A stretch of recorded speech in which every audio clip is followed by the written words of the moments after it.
And good evening and welcome to the beautiful campus of Freed-Hardeman University and Brewer Athletic Center, where tonight the Lady Wildcats of Bethel have traveled here to play our Lady Lions. We are expecting a knockdown, drag-out game as these two teams got after it 60-57.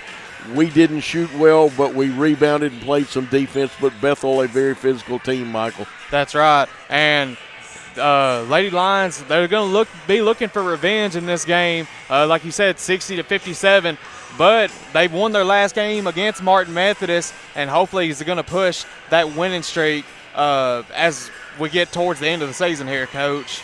Absolutely. We're going to take a timeout, and when we come back, we'll be in the pregame show with Coach Joshua Evans of the Lady Lions.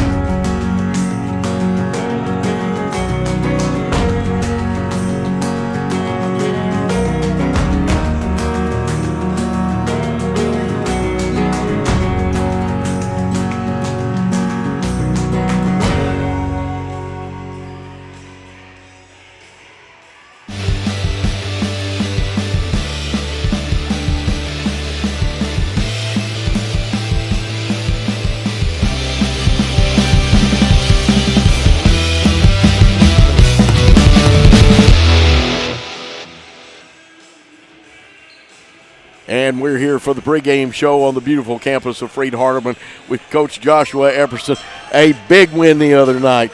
Ice in the free throw shooters' veins towards the end of the contest. Not just LeMay, but everybody that shot late in the contest. And that's a real white knuckler right there. It is, and like you said, that's what helps you win the close games near the end of the game is you've got to make free throws. You're going to get fouled.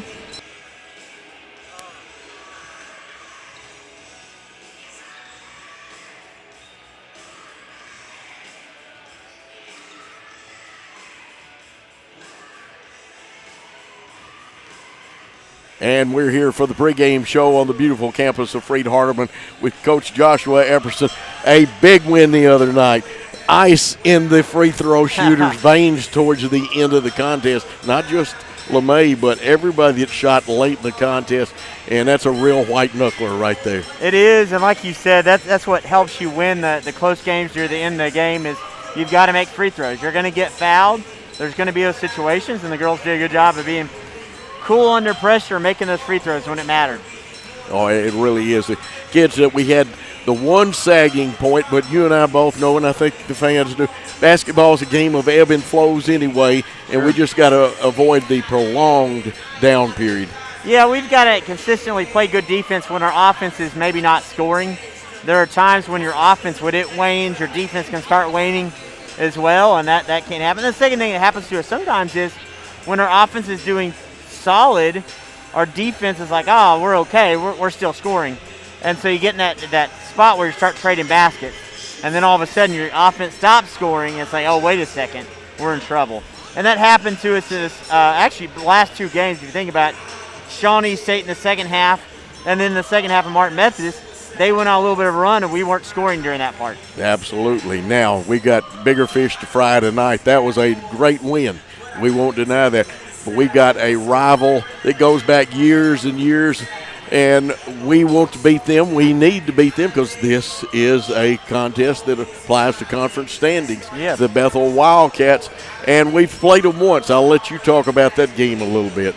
Sure, we played them at third place, lost by 3 at third place in a very well-contested game by both sides. And they got up on us early, had a pretty decent lead on us at half, and built that lead actually in the third quarter, got into double digits, and our girls made a run towards the end and actually had a shot at the buzzer. If it goes in, it's a tie game, you're going to overtime. So some good things in the last game. Our post game and transition did a good job, but we got to do a little bit better job in transition this time as far as being able to spread the ball, as far as being able to, not so much the transition, let me take that back, be able to hurt them more in the half-court game.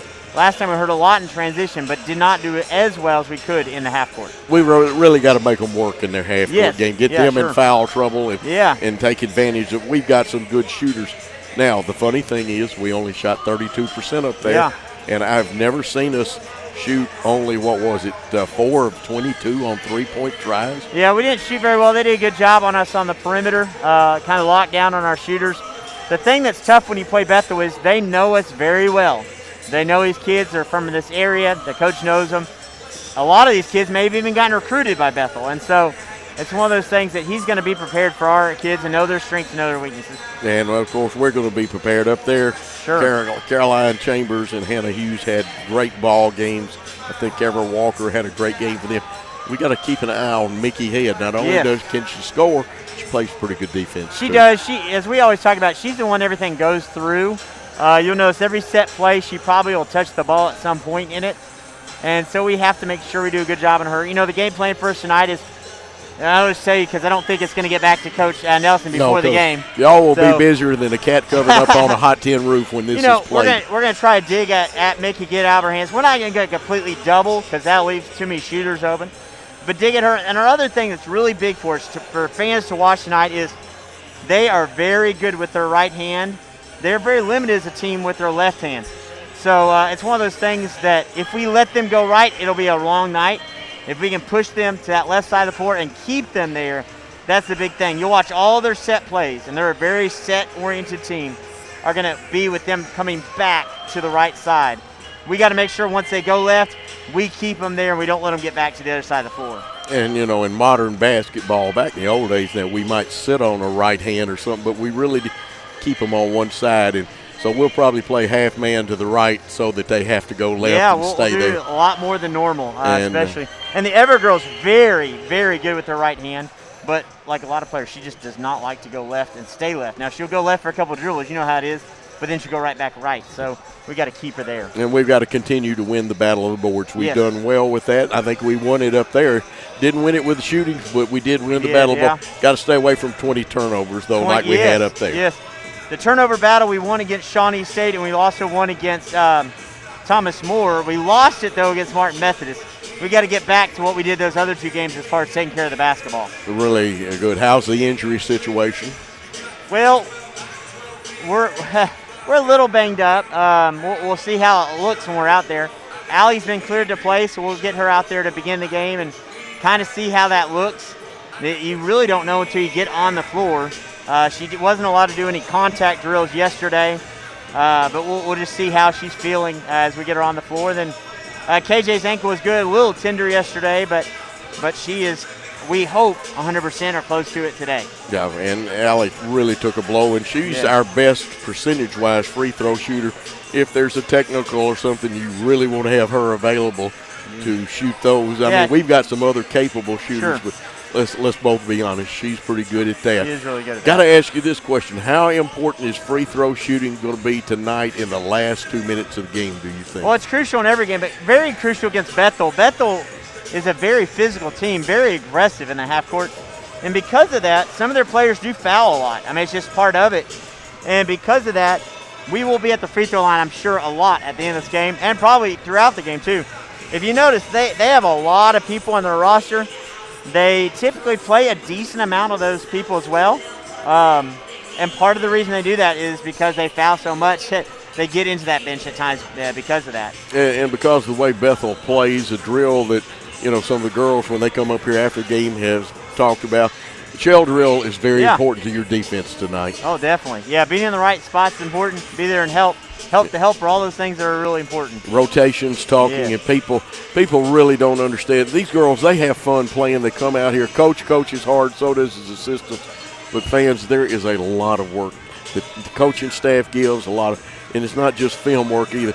They are active on the floor. The kids are active on the floor. But you know what? I've talked to the young ladies off air, on air, and they seem to be having fun. We have fun tonight. We got a good chance of winning. Amen. Yeah, when we have fun, we're a good team. When you start thinking about everything else, other than that, sometimes it can take away from the main thing, which is when you play good basketball and you play winning team basketball, it is fun. And so putting that first, not thinking about how many points you've got or about anything else stress-wise, thinking about, oh, what if I lose because I missed this free throw?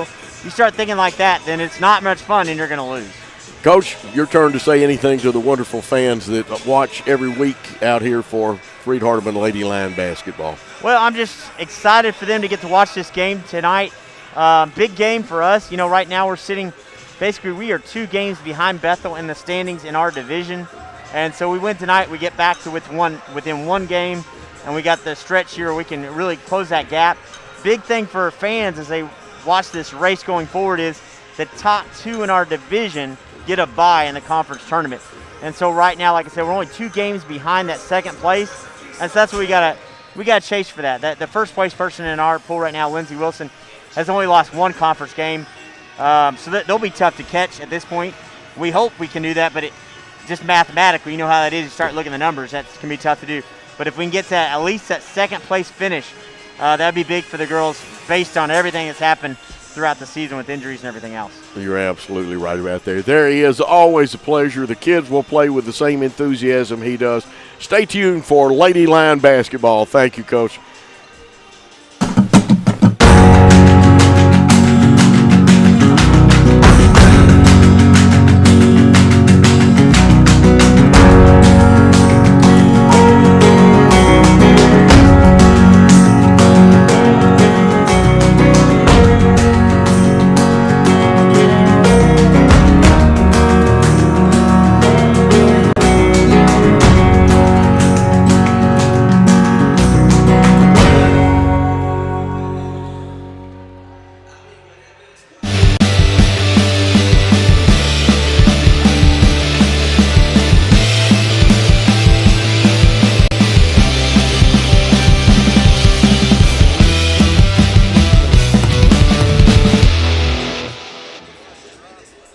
And welcome to Brewer Athletic Center on the beautiful campus of Freed Hardeman University. The students are back. The teams are on the floor. This is a game that was changed by the conference commissioner to fill in, and we will not be playing women's basketball Saturday. Only a men's game unless we can pick someone up. COVID rampant, but I tell you what, the Mid-South Conference has done a very good job of taking care of business. Tonight's task is to beat the Bethel Wildcats, improve your position in the conference standings as we play by division. Alongside of me tonight is one of the fine young color men in the area, Michael Mullenix. Michael, how do you see this contest? For the Lady Lions, I see this contest as a must-win. I believe they're 1 game off from like the next spot, next seed there in the conference when I was looking at the standings today. So a win could really help the Lady Lions improve their positioning for the conference tournament in late February there, Coach. Absolutely, and of course 2 fine coaches. In the case of the Lady Lions tonight, of course, you heard him in the pregame show, Joshua Epperson, his first year here, but he has a lot of experience. 15 years for Chris Nelson, who is the head coach of the Lady Wildcats. And for me, that makes me feel old because across the way, my good friend Dave McCulley, their SID, is also their play-by-play man. His son Jeremy and Chris were in elementary school together and came up through the ranks, and both are young men now. But 15 seasons for Chris Nelson at Bethel. His assistant is Mark Vaughn, and the reason I'm mentioning them, these are kids I know. His volunteer assistant is his wife, Jennifer Nelson. But that's not what's important about her. She's Jennifer Henson from the days when Freed and Union used to have knockdown dragouts in the NAI. She also was my assistant for 1 year before marrying Chris, and like I said, love her to death. And, of course, we've got a fine set of people that help us coach too, and we'll go over those in a minute. But it's a game that we could have won the first time, and we lost by 3. We out-rebounded them, but we had 20 turnovers, and we cannot have those kind of turnovers. And we've got to shoot better. Only, 4 for 22 from three-point. Well, that's not Lady Lion basketball. We're better shooters than that. Bethel defense may have had something to do with that. They didn't exactly burn the house up shooting. Our defense probably had something to do with that. That's right, Coach. And big thing today to watch out for the Lady Lions. This Bethel team averaging a lot of fouls here in the season, about 21 fouls per game, but they're averaging about four blocks as a team, with Mickey Head averaging over half of them. So one thing you're going to have to watch out for in this game is the amazing defensive plays by Mickey Head. Absolutely, and they've also got starting tonight a young lady that used to be a shot blocker, but I think she's kind of changed to Ashton Hume that wears number 15 for Bethel. Keep an eye on what kind of game she has. Now, we are close, and we will be going down to the floor to the public address announcer and pick up the prayer, the national anthem, and the starting lineups. Let's go to the floor. Conference in the NAI would like to take this opportunity to encourage you to help everyone enjoy tonight's contest by being a true champion of character. By displaying respect and good sportsmanship, you can help create a positive environment for tonight's teams, officials, and fans. Fans, at this time, we ask that you please rise, and gentlemen, remove your hats for our prayer to be led by FHU Athletic Director Mike McCutcheon, followed by the playing of our country's national anthem. Let's pray together. Father in heaven, we're thankful for this day and for this opportunity we have tonight to watch these two teams compete. We're thankful for the student athletes that are here. We pray that you keep us safe and free from injury. We ask you to be with each one of us, that we'll conduct ourselves in a way that will bring glory into you, Father. We ask that you be with our visitors as they travel and keep everyone safe. As you watch over us always, and we're so thankful for Jesus and the sacrifice he made for each one of us. This I pray in Jesus' name. Amen.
And now introducing to the floor the starting lineup for both teams, beginning with the visitors from Bethel University. At guard, a 5'3" freshman from Campbellsville, Tennessee, number 4, Everett Walker. At guard, a 5'9" junior from Jackson, Tennessee, number 15, Ashton Holm. At guard, a 5'9" senior from Dresden, Tennessee, number 20, Millie Bryant. At forward, a 6'1" senior from Clarksville, Tennessee, number 23, Mickey Head. And at guard, a 5'8" senior from Dyersburg, Tennessee, number 24, Jamie Crawford. The Wildcats are coached by Chris Nelson in his 15th season. He's assisted by Mark Baum. And now, get on your feet and make some noise. Here are the starters for your Lady Lions. At guard, a 5'7" sophomore from Trenton, Tennessee, number 2, K.J. White. At guard, a 5'7" junior from Lyles, Tennessee, number 4, Allie Crumpler. At forward, a 6' sophomore from Santa Rosa, California, number 12, Caroline Chambers. At forward, a 5'10" junior from Mount Pleasant, Tennessee, number 24, Alyssa LeMay. And at forward, a 5'10" junior from Selmer, Tennessee, number 51, Hannah Hughes. Your Lady Lions are coached by Josh Epperson in his first season. He's assisted by Abby Stutz, Garvin Escala, and Haley We're Burke. just about ready for basketball. Coach the rest of our coaching staff, Michael. Assisting Coach Epperson in his first year, we have Haley Kroom, a former player here for the Lady Lions. We also have a former student assistant, student manager, Miss Darby, Miss Kelly, and also in her first year, Miss Abby Stutz. She's kin to Coach Drew, isn't she? I believe that's her, his sister. It is. And then Tatum Russell in her second season as a student assistant coach. Jump ball controlled by Bethel. And with the basketball is Ever Walker, the young lady out of Clarksville, Tennessee, and she's quick. And you notice what Coach told you. We dictate her to her left. They hit back at the top of the circle, feed into the post. There's the step back. The drive up, it falls off the back of the iron, missing. And missing that shot was 23, Mickey Head. And she's got, right now, Mickey stands ahead above everybody a little bit. A little play on words, but she is the tallest. Chambers is close. That's right. And we just saw back here, Coach, they're forcing KJ White away from the ball, forcing Crumpler to come up and take the ball down. That's right, and they'll do that. They'll try to cut us off, and there should be a foul. We'll remind you, Bethel, a very physical team, and that looks like it's on, was it 23? That's right, Coach, and that's going to be her first. And great way to start her out, getting her in foul trouble here early. Absolutely. First team foul. 9:19 to go. You see LeMay here on the left side of the floor, wants to feed in. Spins, faces up Chambers, kick out to White. 7 seconds on the shot clock. Crumpler starts to drive the step back and fall away by LeMay. And even falling away, 3 up, 3 down for Alyssa LeMay. Hey, she's going to – hopefully she can start getting hot here early like she's done the past 2 to 3 games here, Coach. That's a good start, 3-0. We have the lead, a high screen, and not used by Millie Bryant. 3 off the back of the iron, rebound KJ White. And you're right, they're going to pick her up. Yeah, they may even go to the concession stand with her tonight. That's right. And they don't run press a lot, I believe, but they're going to put a lot of ball pressure on them. Okay, Chambers gets it knocked out of her hands trying to make a face-up post move, and she's good at facing up. They had help. It goes out of bounds. It belongs to us. 15 seconds on the shot clock. So plenty of time to get a good shot. We pop to the corner, around to White on the right side. She centers it. Feeds low to Hannah Hughes. Wanted to go up, didn't catch it in the position. Through the jump hook up. It comes off, and the rebound belongs to Crawford. That's Jenny Crawford. Saw Hughes last game come out with a big game, 16 points, scoring all 16 in the first half, forcing Martin Methodist to guard her very closely the second half. Shot up, no good, off the back of the iron. Rebound, though, again by Crawford. Shot up, rebound. KJ White has it. She wanted to run, and I'm going to tell you what, they've got Ever Walker. We're looking for her. Nice feed into the post to Chambers. Her shot up and good. It should count. And, yes, the referee has given the signal. Basket's good, as you see, and the foul is on 15. That would be Ashton Hume. Hume is the USJ product, was an all-stater there, and somewhat of a shot blocker there. Chambers, though, at the line for an old-fashioned 3. Shot it, got it. The 74% free throw shooter is good. Boy, that's a great start right there. 6-0. 6-0, Coach. And hopefully Lady Lions have played really good defense so far. Hopefully they can keep that up here. 2 team fouls on Bethel. We get a steal on the turnover. That was a great read there by Caroline Chambers, Coach. It was. You are correct about that. We go with 4 out, 1 under. We get back to Hannah Hughes to the left wing. LeMay shot a little. Oh, boy. It looked like, and it just gained momentum, and she's got 6. That's right. Now, great way to pick up momentum here. And this is the loudest I've heard the Lady Lions crowd since we've been doing this together, Coach. Absolutely. They're using the high screen there. They dropped the ball, and it actually helped them. They get away, and the first 2 is by Jana Crawford. So it is now 9-2. And Jana Crawford, their leading scorer this year, averaging 13.7 points a game and just only 9 games played.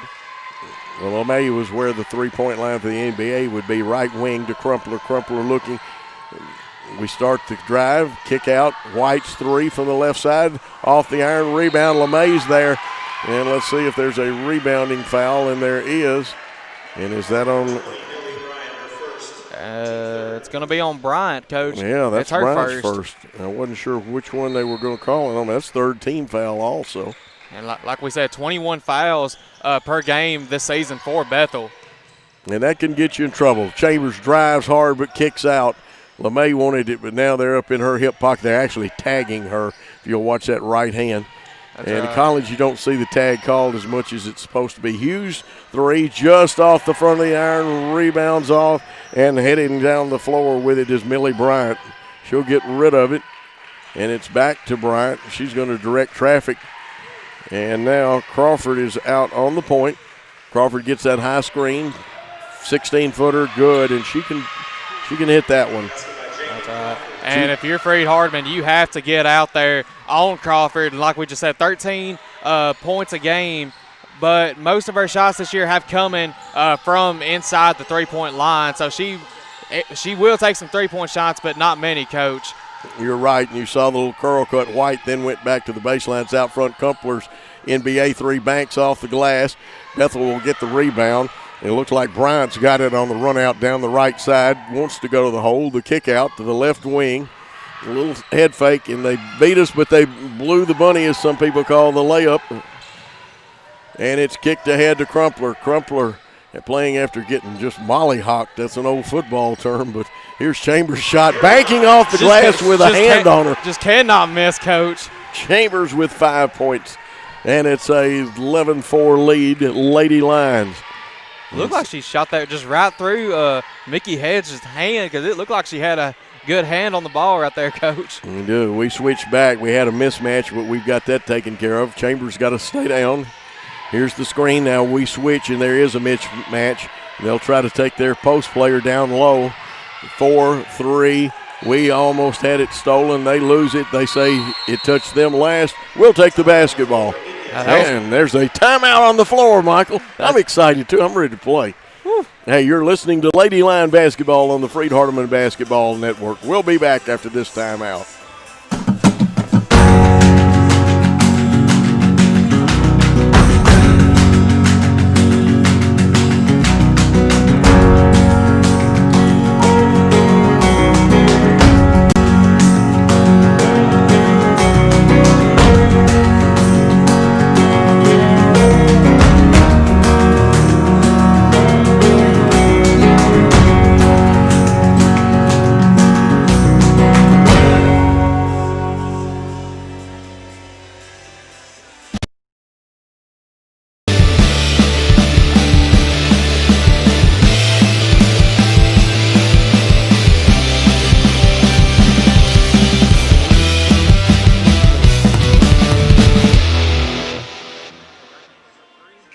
And we are back here. The Lady Lions have jumped out to an 11-4 lead. Chambers with 5, LeMay with 6. For Bethel, Crawford has 4. And we've got to keep down those head fakes. We can't leave our feet. They would prefer to drive to the bucket. And they shoot the intermediate shot much better than they do the 3. That's right. And just watching some of Bethel's previous games, Crawford, most of her shots, 90% of it, she's just going to head fake even if the defender's not moving at all.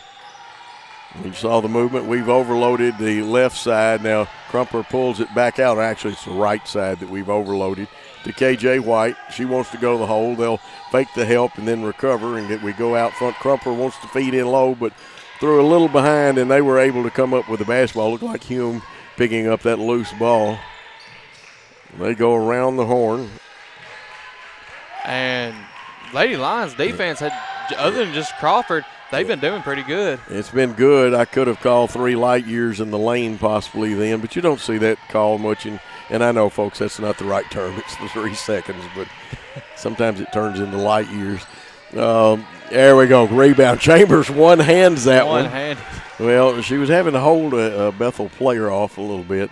Bethel picks up lady-to-lady or player-to-player defense. Chambers wants to drive, picks it up, kicks out on the right side to Crumpler. Now we need some spacing. LeMay pops out. And she wants to put it on the floor and go to the hole. She could stop and pop it. She'll have to kick it out with 8 seconds. To Crumpler to White. Wants the screen and goes to the hole. And it's blocked out of bounds. And I think they're going to say there's 1 second left on the shot clock. Yeah, they'll give you 1 second on the shot clock. Now all you got to do is time to catch and shoot. You don't have time to put it on the floor or anything else. You catch, you shoot. And this is going to be tough because they play good man-to-man. We lob it out. LeMay gets it off. She caught shot. That's all she could do. And it didn't hit the rim, so it's a shot clock violation, which counts as a turnover. That was a good job there by LeMay just to get the shot up very quickly there. Fortunately, I think that is her first miss of the game, but it was a very good hustle play right there. And that'll be our second turnover. And they run a little eye cut up there. And this is Mickey Head. She kicks it out. And a little T-Berry shuffle, that's my expression for, we've got fans from other schools watching tonight for traveling. The Freed-Hardeman fans are used to that. KJ White, and like I said earlier, looks like Ever Walker is going to maybe even go to the concession stand with KJ. That's right. She's been staying on it this whole game. And Walker asked for, didn't it hit KJ first? And the referee says, no, it belongs to Freed-Hardeman. 11-4. And now they try to jump KJ with the extra person. We feed inside the Chambers about 10 feet away. She gets it knocked away, but it should have touched Ever Walker last. That's how I saw it. It was either her or Mickey Head, and it was kind of blocking our vision up here, Coach, so we really couldn't see. But we run the lob out of the slide up, out of our box formation, feeding in. Hannah Hughes wants to spin, falling away, tried to bank it in. It won't go. LeMay's down on the ground. She's okay, though. She'll get back up and hustle back down there. It's 5-on-4 right now. Shot coming off. They'll get the rebound. That's Hume with the rebound. And she wanted to shoot it, but I could see the pivot foot just ever so slightly. Go back and watch it in the great camera work by all of our camera people at Worthy Road Studios. What are your thoughts very quickly? Very quick. Lady Lions doing a good job offensively. Kind of slowed down here a little bit, but we're making up for it on defense, Coach. Yeah, absolutely. Here comes Shania Brooks has come in, and so one half of the Linden or Perry County duo. Of course, Reagan cannot dress out right now. But she's going to be back, I think, before the season's over. That's right. She is determined to get back just from listening to the other players talk, Coach. She wants to play. She's a very nice young lady and a fine competitor. Crumpler's three up off the back of the iron. Rebound. And now that comes down to Crawford, and Crawford is motoring. She wants to make something happen. Going to the hole is Bryant. Looks like Chambers got a piece of it, and unfortunately we may pick up a foul out of this. And that's going to be LeMay, Coach. Yeah. And that's what we don't need is Alyssa LeMay to get in foul trouble early. I know that's only one, but it's still early in this contest. That's right. They run a 1-4, and there's some screening. And now there'll be another foul. It'll be an and one, and that'll be on KJ White. White's first. But the biggest problem is they get a bucket out of it, and we cannot allow Mickey Head to hurt us. And there's her first step. Looks like checking in is Tyron Kyle. And saw last game, Tyron Kyle had 11 points, her highest of the season. So maybe she can provide a whole lot more for this Lady Lions as the season goes on, Coach. We'll see what she does today, but I have a feeling she might do it again, Coach. Yeah, Mickey Head shot it, got it. Now it's a 4-point lead. They go into a zone. It looks like a 1-3-1, and it is. Trying to cut our passing lanes. 3 points up, 3 points down. It didn't take her long, Coach. She's already got it.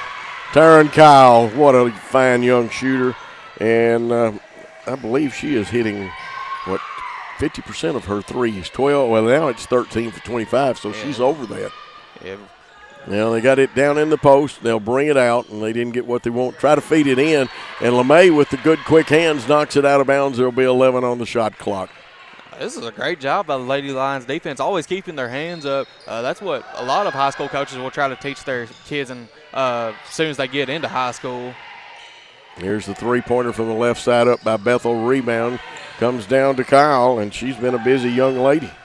And she's not even a minute of play time yet, and she's already got 3 points and a rebound. Can't beat that. Let's see what Bethel is in. They stay with the zone concept. LeMay wanted to load up. Now she goes inside, face up by Chambers. Skip pass across. Kyle was going to load up too, but around the horn to Chambers. Back to the right side to Kyle. 7 seconds. We feed into Chambers from 15 feet, fall away jumper just off the rim, and Head got the rebound. And Caroline Chambers, she's done a really good job past few games of getting it up over the defenders. Yeah, LeMay is, did they call it on her? They call it on Brooks. I think they got Called Brooks. it on Brooks.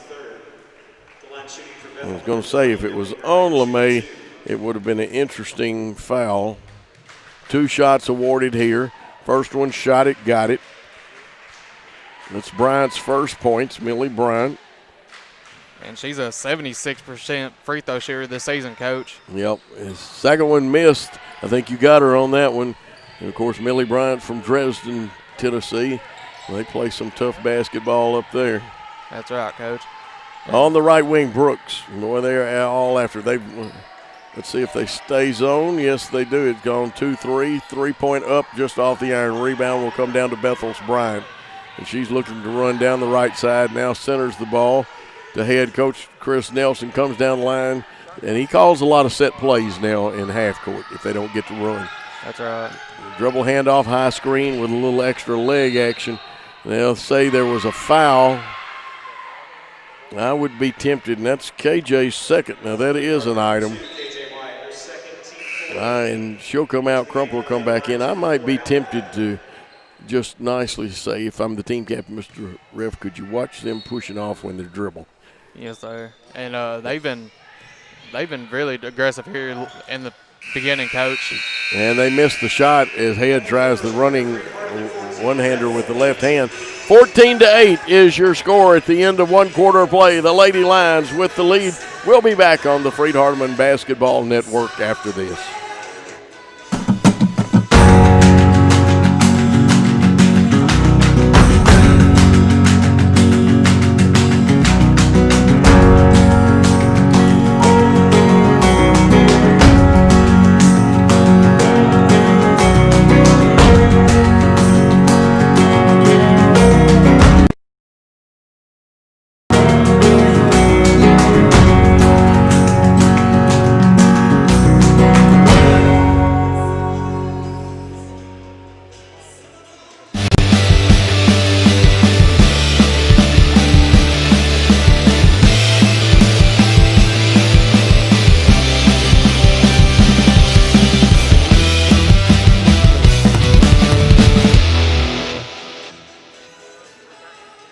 Well, we're back in a really tight, and it's been physical. Our defense, as you point out, held up. Some quick thoughts here at the quarter, Michael. Well, keep the same intensity on defense. I believe only out of those 8 points, they only had 3 scores. Bryant had, I think, 1 point. Head had maybe 3. Yeah, I believe Head had 3, and then Crawford 4. So we're doing a very good job of limiting their scores right here and keeping them to a low amount of number of scores as well. And we'll remind people we're in women's basketball where they play 4 quarters. You start the fouls over each quarter. 5 gets you into the bonus. LeMay will inbound. Brooks will be at point guard. KJ White looks like we'll have to sit a little while with 2 fouls. That's right. And she's been one of the best passers here in the NAIA, ranked in the top 50 in assists per game, about averaging a little bit over 4 assists. Crumpler dribble drives, kick out. LeMay's 3. She hits it. Look like she got knocked down. I thought she did too. She's got 9 on the game. And somebody back in Mount Pleasant, I know there's a lot of people watching. We say hey to all y'all, including Mo Grimes, former sports writer for the Columbia Daily Herald. Now there's one. We let her split us, and that was Bryant. And that's her 3rd point. Millie Bryant splits us. Coach won't like that when he sees the film. We got to get over and get a body on them, move those feet. It's better to be early than late on defense. Here is LeMay. Chalk it up. That is 6 in this quarter, 6 in the first quarter, and that equals 12. That's right. And all of it coming from 3-pointers, Coach. And I believe she's only missed 1. 1 shot, and that was one she had to throw up there to beat the shot clock. That's right. Alyssa LeMay, the rifleman from Mount Pleasant. Driving Crawford, kick out. This is Walker. Her 3 off. LeMay fought for the rebound, and it's again the referee has the best angle. From up here, it looked like they pushed it out out of her hands. But again, I'm going to defer. The referee made the proper call, I'm sure. Yeah, and it's, as a referee, I mean, it's hard to see everything. Oh my gosh. Taryn Kyle with the block of their post player. Yes, it was. Oh, me. Look at her smile. Thank you, Jeremy. Here's your stats. And I don't know if Paul needs any. We got 3 copies for some reason, but that's good. We'll let you throw some stats out when we can catch you. Head skips it out front. Shot up and in and out, rolling around, no good.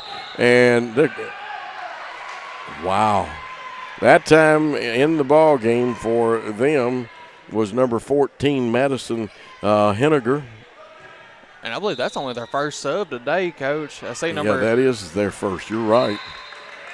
Number 15, Hume over there is on the bench. So that doesn't look like they might sub out a lot tonight, Coach. Sometimes they do, sometimes they don't. I've got a couple of gaps in my book on the advice of who may and may not play. Ever Walker, I believe she's from Clarksville, Tennessee, to inbound the ball. Inbounds it to Head, and that's pretty easy because Head gets up and goes. She went to the hole. I thought she walked. There it is. The T-Berry shuffle was called. That's right. And Lady Lion fans, I mean, every play that's been good for the Lady Lions, they're getting into it. Yeah. It's just like a regular home game before everything with the COVID happened. That's what it sounds like. And Chris Nelson, I know Chris, he's very nicely working the official. We go into the post, the crossover move, they double down on it. Here's Brooks. Brooks, a little hesitation, left it a little short. Rebound is by Henniger. Madison Henniger in there. It's down the left side.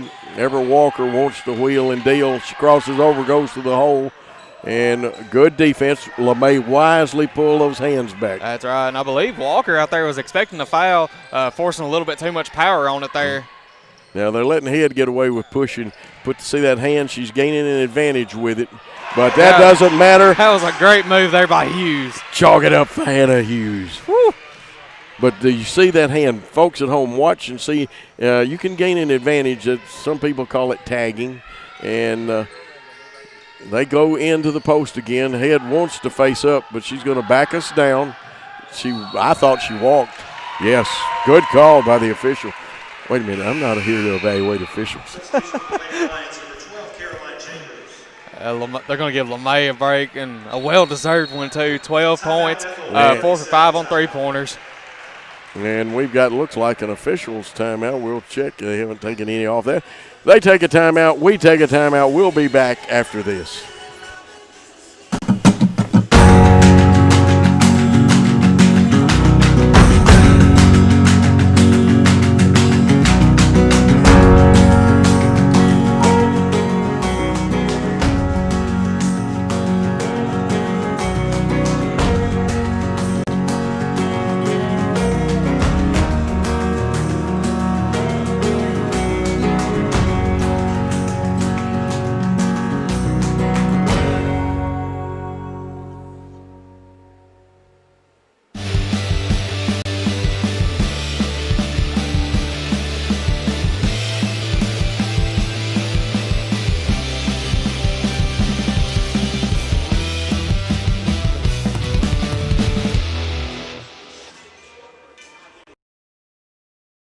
Head 22-10, Michael. Thoughts or some statistics the fans at home need to know about? Well, as with the stats we just got a minute ago, they're keeping the total points down, especially the number of players that are scoring. The stats we just got a minute ago, Crawford still with 4, Bryant with 1, but I think we just saw she had 3 a minute ago, and now Head only has 3. So Lady Lions doing a very good job of limiting the number of people that are scoring. That's going to be a big key factor here in this game. And again, that full court pressure, and that time our pass floated a little bit, Purvine in there, and that time Bryant tried to influence the official that it was off Purvine. Tell you what now, they've got 6 turnovers to our 2, and that's a big item because we had 20 up at Bethel. That's right. And last game against Martin Methodist, I believe we had over 20. And driving is Crumpler. Her shot blocked. Head picks it up, or actually just takes it out of the air. And Bethel trying to run, and they're going to take it to the hole. Slipping was Crawford out to Head, and she'll go to the post here in a minute, or either set up for a high screen. See what she does. Everett Walker pursued by Brooks. Here's a high screen now. Is that Bryant? Yes, Bryant wants to put us in the popcorn machine, and they're going to get Hughes for reach in. I believe they got Purvine right there. Did they get Purvine? That would. Yeah, they did get Purvine.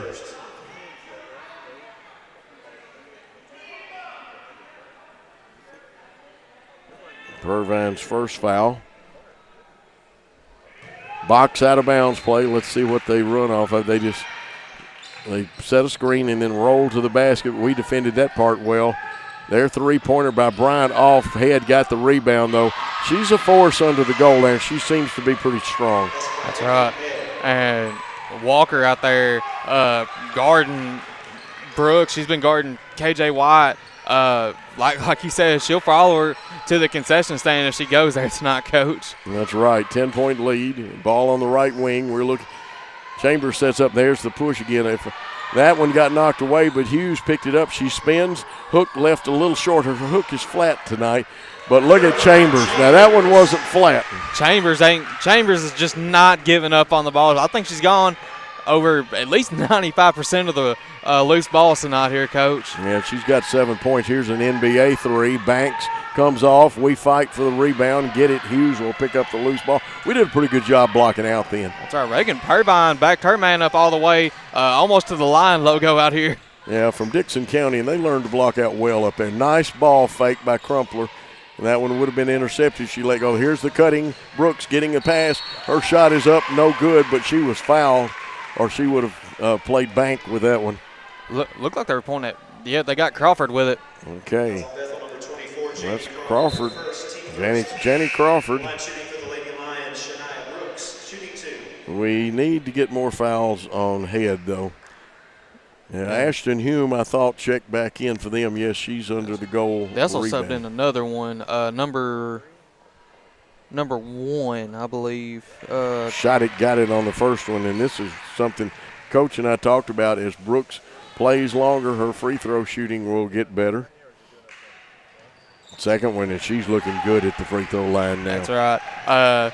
In addition to number 5, Hume checking in, they also checked in, I believe it's Anna Patterson. I believe that's how you say her name. The sophomore out. Is it Anna or Anna? I've got Anna on the pronunciation. I believe it's Anna. The sophomore out of Crockett County High School. Well, Purvine does a good job getting the cross screen and guarding her girl getting past it. We did a good job not letting the ball get inbounds. That's right. Brooks came back just now, coming back from an ACL injury last year, acting like that injury right now is not affecting her at all. A good job by Hughes to knock it away, but now, if we'd held our ground, there'd been a charge. 3-point shot up, no good by Hume. Rebound comes down to Brooks. We fill the lanes. Crumpler's got it right side. We got 2 post players now. We get some spacing. They were too close together to do anything a minute ago. That's right. Here's Chambers. Wants that 5-footer. She has that 5-footer. Got 9. That's right. She's been really effective shooting outside of the paint there, but still inside the 3-point line. I believe she's got most of her points from there in the past few games. You know, next year's recruiting, we can't talk a lot about that, but here's a 3-point shot up off the front of the iron. Rebound, Hughes got it. She could actually play on the perimeter quite easy. Chambers could. Hughes does a good job of going to the perimeter. Kick out, left side. Brooks wants the 3. Almost had it. Comes off. Nice rebound by Bethel. Looks like Millie Bryant. That's good form there by Brooks. I really thought that was going to go in there, Coach, but just unlucky bounce there out there. Here's the pass to the right wing. They're going to lob and Head pushed off. Hughes blocked it, but they said she had the hand on the back. And I think that might be her second. No, I got that as her first. It's her first. We thought that one, and you were wise saying it was Purvine a while ago. Head has been to the line one time. She's 1 for 1. Make it 2 for 2 now. She's got 6 points in the contest, and she pulls them back a little closer at 28-13. And ahead on the season, a 67% free throw shooter, coming in this game shooting 39 of 58.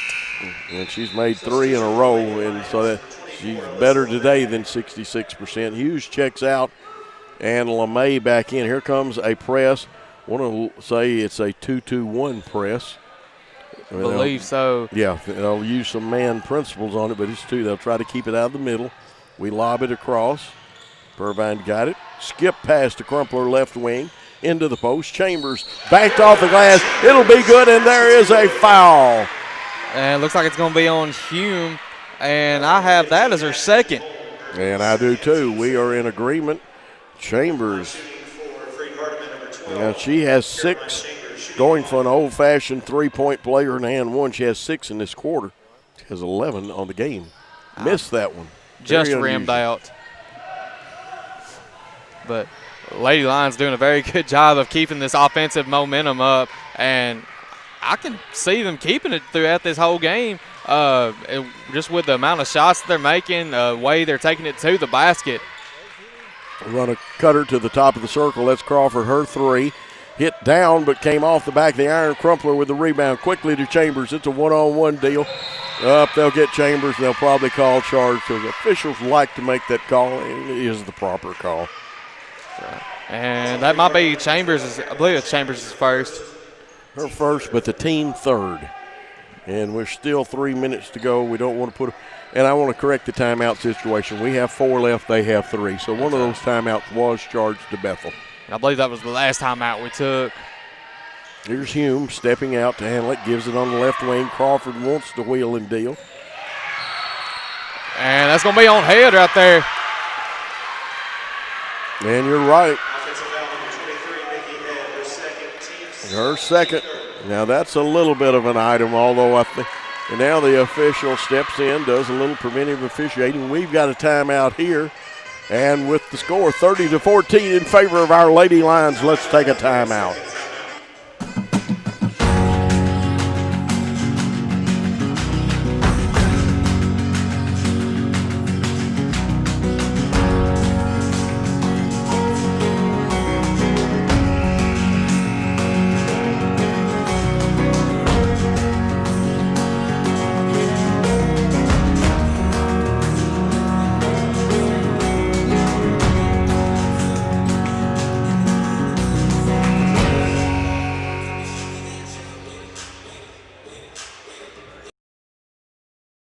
Athletic Center, or Brewer, I should say.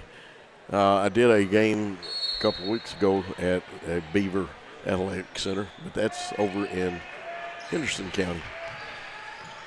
Here we go, Alyssa LeMay, and this is Brewer Activity Center. What a beautiful place. It is. Beautiful campus. And as a student here, I can say that it is it's a blessing to be a student here at Freed-Hardeman. Yeah, check this out. Is this on? That is on 23, and that is an item. That is Head's third foul, and she goes out. And coming into the contest, this must be Kristen King, the one that my man Michael did such a good job of changing the book because that's not her normal jersey. Driving. Brooks, she may have gotten her shot blocked, but she says, I can still penetrate. They are playing her a little bit like they are doubting her ability to drive. And I've got news for all you teams. Shania Brooks gets better every game she plays. That's right, Coach. Like you just said, Kristen Kane for Bethel checked in. Former Division I player at Southern Illinois, Edwardsville. I believe they're still a part of the Ohio Valley Conference with Tennessee Tech and them. Yes, he is. NBA 3 by Brooks. That one will go out of bounds. But she had to shoot it because shot clock was running out. And you're right. And that is a very fine basketball school. We've had some girls from this area that have gone up there and played and done well. A couple from Liberty, also from some other schools, Liberty High School in Jackson. And here's King, and she's quick. You can see that. She goes. She got fouled, though. That's on LeMay, looks like. Possibly. It is. That's her second. That's her second. And that's not really a good matchup for LeMay. And Hannah Hughes checks back in. Let's see who will leave. Reagan Purvine from Dixon County High School leaves. And it should be King shooting 2 free throws. It's our 4th team foul. Now Purvine comes back. I believe a little miscommunication right there. That's probably wise.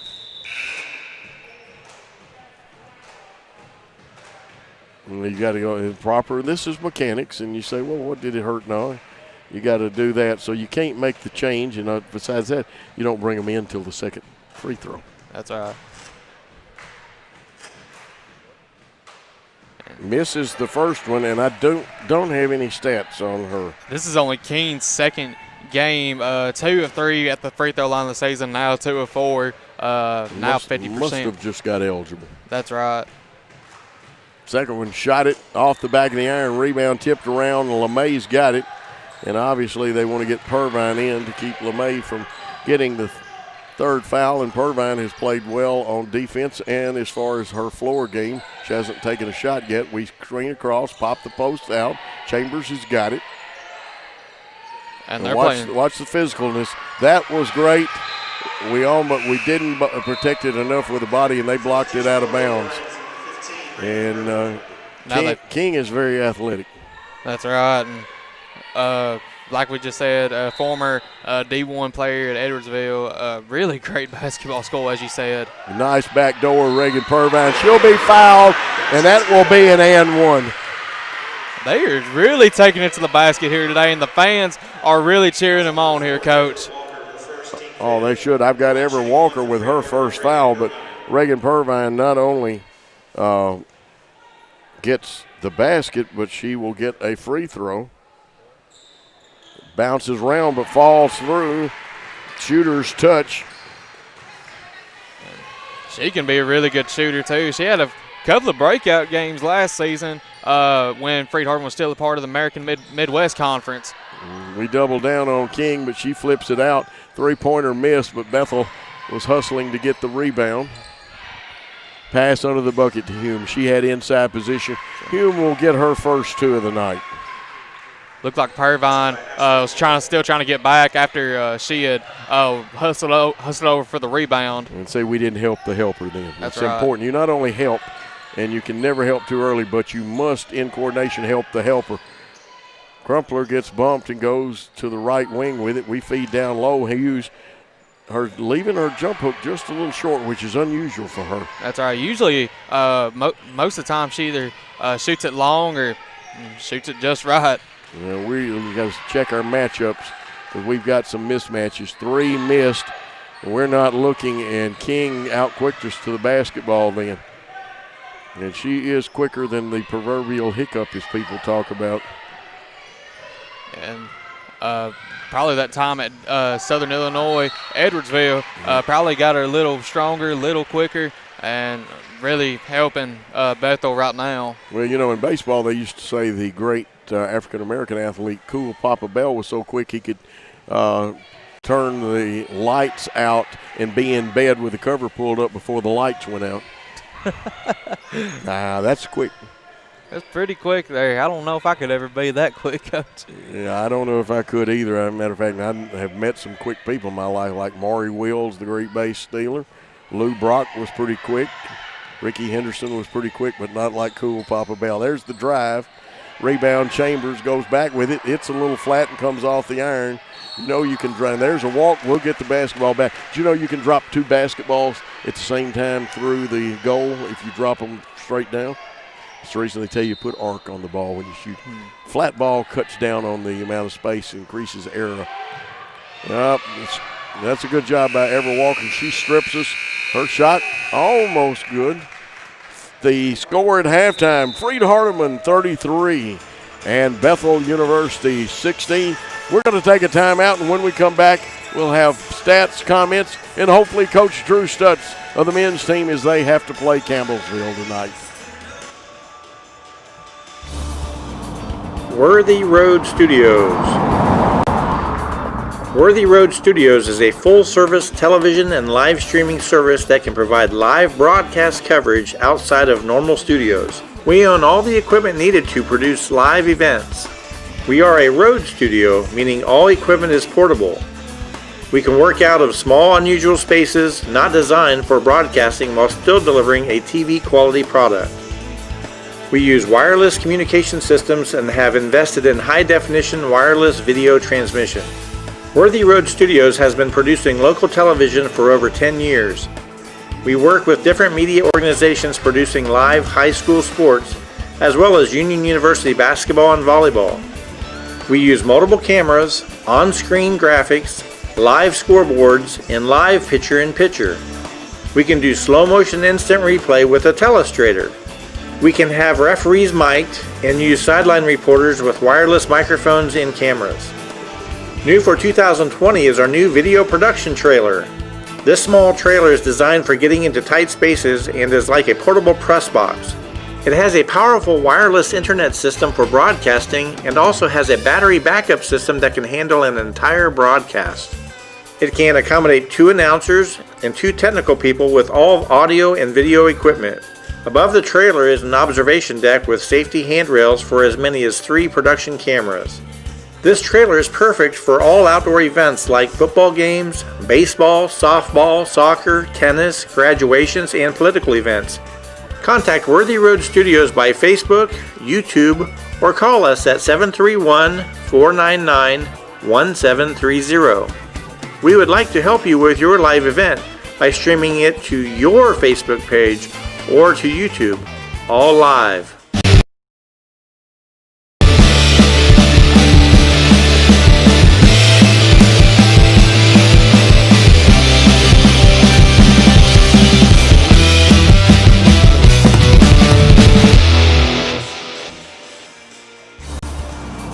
Worthy Road Studios. Worthy Road Studios is a full-service television and live streaming service that can provide live broadcast coverage outside of normal studios. We own all the equipment needed to produce live events. We are a road studio, meaning all equipment is portable. We can work out of small, unusual spaces not designed for broadcasting while still delivering a TV quality product. We use wireless communication systems and have invested in high-definition wireless video transmission. Worthy Road Studios has been producing local television for over 10 years. We work with different media organizations producing live high school sports, as well as Union University basketball and volleyball. We use multiple cameras, on-screen graphics, live scoreboards, and live picture-in-picture. We can do slow-motion instant replay with a telestrator. We can have referees mic'd and use sideline reporters with wireless microphones and cameras. New for 2020 is our new video production trailer. This small trailer is designed for getting into tight spaces and is like a portable press box. It has a powerful wireless internet system for broadcasting and also has a battery backup system that can handle an entire broadcast. It can accommodate 2 announcers and 2 technical people with all audio and video equipment. Above the trailer is an observation deck with safety handrails for as many as 3 production cameras. This trailer is perfect for all outdoor events like football games, baseball, softball, soccer, tennis, graduations, and political events. Contact Worthy Road Studios by Facebook, YouTube, or call us at 731-499-1730. We would like to help you with your live event by streaming it to your Facebook page or to YouTube, all live.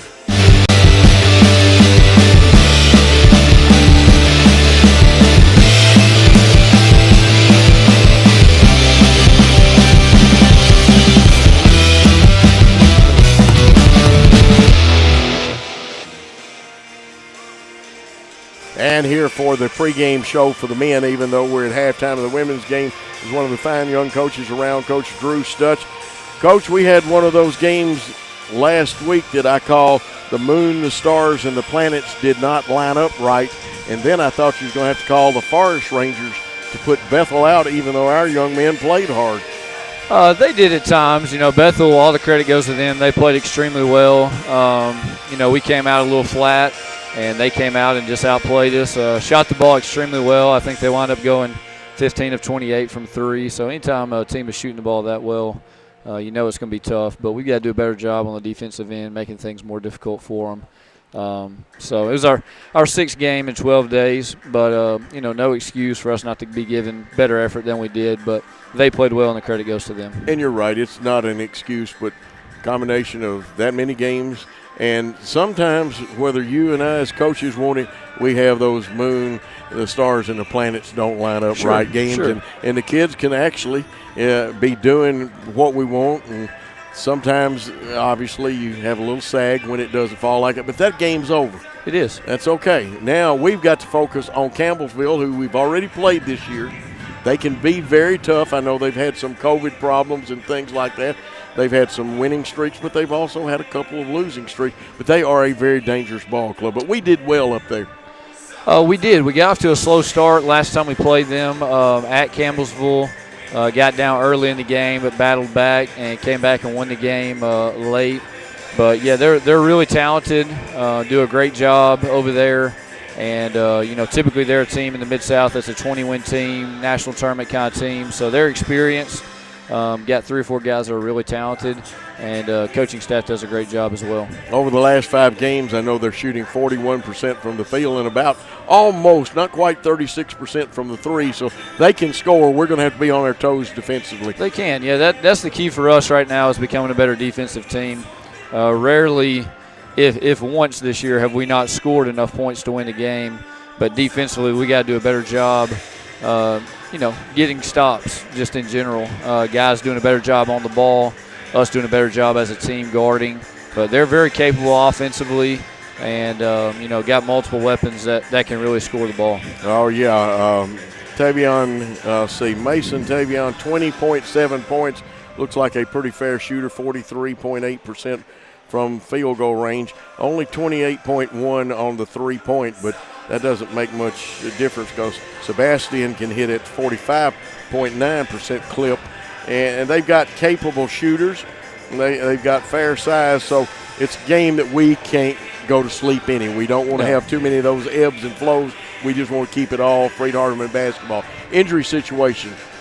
Getting healthy. That's kind of been the theme here the last 6-8 games that we've played is we've just kind of been plugging and playing guys. And at times have done really well with guys that are stepping up and playing big minutes. But getting some guys back, Cortland Martin last week got stitches, had 8 stitches in a game, and then sat a game, and then tried to play a little bit against Bethel, but seems to be getting better, vision getting better in that eye. And then even last game, Wanye King early in the second half got hit in the mouth. He got 7 stitches in his mouth last game. So just working guys back into the rotation, trying to find some chemistry amongst guys. And right now, like I said, we had played 6 games in 12 days, so it's really hard right now to find that chemistry because you're having to find it in game. There's not a lot of time outside of game time for reps and practice. And of course, you're always going to get John Musselwhite plays hard. He'll rebound. He shoots. He even shoots the NBA 3 sometimes. But Riley McLaren, Silas Clark, Logan Bonds, and at times when we can get him in there, Hunter Skurlock, they've come off and given you some good minutes. They have. No, we get a lot of those guys you just named off are underclassmen or young guys that have had big opportunities when other guys have went down this year. And, all those guys have contributed in one way or the other. Riley and Silas, both those guys have been really consistent for us this year. Riley being a freshman who's finding himself in the college game. And Hunter and Dawson have had some injuries and COVID stuff that's kind of hampered them the last 6 or 8 games. But those guys are really good players, guys that we know we can count on right now to play when needed and going to have a bright future here. And Luka Filipovic getting better every time he goes out there. You could tell earlier he had gathered some rust with these last couple of games that we've done. He's averaging 11.2. What I like is he shoots 84.2 from the free throw line. He does. No, he's a big man. He really can stretch the floor a little bit and shoot from 3. Kind of hadn't found that rhythm in the game yet. But, he's a big guy that's recovering from ACL, coming back. I guess he's probably been on the floor now about 6 weeks, full contact. So he's still finding himself and a guy that really has a high ceiling. And, we expect big things from him for the second half of this season. Well, I think he's at the same place Brooks is with a little different situation. They still haven't made that one cut, and it holds up, and, man, I'm ready to play again. When that happens, watch out for Luca. I can tell you that. Absolutely. A guy we don't talk much about, and that's my fault. I do try to during the broadcast. Jeremiah Alexander, the silent assassin is what I call him. Sometimes you don't notice all the things he's doing. No, that's right. Jeremiah has the ability to really be probably our best overall defender, a guy that can rebound the ball, score it inside, really helps balance our team with his attacking ability and defensive presence. But, big body guard that is really good in transition, can hit the open three. We're really excited about having on our roster this year. What are 3 things we've got to do tonight to win this ball game? For us, it usually starts with defensive transition. You got to slow these guys down, not give them easy points in the open court. And then from there, we got to do a better job than we've been doing recently, really sitting down and doing a better job in the half court. And then offensively, just taking care of the ball and sharing the ball. Last game we had 20 assists on 31 makes. Scored 84 points, but had 22 turnovers. So you got to value the ball. You got to play together. When we do that, we just let the ball find the right guy and not be so much of a playmaker, but playing together as a team. We're pretty tough to guard. You're absolutely right. I do want to mention one more young man. Sure. He's another one like Jeremiah. You don't always mention him, but he's only shooting 65% from the field, and that's Francis Agbada. And when he sets a screen on you, he sets a screen. He can go to the hole. And I've seen him play good defense, and he doesn't mind giving himself up for the good of the team. No, Francis is a guy that really understands his role, plays extremely hard. He's a guy that's very reliable. Like you said, elite defender, can defend fives, can switch off and defend some point guards as well, and then just finish the ball around the basket at a really high rate. He's not a guy that, we're trying to throw the ball into the post all the time and him go get 20 points. But he's a guy that when he gets it down there, he's very efficient and he scores the ball well. Coach, we got about a minute left in the pregame show here at halftime. Your thoughts for all the Freed-Hardeman fans out there? Glad to be here tonight. Got a good turnout for the girls' game here against Bethel, and girls are playing really well after coming off a big win against Martin. So good environment. Glad to have the students back on campus and get this second semester started, and just blessed to be here and get this thing rolling. Absolutely. Let's go after them. Get a big win for the Freed-Hardeman men. Yes, Thanks, sir. Thank Coach. you. There he is, Coach Stutz, and we will be back after this timeout. Michael will have the stats.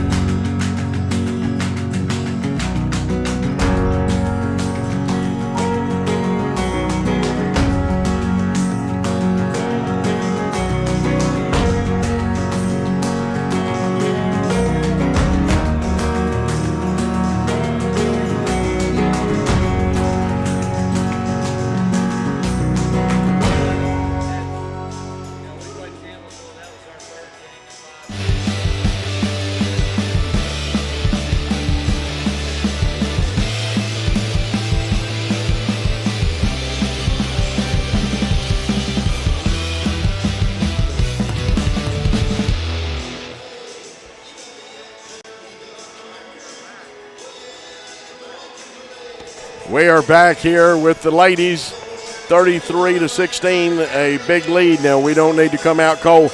I'll let you do scoring or any other stats that you think are very important, Michael. Well, Lady Lions are basically winning everything but the rebounding battle, down 2 by that, but a 38% from the field shooting, 41 from three-point range, 80% from the line. Bethel struggling with shooting today, as you can see, 23 from the field, 57 from the free throw line, and 0% from three-point field goal range. And their leading scorer right now is Mickey Head with 7, but she only got to play there a limited amount of time there in the second quarter, picking up 3 fouls really quickly in this game. And for the Lady Lions, the biggest key factors today in the game for today is Lissa LeMay with 12 points and Caroline Chambers with 11, really leading the Lady Lions today, and with help with some other players as well. Taryn Kyle and Reagan Perrybine both with 3, and Hannah Hughes and Shania Brooks with 2. And then KJ White has really provided some good minutes before getting 2 quick fouls here in the game. And Lady Lions were staying out of foul trouble pretty well. Hughes, White, and LeMay, the only 3 with 2 fouls. Absolutely. Now, it'll be their basketball, and we don't want to ruin our chemistry or anything like that, but I'd love to see us go and get one more foul on Mickey Head. That's right. And That would really get her out of the game right there with fourth foul here quick. And we make the steal. That's Allie Crumpler from Lyles, Tennessee. Brings it right wing, feeds Chambers. They double down on her. We kick out LeMay's three. This one will go in a little over the rim. They're probably going to get Hughes for over the back. And that's going to be her third foul really quick into this game. And that's something we don't need, is for her to get in foul trouble. And they just took Crawford out. Bethel did, and that's unusual. She's a very good player for them. That's right, and they brought in number 11, Childress, Rachel Childress, that seeing her first action of the day, the freshman out of Dresden, Tennessee. Here's a 3 up, 3 down, and that looked like Ever Walker, and it was. And that's her first points. That's kind of unusual. Yeah, she averages 11.1. And only 5 scores for the Lady Wildcats today, and I believe that's all of their 5 starters. We go into Chambers, who hits on the back door to Hughes, and it's knocked out of her hands. Now, we really need to score because we are showing signs of that slow start we sometimes have in third quarters. That's right. I believe third quarter's been like probably the most differential quarter in the Lady Lions program this year. But hopefully Lady Lions can pick it up right here and get a win out of here in the third quarter. And again, we turn the ball over, and that is not good. We saw last game against Martin Methodist. Lady Lions had a really good game, and then third quarter started getting into trouble right there. And Fred Hardeman gets a timeout, only leading by 11 now. Will take a timeout.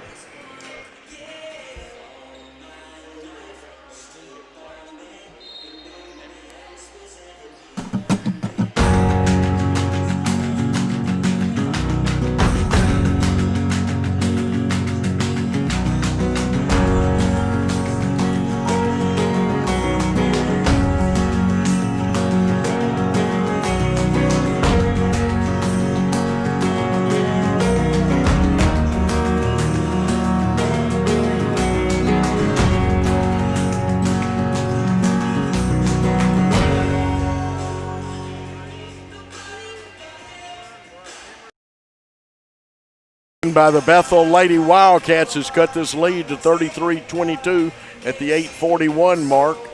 And we have Hannah Hughes with 2 fouls. It'll be our basketball, but we've got to stop this trend, Michael. That's right. I believe last game, like we said, Martin Methodist, really slow start for the Lady Lions in the third quarter. And we got to put something up here on the board, Coach, if we want to maintain this lead and not have to win on the last second shot like we did have the last game. You're right about that. And we've had here in this stretch of games over the last couple of weeks, we've had a lot of those where we've had a little sag in the third quarter. That's right. And LeMay, I don't believe, scored in the third quarter at all against Martin Methodist. I believe. I'm not 100% sure on that. I believe you're right. And they go to LeMay, her shot out of the corner. That one wouldn't go down. It was down part of the way. Hughes' shot missed. She crosses over and under, and again leaves it a little short, which is very unusual for her, and Bethel gets another possession to cut into this lead.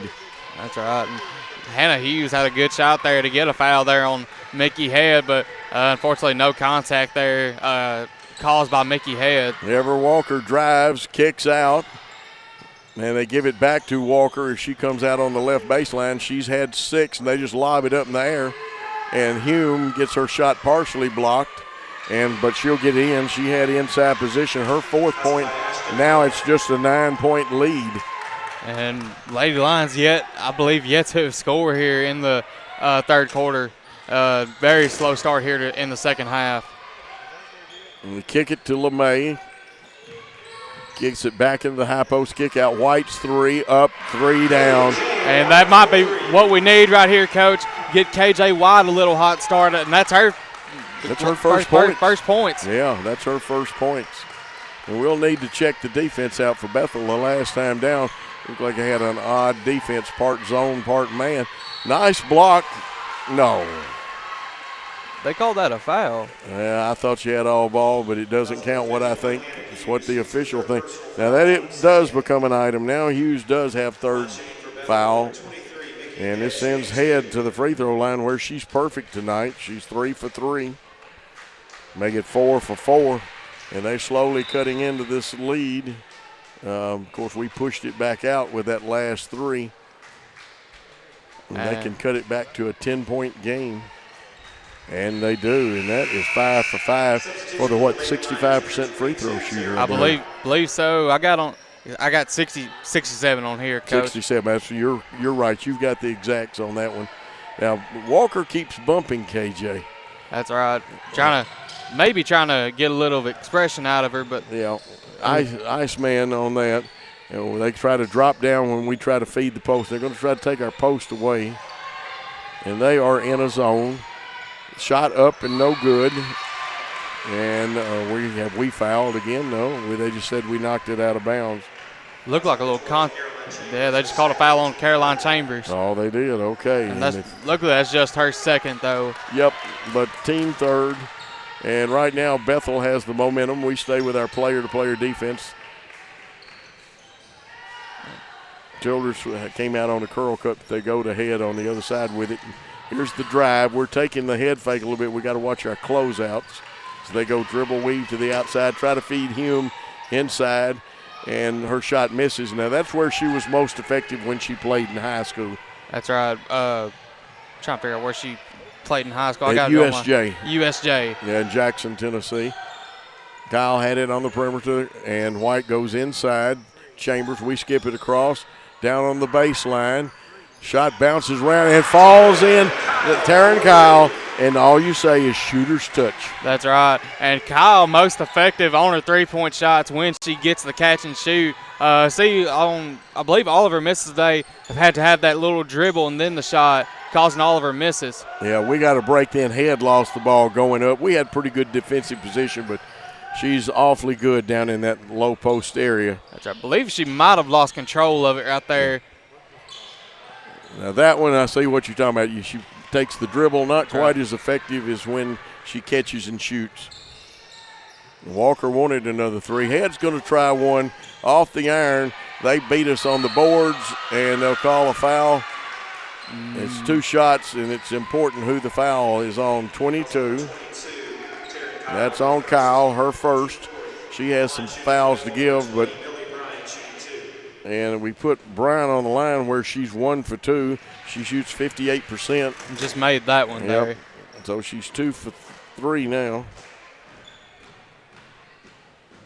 Let's hope she holds to her form. No, she drilled that one too. Shot it, got it, and 39-28, 5:21 to go.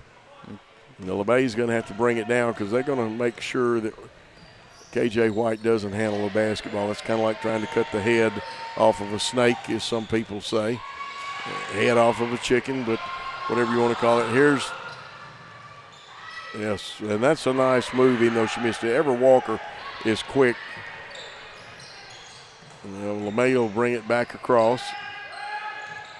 That was a great job there by Taryn Kyle to grab the rebound. She's really had a good game here for the Freed Hardman today.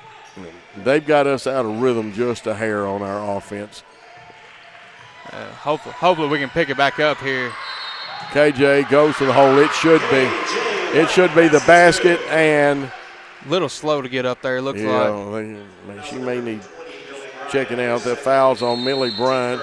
KJ White, she is limping. And White normally a 77.4 free throw shooter, and there'll probably be a timeout. I know we've got 3 unless we call that one. They have 2 left. Chris Nelson checking with the official. And let's keep it here this time. Your thoughts and what you've seen to this point in the third quarter. Well, Lady Lions are doing a better job and in the last previous games. Had a slow start in the third quarter, but we're now picking back that momentum up, and that's something we haven't been doing in the third quarter. Once we've lost that momentum, we usually haven't been getting it back till the fourth quarter. But today, Lady Lions are starting to pick it up. KJ White taking it to the basket. Terry and Kyle making threes. And we're just playing good team offense here. We're here in the past minute, Coach. So great job by the Lady Lions by handling that little momentum loss and picking it right back up. Absolutely. I feel like we need to get Chambers involved in the offense. Plus, definitely got to get LeMay. She had 12 all in the first half, but a nice three-pointer by Kyle. And also, KJ White has 5 with a chance for an old-fashioned three-point play right here. And she got hit pretty hard. Bethel, a clean but very physical team. That's right. Shot it, got it. And she just bumped that average up, I believe, maybe close to 78% now, 77% coming into this game. Yeah, it should be over. I'm like you. I agree with you 200%. There's the fake handoff. Watch head, but she gets rid of it. They feed in low to Millie Bryant, and she can wheel and deal down there. She gets the screen, comes out. Now head sets up, but we steal it. Great hands by Chambers. That's the second time she has done that today. But you see KJ White there still limping a little bit, but look like she's running a little bit faster now, so hopefully she's doing better. Kyle catches, shoots, thought it was down, but it came off. Drifted right just a hair. Head with the rebound, kick out to Ever Walker. She is proving to be another offensive threat for this Lady Lions offense, and that could be a very key thing heading into not only conference tournament time, but the rest of the season. Head thought about it and got rid of it. Goes to Millie Bryant, who wants to take the crow hop step. I think we fouled her on the floor. And Chris directing traffic, bless his heart, he's like me. I think I spent more time on the floor directing traffic than I did sometimes. That's 5th foul, so we should be shooting. Believe so. Foul on Crumpler. Yeah, it should be a shooting foul. And Bryant, who started the game 1 out of 2, but now she's 3 out of 4, will be there at the line for 2 shots. And string music there, Jodine's old phrase.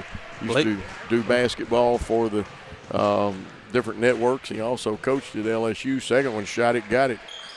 I believe Coach Nelson down there was trying to say that she had already made the shot, hoping for an old-fashioned three-point play, but unfortunately not able to get that for Bethel. That would have been NBA continuation. I believe so. Ball around the horn to the left wing, back to the top of the circle to LeMay. She wanted to crank. She's going to take it all the way. Nice, but it was on the backside. You got to hit that magic square on your side.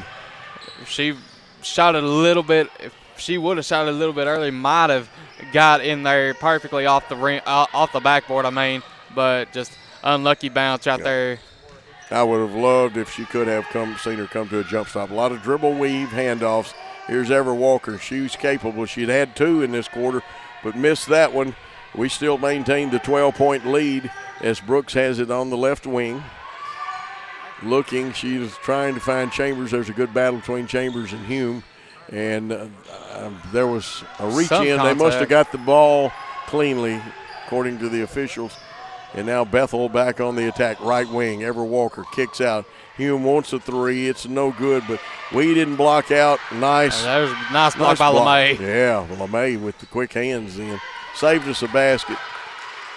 Ever Walker, they clear one side for her. We give help. And they're going to call KJ White. This is going to be her 3rd, I believe. It is, and that is an item. And quickly to the table goes Purvine. And Ever Walker will get 2 free throws. She has not been there tonight, but she is a 76.3% free throw shooter. And Bethel wearing that free throw line out now. That's right. I don't believe they missed since Kristen King had the last misses for them. That was back in the second quarter. Boy, nothing but string music again. And they're going press right here. I believe a man press, but no, they went 1-2-1-1. That's the reason we were able to get the ball in the center of it. Dangerous pass, and it just happened. Brooks wanted it more. We are out of rhythm right now with a 10-point lead. Need to get that offensive rhythm back. Now we drop in there and see the pushes that they get in the post area, and they're allowing them to use their hands. Then you have to adjust. If they don't call it, it's not a foul. That's right. You just have to keep going with the play and not worry about the decision of the referees, and that's what hurts a lot of teams now today, as we see. Of course, they say you have to gain the advantage. They X off of head there, and then the three, and Ever Walker, that's her third one in this quarter. I believe they called it a 2 there. Did they call it? Thank goodness. That helps a little bit, but it cuts our lead to 8. And again, we have not looked sharp offensively. Bethel's picked back up that momentum, and Lady Lions have seemed to lost it again. And Crumpler gets her shot blocked, and thank goodness it hit the line before she picked it up, because they could have said it was out on her. I thought the referee was fixing a point towards the Bethel basket, but fortunately we got it back. We go back to our normal box formation, and we fake the slide up. Now we do go up. See LeMay with it. 8 seconds. LeMay's got head out here, but no place to go. Brooks wants to shoot the 3. She got to let go of it. It falls off, and they get the rebound, and we are totally out of sync on offense right now. Yeah, that's just a little bit too much power there by Brooks. Good idea, but just too much power. But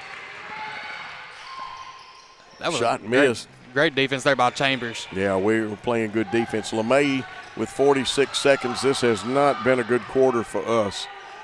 And we can't get the last shot because we only have 19 seconds and counting on the shot clock. They'll get one more possession, they being Bethel. We get the high double screen. And again, see our offense is congested, clogged. We get the shot blocked. Chambers goes up. She's fouled. That's got to be a foul. And looks like they're going to get that on Hume, I believe. Be her third is what I've got, Mike. Yeah, she was one of the very few that was in foul trouble for Bethel. Of course, Mickey Head, I believe, getting close to half of them. Now, these 2 free throws become extremely important for the 73.3% foul shooter. And then shot it, got it. I believe that's 3 for 3 today for her, isn't it, Coach? She has a miss back in the second quarter. Shot it, got it. Must have been off of that 1-and-1, I yeah, believe. she had attempted an old-fashioned three-point play.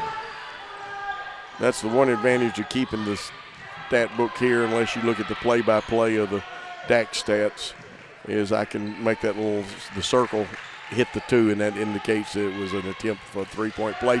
Steal LeMay with 4 seconds. They steal it back. They've got a chance with 1 second. They throw it up, and did they call a foul? Oh, my. Yes, they did. And going to the line is Millie Bryant, who has hit 4 in a row, and she will get 2. Now the question is, did the foul come after? I believe you can do video replay in the NAIA, can't you? I don't think they will allow it. It doesn't matter anyway. They're going to give her the 2 shots.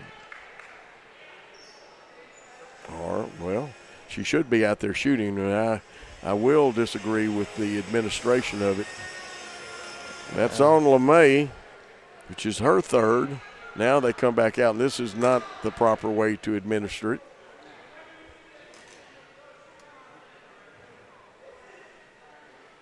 And again, maybe college does it a little different. I have been a high school official.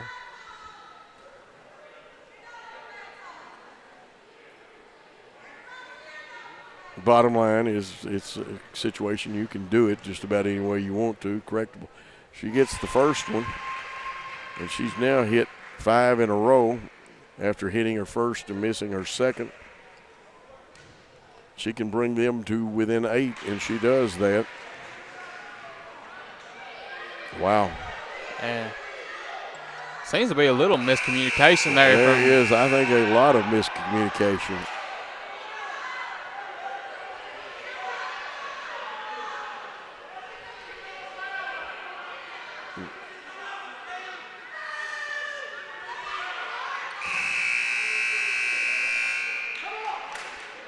Now, Coach Chris Nelson, 15-year veteran coach, talking to the officials.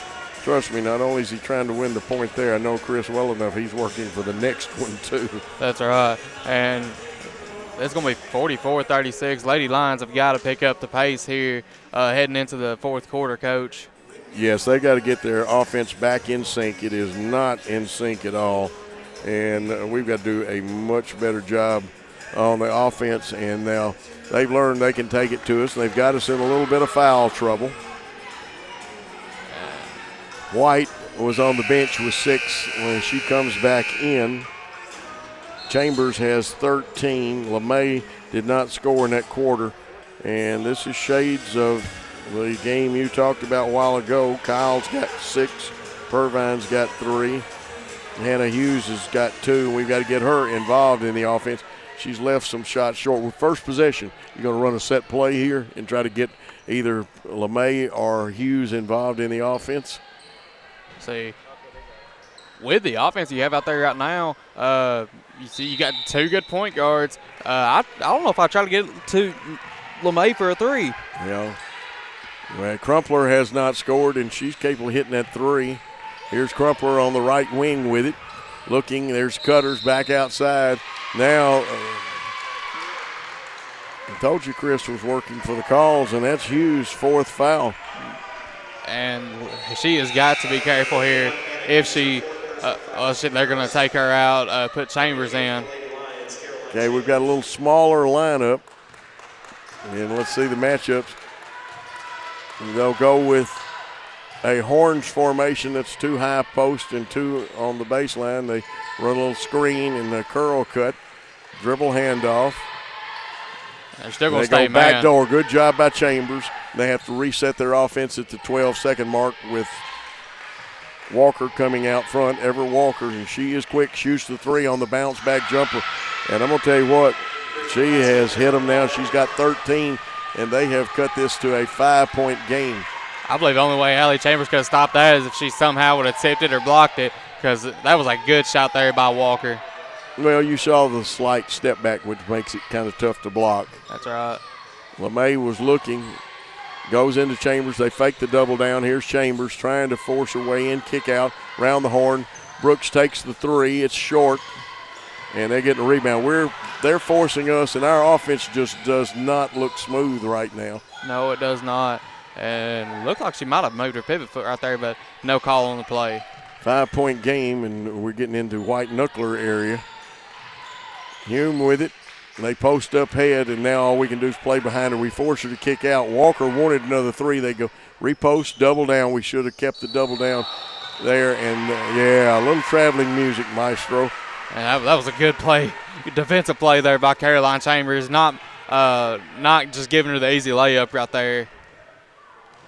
And now let's check and see. They're playing player-to-player defense. They've used some zone, and they've got Chambers and Hume as a matchup. We run a cutter. And they might have a little bit of a mismatch out there with Chambers. LeMay wanted to go to the hole, but they cut her off. Right now they've got some of our driving lanes cut. Here goes Brooks, and she's fouled. That's a body foul. It'll be on the baseline and probably is on Childress. And that's only their first foul. That was a great play there by Chambers, and getting a shot clock reset right there. Almost ran out on us. Yeah, we've got to do a little better with that. 20 seconds is what it goes to. The ball will be thrown in on the baseline by Brooks. We're again in the box formation. And we kind of read the cuts, but we really didn't screen anybody then. Here's Chambers cutting into the post, and watch the pressure. As long as they don't push back on her. And that time Hume was wise. Then we go back in there, and they reach in. Got to be a reach-in foul, and that's got to – well, they called a timeout. No, they did get Childress. I was right. There had to be something. We'll throw it in again. The shot clock will go back to 20 again. That's right. And now we run a curl cut with Crumpler, but it's stepping out, and that's good to White. And she is guarded by Walker. She goes to the hole, and to be honest with you, you can't see it. I won't fault the officials, but there was a hand in the back that helped with that miss. There's the Euro step. They'll get Crumpler with the foul. And I don't think that might be Crumpler's just her first foul, I believe. I've got 2 on her. Let's see what the official book says. What's bad is Walker will be at the line for 2 and can draw her team to within 3. She has not missed. She's 2 for 2 from the free throw line. Make it 3 for 3. And this is shades of a nightmare right now. That's the reason I'm sitting up here and Coach Epperson's down there now. And make it 4 for 4, and this is a 44-41 lead. They cut into that 19-point lead that Freed Hardman had with about a minute left to go in the second, or the first, I mean. You know, we go into Chambers. She spins, goes up, stops, pops. Will it fall? Yes! Chambers gets a big basket and an attempt at a 3-point play. I believe that's 15 for her. At least might be what I have on mine. I've got Hume with 4 fouls. Yes, 15 and a chance to make it 16, and we need this one. That's right. Everybody in TV land, hold your breath. There it is. It's down, and that pushes it back to a 6-point lead. Now we need the good defensive stand. Looks like they're going to send a sub to the table. That's Henniger, who played early in the contest. I believe only got 6 minutes there to end the first half. But we need to try to keep the ball on the left side of the floor, and that time they managed to center it and go right, which they're very good at. And we making them go in there. They drive 3 seconds, go into the hole, is head. Her shot, it danced in, and that young lady has done well for her 11th point.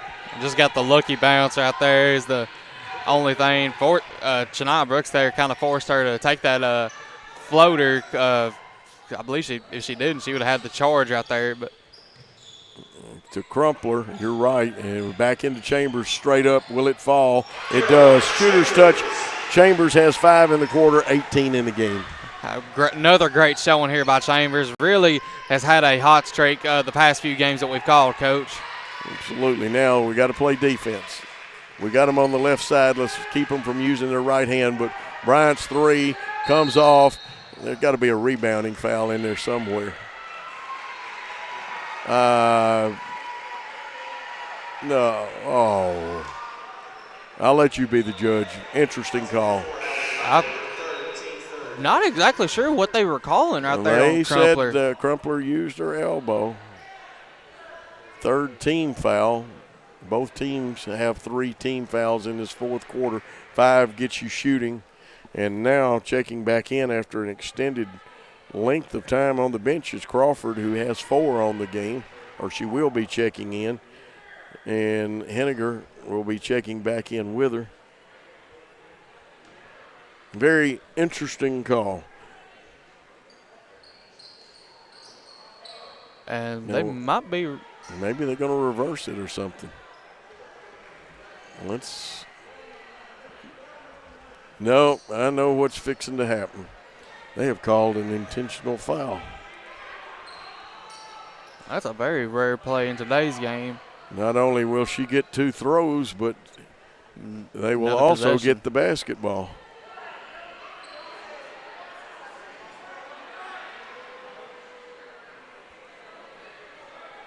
Interesting. Very interesting. And Walker gets that, and she doesn't miss from there. She's got 16 now in the contest after being shut out in the first half. She's really turned it on here today, Coach. And they get the basketball. We've only got a 4-point lead. Hume is out. And so is Childers. I've officiated before. I feel for Joshua Epperson right now. All I can say is interesting, and folks that's heard me call ball games before know what I mean when I say an interesting call. Yeah, like I said earlier, you don't see those calls a lot, especially not with the elbow. Now, intentional push, more common, but not really the intentional elbow in today's game anymore. This is Mickey Head with the basketball, guarded by Chambers, the dribble handoff. And again, we got to keep them going left, and we're allowing them too much usage on the right side. Here's the dribble handoff so they can get us to let them go. The step back three, and it's good, and it's a 1-point game. That was Bryant. And that was just 5 points there in under 20 seconds, Coach. So Lady Lions really need to have a good offensive possession right here, and Chambers really doing a good job posting up down low. Well, it's 7 if you say it took a possession away from us, a 7 or 8 point turnaround. Cause here's LeMay's jumper, no good, falling away just a little bit. And now Bethel has a chance to take the lead after coming all the way back. LeMay just has not had it this half. No points in this half at all, Coach. And they've made her take disadvantaged shots. A lot of screening action by Bethel across the baseline. Three-pointer up off the iron. Chambers with the rebound. And Henniger used her hand. Now, no. She might have been in the charge circle. Well, whether she was or not, she slid sideways on that. And Brooks' second foul. There'll be a timeout on the floor, and while everybody gathers composure right here, let's take a timeout on the Freed Hardeman Basketball Network.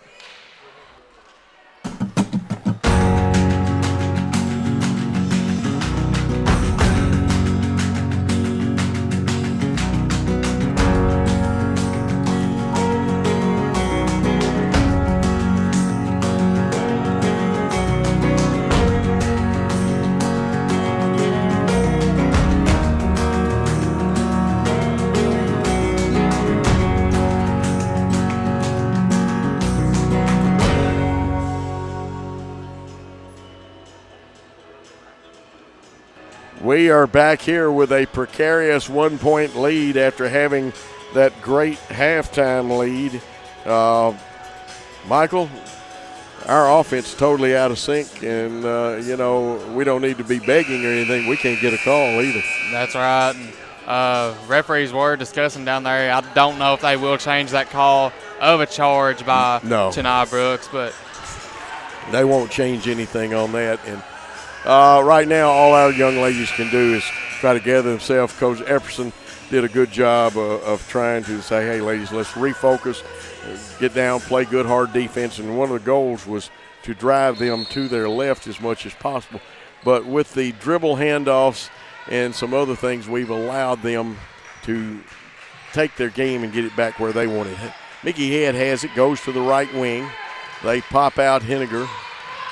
And Walker has it, who can hit that step-back jumper. And we have to stay close enough. She's also great at driving. Three-point shot up. Three is down. They take the lead, and that is their first game. Our first lead is Madison Henniger hits a three, and they're up 2 now.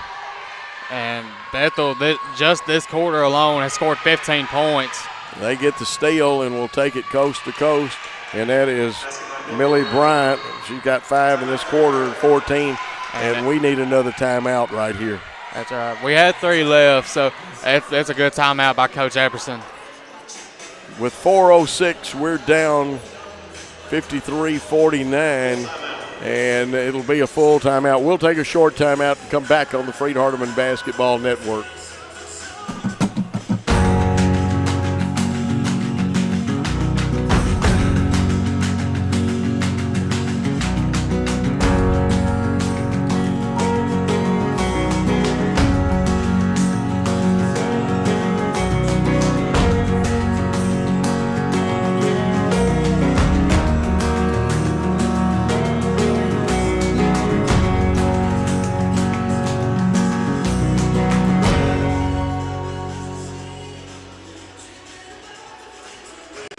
We are back in what was once a big lead, and we allowed them to come out and physically take the lead from us.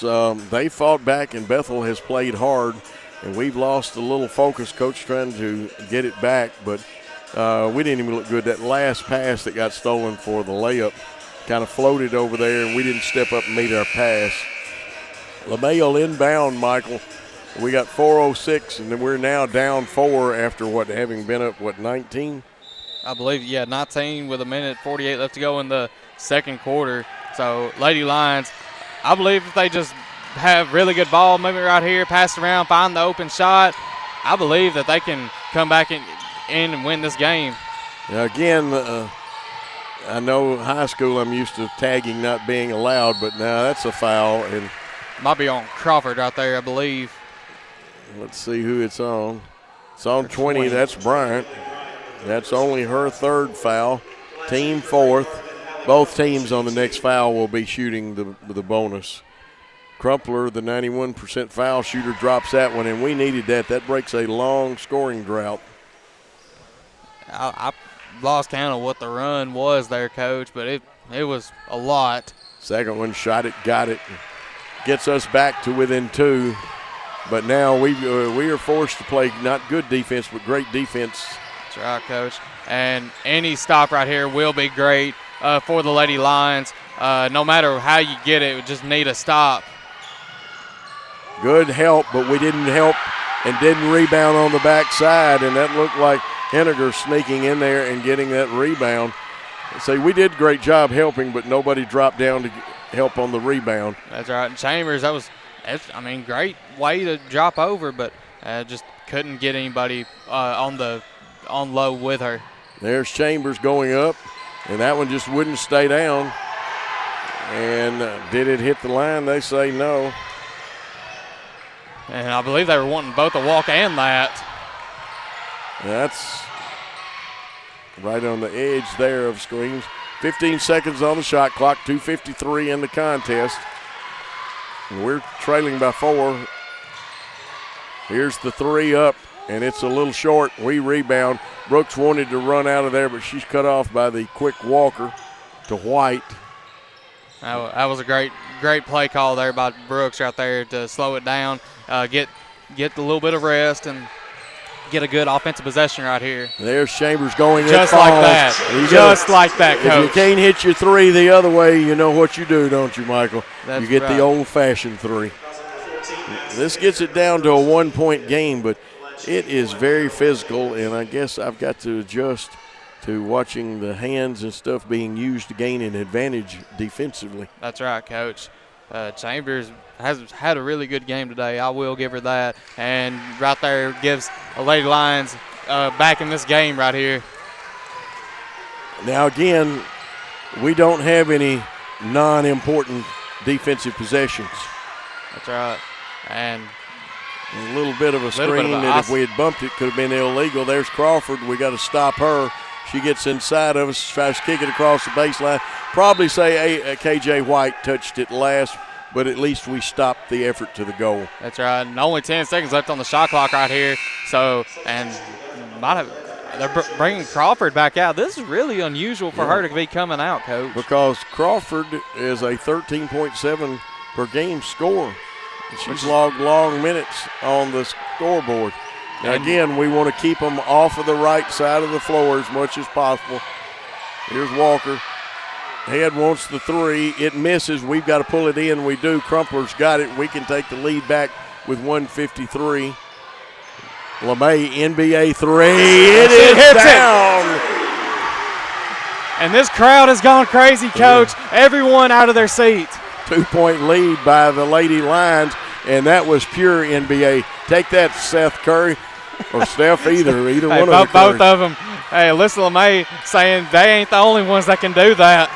The Rifleman from Mount Pleasant, and they want a 30-second timeout. They being Bethel, they'll have 1 left if my calculations is correct after that. They take 30. We're going to take 30 on the Freed Hardeman Basketball Network.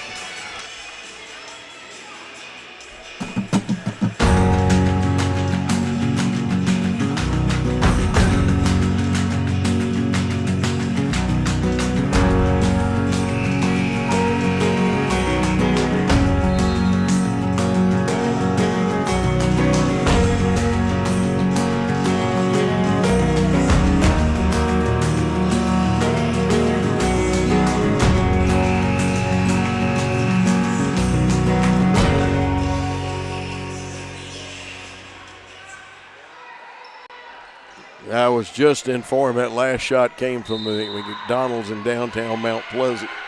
That's a really good McDonald's there, Coach. I actually go there about every time I'm in Mount Pleasant. Yep, 57-55. Bethel has the basketball, high screen.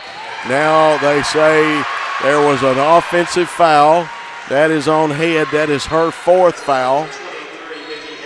Now, Coach has a tough decision. Do we just run our offense or do we? Now, Chris, again, is not trying to get this call changed. Chris Nelson, I call him, I've known him since he was a young man. And across the way, Jeremy McCulley and Dave McCulley.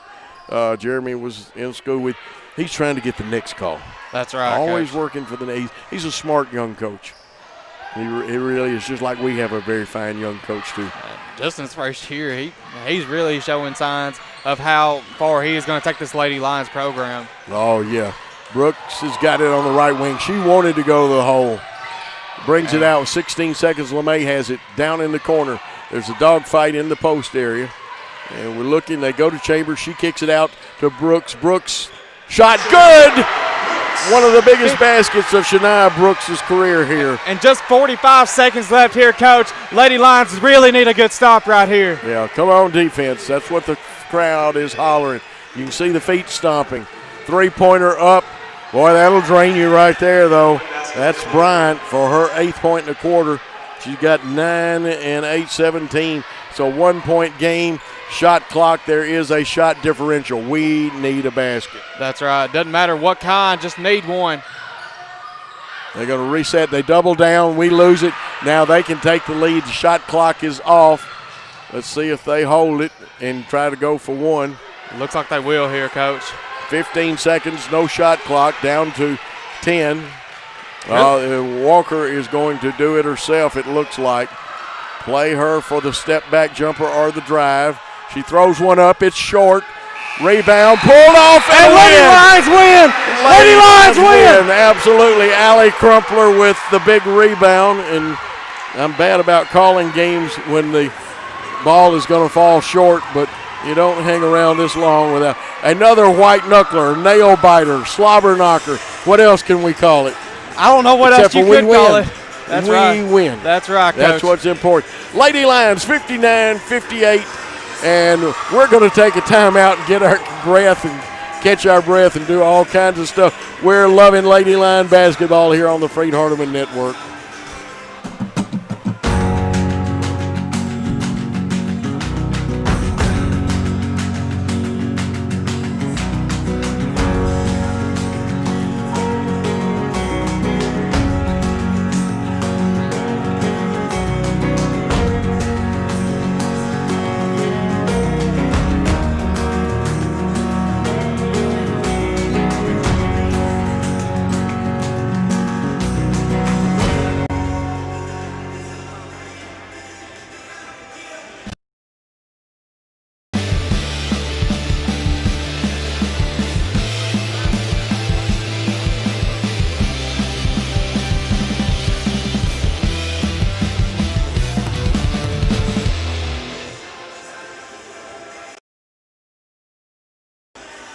We are back, still trying to catch our breath. The music, the celebration is loud. What a win. Now, I don't like blowing the big lead of 19, and I'm sure Coach will talk with them about that, but I guess the Lady Lions just like making it exciting. I guess so, and that's 4 straight games in a row that they have made it exciting, and all 4 of them coming at home. Thomas More, Shawnee State, and Martin Methodist, and now tonight, Bethel. And this is 2 straight wins in a row, and this actually might push them up further in the Mid-South Conference standings. We'll have to see later tonight how the other games go, but this could really push them up close to the top 4 there and get that first round bye. And let's see if I can pick anything up on the DAC stats. These probably are not, these are games in progress. Men's, well, they just changed. About the time I get ready to read them, they go to another conference in the NAI, and we'll try to pick up on that. I know that Chambers had 21, LeMay had 15. For us, we'll give some more scoring in a minute. These are coming off the DAC stats, where they have just posted our score as a final of 59-58. Cumberland won the women's game 51. No, they lost it to Thomas More 76-51. And that's in our league. A lot of things happening. Maybe we can get some other scores from our league. I know for them, Brian had 17 and Walker had 17. Walker is a very fine player, too. He's got good quickness. Surprised we didn't see a little more of King in the second half, though, for Bethel. That's right. They just only played her just the first half and nothing more from her. But I guess we can't complain about that because she was really effective there in the first half for Bethel. But well, hey, Freed Hardeman, we'll take a win when we can get one, Coach. Oh, a win is a win is a win. If we had drop kicked it into the goal, our last bucket or something, I would have taken it. The rebound by Crumpler was big. The defense was pretty good. And you knew Walker was going to take that last shot for them. And that's right. I'm just very proud. The young men will come out here. We've got 33 minutes between games. Well, of course, folks, if you don't want to leave, Coach will be with us. And while you and Paul get that together, tell you what, let's do in a minute. As soon as we we'll take a timeout in just a second. But we'll let you and Paul get those stats together so we can see them.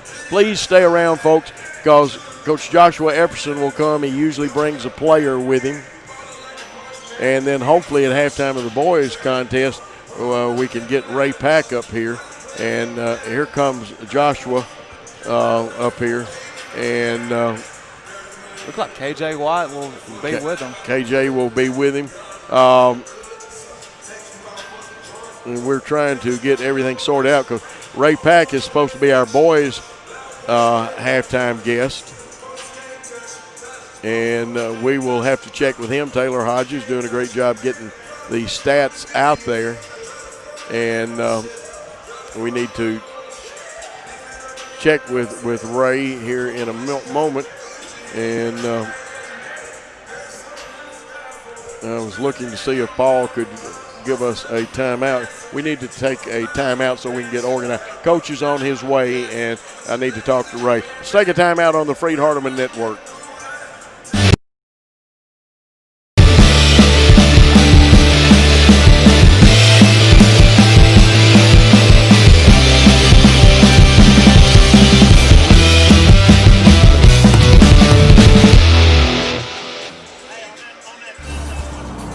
Worthy Road Studios. Worthy Road Studios is a full-service television and live streaming service that can provide live broadcast coverage outside of normal studios. We own all the equipment needed to produce live events. We are a road studio, meaning all equipment is portable. We can work out of small, unusual spaces not designed for broadcasting while still delivering a TV quality product. We use wireless communication systems and have invested in high-definition wireless video transmission. Worthy Road Studios has been producing local television for over 10 years. We work with different media organizations producing live high school sports, as well as Union University basketball and volleyball. We use multiple cameras, on-screen graphics, live scoreboards, and live picture-in-picture. We can do slow-motion instant replay with a telestrator. I can stand. We can have referees mic'd and use sideline reporters with wireless microphones and cameras. New for 2020 is our new video production trailer. This small trailer is designed for getting into tight spaces and is like a portable press box. It has a powerful wireless internet system for broadcasting and also has a battery backup system that can handle an entire broadcast. It can accommodate 2 announcers and 2 technical people with all audio and video equipment. Above the trailer is an observation deck with safety handrails for as many as 3 production cameras. This trailer is perfect for all outdoor events like football games, baseball, softball, soccer, tennis, graduations, and political events. Contact Worthy Road Studios by Facebook, YouTube, or call us at 731-499-1730. We would like to help you with your live event by streaming it to your Facebook page or to YouTube, all live.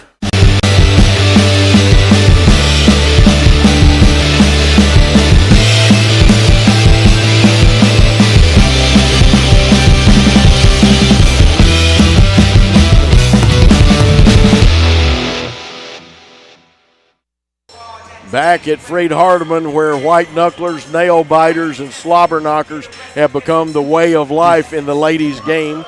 My tan, what little I've got left me, half the folks over there held their breath, but you ladies get it more excited now. Let me tell you who the special guests are. First of all, from Trenton, Tennessee, one of my favorite places, KJ White is here, and also, you know this good-looking fella, Coach Jefferson is right here.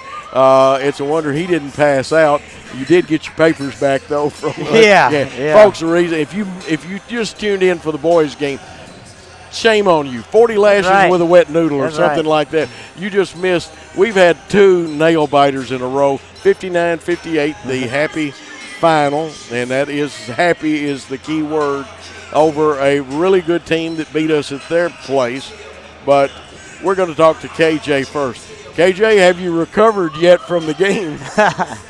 Yes, sir, I have. That girl she hit my shin with her foot. It was fine. Do you like playing the nail biters, or would you like to play in a couple of blowouts for relaxation? I like the nail biters are fun when we win in the end. When we win, those are fun. Well, now you should be used to it because you played up at Gibson County. Yes, sir. And y'all played in a few. You played in the state tournament, but it's college fun. It is. It is fun. The game is completely different from high school. And I'm probably backed out of it, but folks. And I wish we could focus it. This young lady has the nicest smile. She is making me feel so bad. Look at that nice smile and stuff. Now, Mom, I saw her walking a while she ago. walks so much. Now, is she a great as athlete in her younger days as you are? From what I've heard, she was. Yeah, okay. I've heard she was a defensive player.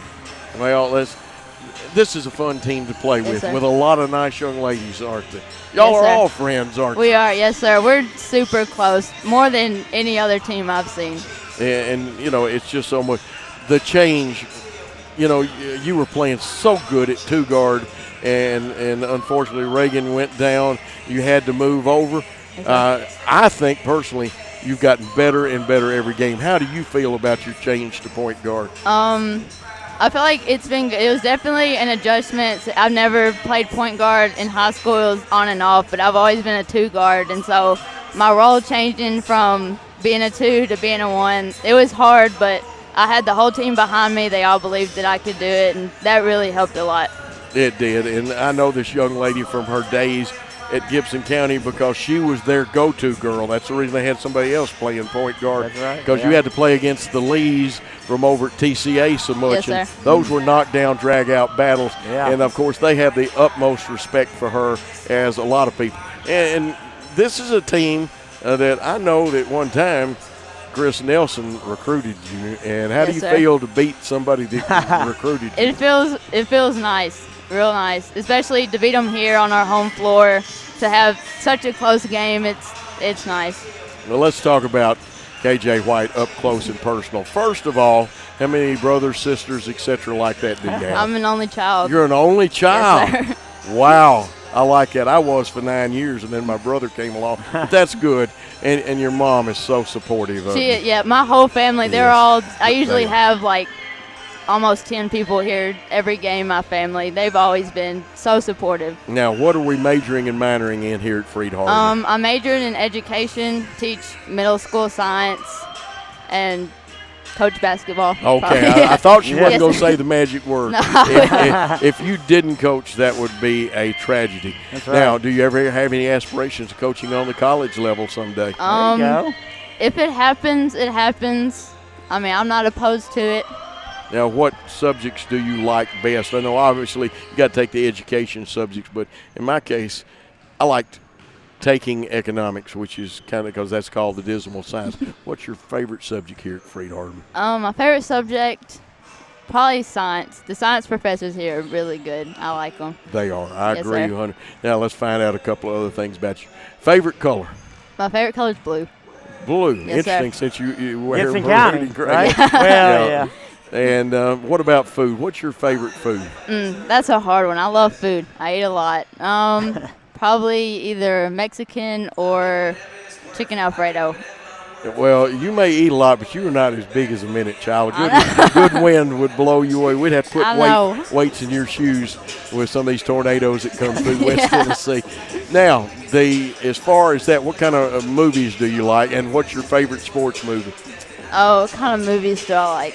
I like rom-coms. Those are good. And then, I don't know, sports movies, those are good. The motivational ones, I like those. Have you watched Hoosiers before? Yes, sir. Sometimes you remind me of Jimmy Chitwood. Mm-hmm. And I'll give you some trivia you can pull on your teammates. The real guy in real life's name's Bobby Plump. Mm-hmm. And he hit the shot. Did you know the only thing that's really true, though, in Hoosiers is where he hit the shot from? And but we're not here to talk about Hoosiers, but that's motivational. That's what I like. That's the reason she's going to be a good teacher and coach. Oh, yeah. Favorite drill at practice? We always got to do that with everybody. Favorite drill at practice? 2-on-2, get back. 2-on-2, get back. Yep. that is a good one right there. Now, we've improved our position in the conference, obviously, today. What have we got to do the rest of the season? I'm going to make a coach out of you right now. And Coach is going to answer, but I'm not going to he's going to hear your answer, but you won't get to hear his. We have to keep our energy up. Our energy this game, the first half was the best we've ever had. The third half, it kind of went down, but I think finishing the game with the energy we started with will keep us every time. In the past games, we've been so up and down with everything. I think this is the first game we've ever been almost solid the whole time. Much better, because we've had some gaps that we did, and y'all got it back together at the end of the game. Now, I'm going to give you, it's your turn to say anything you want to not only the folks back in Trenton, not only the Freed-Hardeman fans, but we've even probably been picked up. I think even the Campbellsville fans are watching, because they're going to take our feed and their radio's here, but they're going to watch during the boys' game. So you got a lot of basketball fans, and it's your turn to say anything you want to them. I would just say watch out and be ready, because we are ready to go. And go Lady Lions, yes, right? Sir. And you're welcome. Stay with us. We're going to talk to Coach a little bit. Coach, we were cruising along, 19-point lead, and then we kind of hit what I call the doldrums a little bit. It wasn't that we weren't trying, it just wasn't happening for us. Yeah, a couple things there. Number one is they didn't make a single three-pointer in the first half. We knew the law of averages. They're going to make some in the second half. I mean, we wish they'd go 0 for, but that's not normal. How many did they end up making? I did. Well, let's see on the sheet. I'll give you my sheet. Oh, let's get the stats up. There you go. Well, they increased their percentage. They did. So they were 0%, went to 23. So obviously they shot a lot better in the second half. They wound up hitting 6 for the game. Well, here's the stat that hit me is Walker didn't even scratch in the first 2 We did a great job on her in the first half.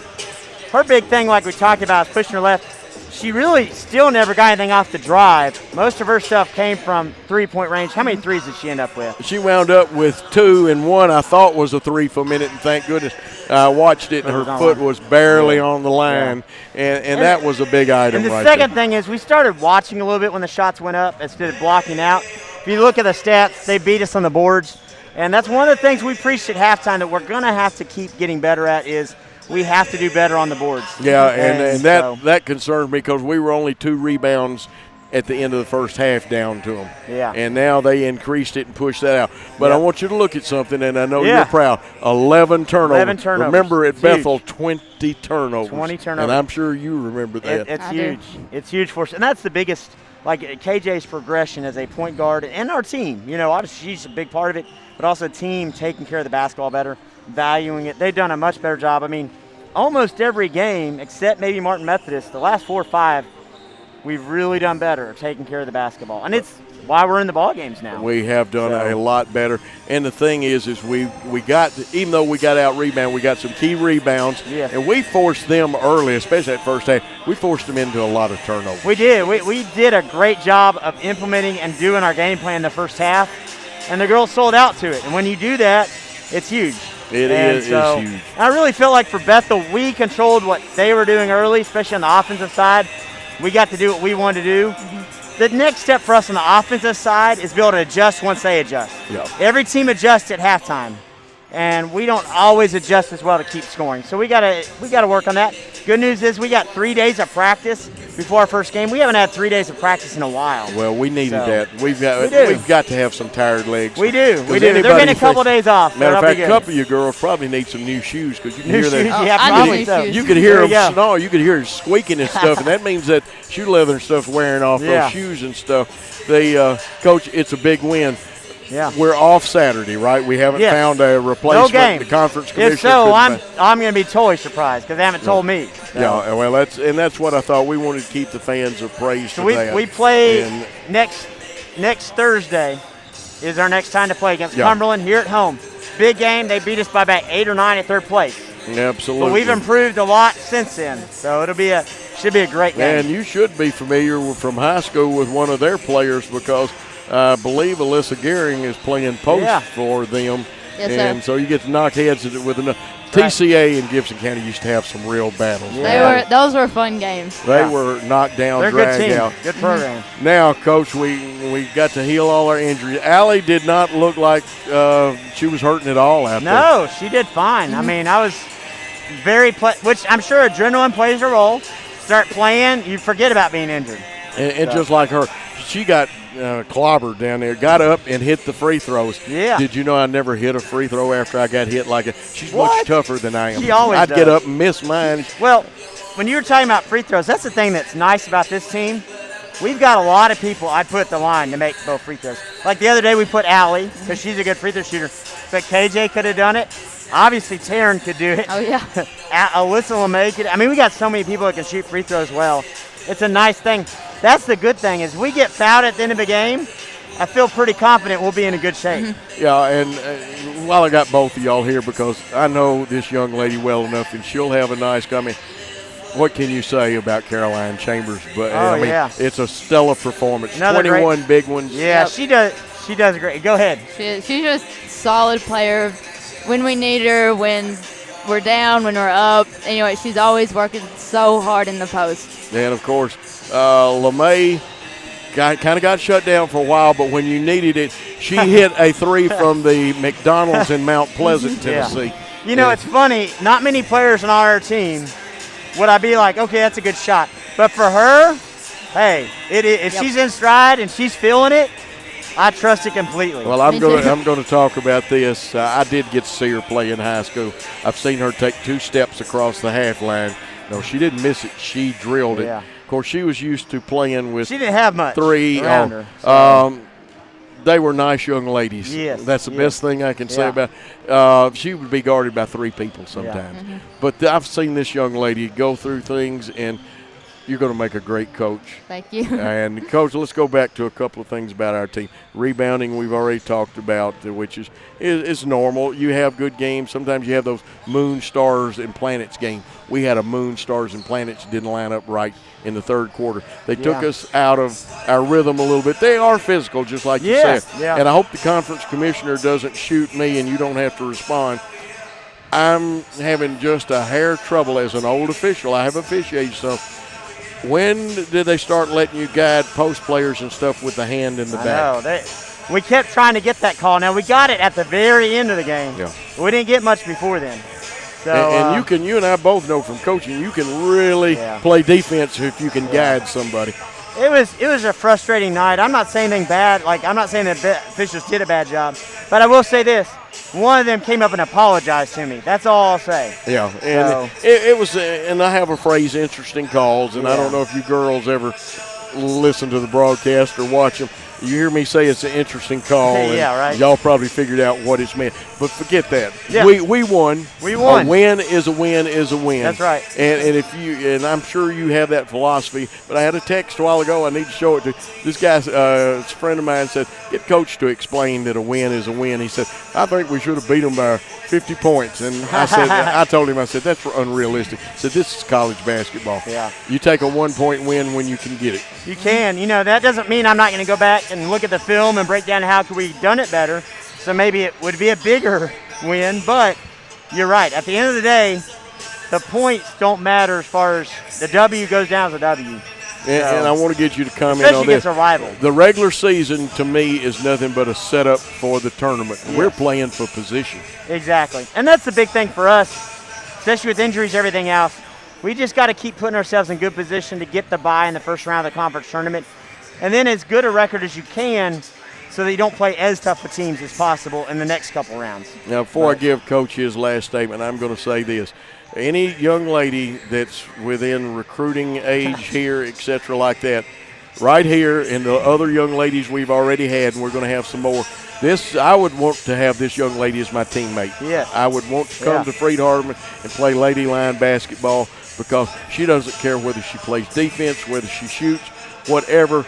And guess what? You've got about 12, 15, ever how many. I haven't seen a selfish person out there. And KJ said earlier, they are a family.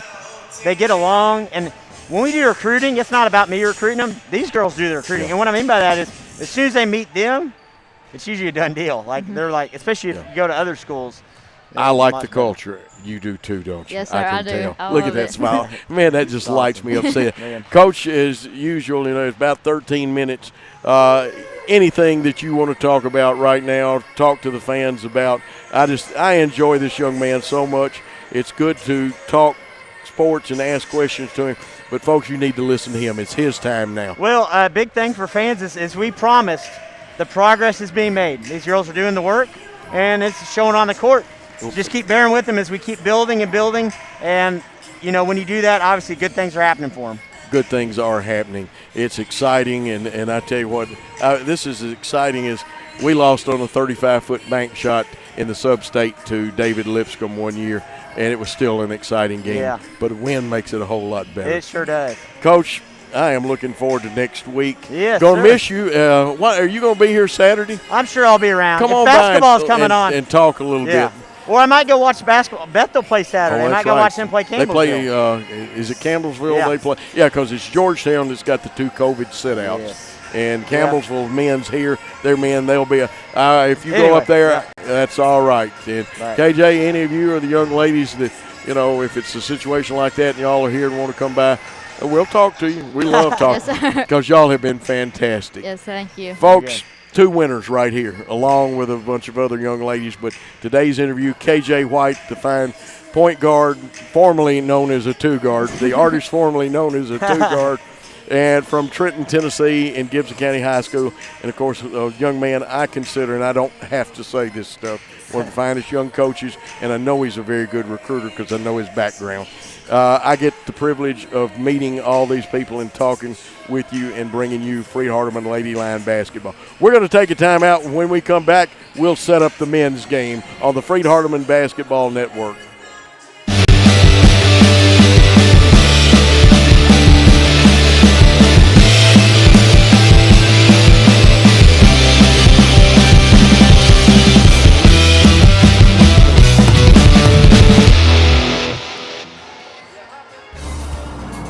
Worthy Road Studios.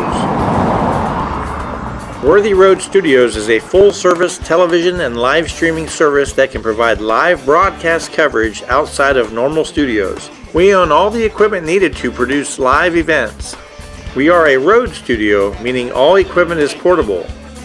We can work out of small, unusual spaces not designed for broadcasting while still delivering a TV quality product. We use wireless communication systems and have invested in high-definition wireless video transmission. Worthy Road Studios has been producing local television for over 10 years.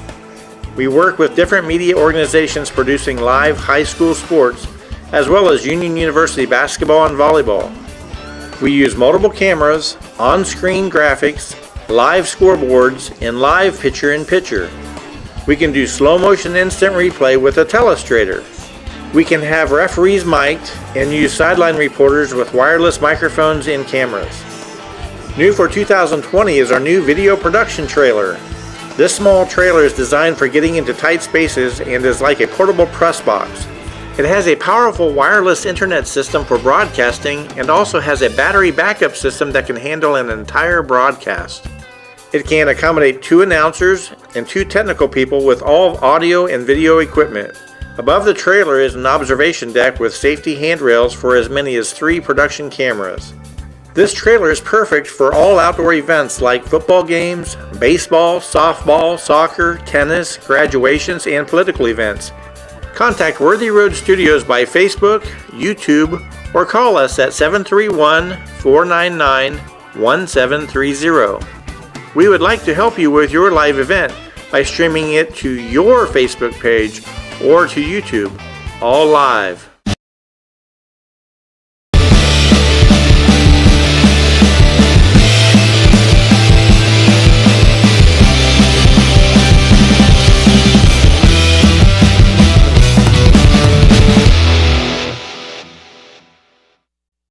Okay, we are back at the house of the White Knuckler of the ladies the last couple of games, nail biters, slobber knockers, whatever, and I enjoyed it.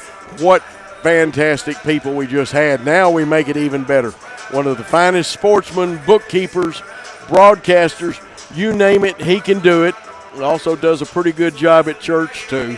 My privilege to have my friend Ray Pack, who is going to be the voice of Lady Lions softball, and he also takes pretty good care of some fine people at Chester County. Ray, glad to have you with us. Thanks, Coach Shaw. I appreciate all those accolades, even though I'm not sure I deserve all of them. But well, the only thing I haven't seen you do, and somebody told me you did this, you fill up the water bottle sometimes. Well, I can do that if I need to. It's all about these kids. What I do is all about the kids. And when I moved down here 11 years ago, 12 years ago, whatever it was, my wife, the first call she made when she took a job here was to call the AD, said, my husband needs something to do. Well, they have, and Mike McCutcheon, great AD, and exactly. He's kept you pretty busy. You work with a good group of guys at the and we've table. been together 9 years. And it's been known and told to me by officials and that this is one of the best tables that you can come to for a college ball game. I had a coach at another school tell me it's the best table in the conference. And we try to stay on top of it. Naturally, we miss things, but we try our best to keep on top of it. Ray, we're fortunate you and I both are going to work for Worthy Road Studios. There'll be days where there's softball and baseball at the same time. You and I are going to help each other from time to time. That's right. We're looking forward to it. Now you're going to help us or be with the volleyball next year too? We're probably going to do volleyball.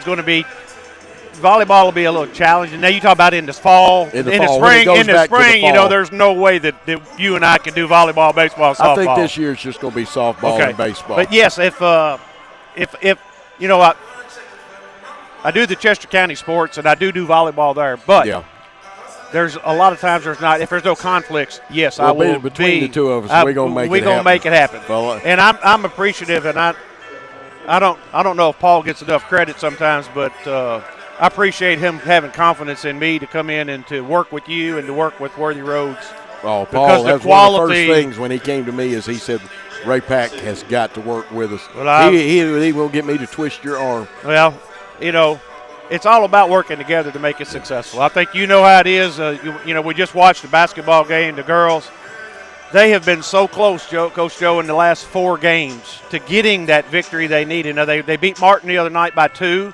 Tonight, the struggle comes in the second half as they come out. It seems they don't have the intensity in the third quarter defensively, but then they pick it up at the end.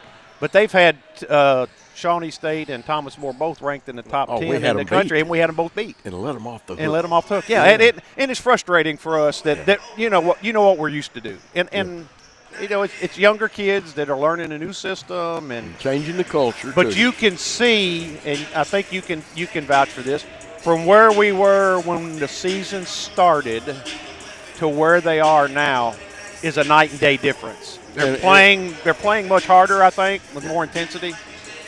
They've learned to adjust without Reagan Floyd. Let's be honest, that was a big blow. Exactly. And we got the game that we lost that night that she got hurt. We were right there in it, but then the turnover, it was a turnover disaster. That was when I had COVID and I wasn't able to be here, and I was watching it online, and when I saw her fly down into that corner and when she landed, I knew it wasn't good. I was afraid it was an ACL that she blew out. But fortunately, she's coming back in about another week or so. Yeah. And you got Brooks back now, which takes some pressure off the young lady you just interviewed, KJ. So they're getting there, and they're gelling a little bit, which is going to be interesting down the stretch for the games we have remaining. Well, and that's the key thing. You and I, we've done a lot of sports and stuff, but it's playing down the stretch. You want to go into the tournament hot. a lot of teams make the mistake. They come out and show everything and do everything. First 10 games, or if you got a 30-game schedule, the first 15, then you've got nothing left for the tournament. So if you want to be hot at tournament, right, exactly. You want the momentum to swing to the last third of the season, or maybe not the third, but somewhere in the half to third range of the season. That's where you want your momentum at. Ray, I know I've got limited time, and you're going to come back. But I can come back up another night or another sometime. night. You come back, but we got about a minute and a half before you go. It's your turn. I have a tradition, and wherever I go, it's your turn to say anything to the Lion fans and the folks watching, and I think the Campbellsville people may have tuned in by probably now. Tuned in. Well, I am from Kentucky. Yes. And Campbellsville is only about 60 miles from my hometown, Elizabethtown. Oh, I know where Elizabethtown is. And so we'd go to Campbellsville when my daughter played softball. We'd play at Taylor County. We'd play Campbellsville. And we'd even go down over to Columbia, where Adair County is. That's where Lindsey Wilson is. So I say hi to all my friends back home. And to our Freed Hardeman fans, just know we miss you being here, because the crowd can swing momentum so much in a game, and I've seen that all year in other sports and other venues.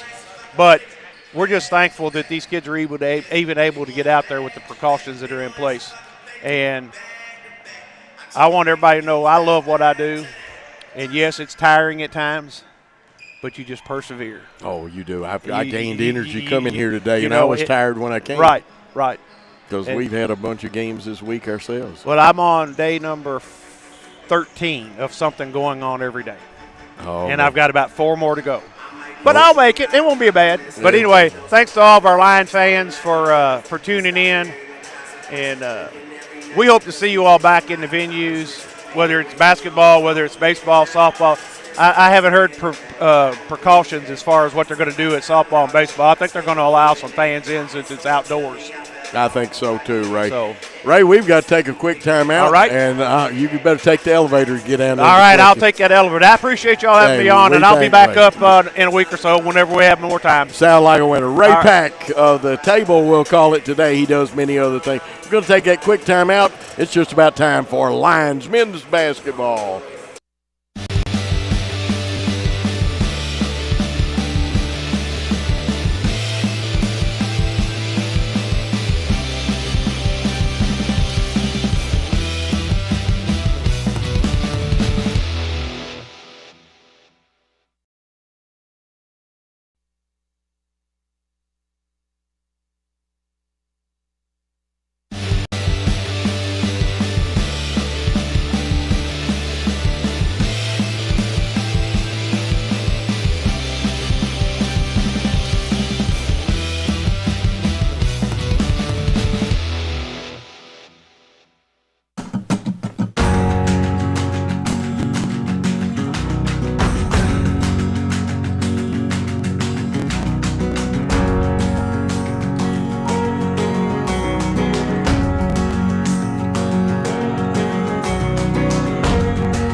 We are back. Michael Mullix, Coach Joe Holloway, Paul Schultze in Worthy Road Studios. Exciting women's game. We spent a lot of time talking. You got to hear the great Ray Pack, who not only does all these sports that we talked about. Ray is a minister and it's not when he has time. Obviously, that's his first call, but he's done something with sports, I think, for 13 straight days in addition to ministerial duties. Fine gentleman. And, the Freed Hardeman, that's what it's all about here, is service to community and learning. That's right, Coach.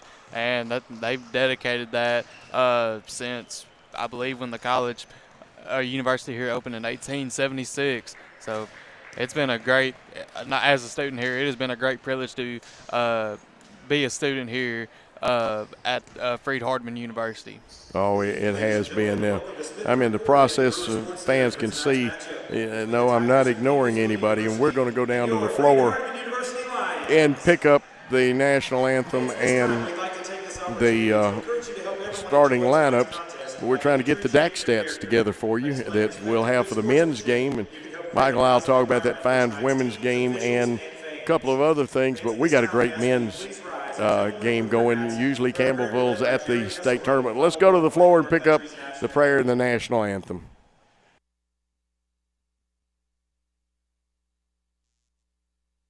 We have this privilege to be here to participate in this ball game that all athletes will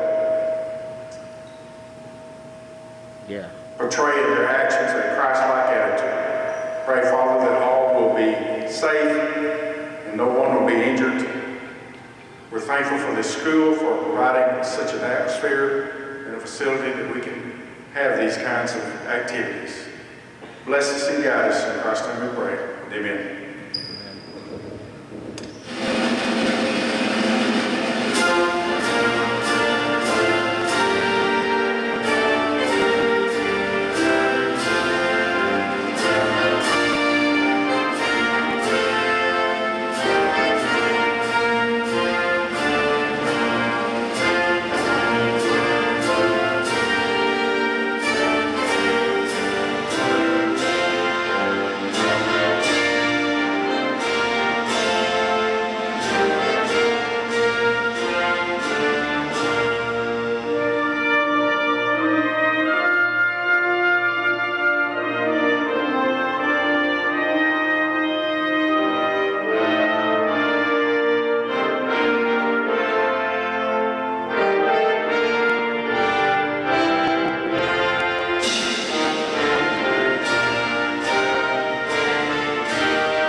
And now introducing to the floor the starting lineup for both teams, beginning with the visitors from Campbellsville University. At forward, a 6'9" junior from Pickerington, Ohio, number 1, Ross Ryan.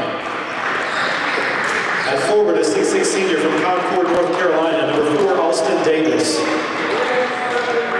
At guard, a 5'10" sophomore from Bronx, New York, number 11, Max Reyes. At guard, a 5'10" senior from Hopkinsville, Kentucky, number 14, Tavion Mason. And at guard, a 6'3" junior from Louisville, Kentucky, number 22, Sam Whining. The Tigers are coached by Brent Vernon. He's assisted by Mark Vernon and Darius Clement. And now get on your feet and make some noise. Here are the starting 5 for your Freed-Hardeman University Lions. At guard, a 5'10" junior from Humboldt, Tennessee, number 0, Cortland Martin. At guard, a 6'1" senior from Fort Payne, Alabama, number 1, Wanye King. At guard, a 6'5" senior from Antioch, Tennessee, number 2, Jeremiah Alexander. At guard, a 6'4" senior from Newmarket, Alabama, number 21, John Musselwhite. And at forward, a 6'8" junior from Nigeria, number 24, Francis Agbada. Coached by Chris Phillips this second season. Assistant coach in his third year is Jake Mitchell. And we are back. Okay, Michael, what are you looking for in this men's contest? Well, biggest thing here is going to be stopping both, I believe I forgot how to pronounce this guy's name. Avion Mason, I believe it's how you say his name. Yes, I believe you got it. You got to stop him. 20.7 points this season, and he's going to throw up a number of assists and get a number of steals as well. And then the other thing, got to get some off the defensive stops as well as the other players are concerned. And the tip controlled by Freed Hardeman, and I see Cortland Martin sporting his new specs. For the folks who don't know, he got hit in the face and cut the eye and a couple of things. It'd be Cortland, good to see him out there. We turn the ball over, and they get it. They being Campbellsville, a fine team that's perennially at the NAIA tournament. Long three in and out. And quickly back into the forecourt are the Lions. Martin gives it off to Agbata. Agbata gives a screen. They don't use it. Skip pass to Martin. Martin wants to drive it. 16 mark. Bounce pass. Kick out by Agbata. Jeremiah Alexander's three. Almost banked in, and the rebound comes down to Campbellsville. Last time out against Campbellsville, Freed Hardeman able to overcome a 16-point deficit and win 85-77 at Campbellsville about a couple of weeks ago, I believe, Coach. Absolutely. Ryan Ross tried to go to the hole. The three up and three down. That is by Alston Davis. And Davis looks like a very fine shooter. It's my first time to see Campbellsville this year. It's been a while. I've been to the NAIA tournament some and seen them play there. Their women's team are usually a very fine team. Having a little trouble as they play good man-to-man defense. Agbata gives off to Martin. Martin wanted to play the screen and roll game. He steps back. His shot is up and good, and that looked good since he's had some eye trouble from that cut. That's right. And Martin last time out against Campbellsville, season high, actually 29 points. Really helped the Lions last time against Campbellsville, and I believe he can do the same thing today as well. And dribble handoff here to Reyes. And again, the dribble handoff to Mason. Shot up, just rolled off the rim. Musselwhite with the rebound, and here comes Jeremiah Alexander. Pass into Agbata. He didn't get it in an advantaged position, kicks it out. Musselwhite wanted that NBA three. There's the backdoor play to Cortland Martin. Nice pass, the proper pass, and the bucket. 4-3. First lead for Freed Hardeman. Campbellsville on the attack. Nice pass under, but knocked away by Wanye King. Great read there by King, able to knock the ball away from Ross. And that's going to be a big key factor, watching them back cuts there, because they are going to pick and roll a lot, Coach. Yeah, Ryan Ross, the big post player wearing number 1, a very solid-looking young man as far as play. Three up off the iron, rebound by Jeremiah Alexander as Reyes missed that one. Wanye King head fake, scoop pass, bounces off Agbata's hand to Cortland Martin. Cortland misses, and rebound comes right there, and Ryan Ross secures it. Gets it quickly into the forecourt to Mason. Mason takes it down the right baseline, skips it across. Reyes gets the screen, wanted to use it. He's on Agbata, or Agbata's on him, actually. A little popcorn machine action to kick out. 3 points up and 3 points down for Sam Whining. And I believe I did not check myself out, but that is the correct pronunciation, isn't it? I believe so, Coach. Wasn't able to get that before the game, so I guess that's what we're going to have to go with. Yeah, they didn't give us a pronunciation guide on him. Only one player with pronunciation. Here's Alexander's kick out. Head fake by King. The Euro step, he loses it. There's fight on the ground for it. Ryan Ross down there with it. Reyes on the run out. Scoop pass, gives it over, and it's kicked out. The three is no good that time by Whining.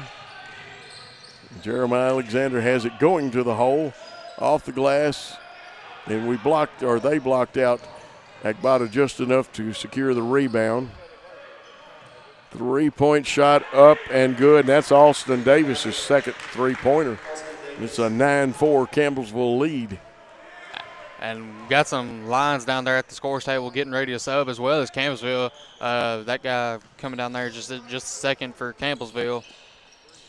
Absolutely, and they had a good kind of shot short. Agbata got it.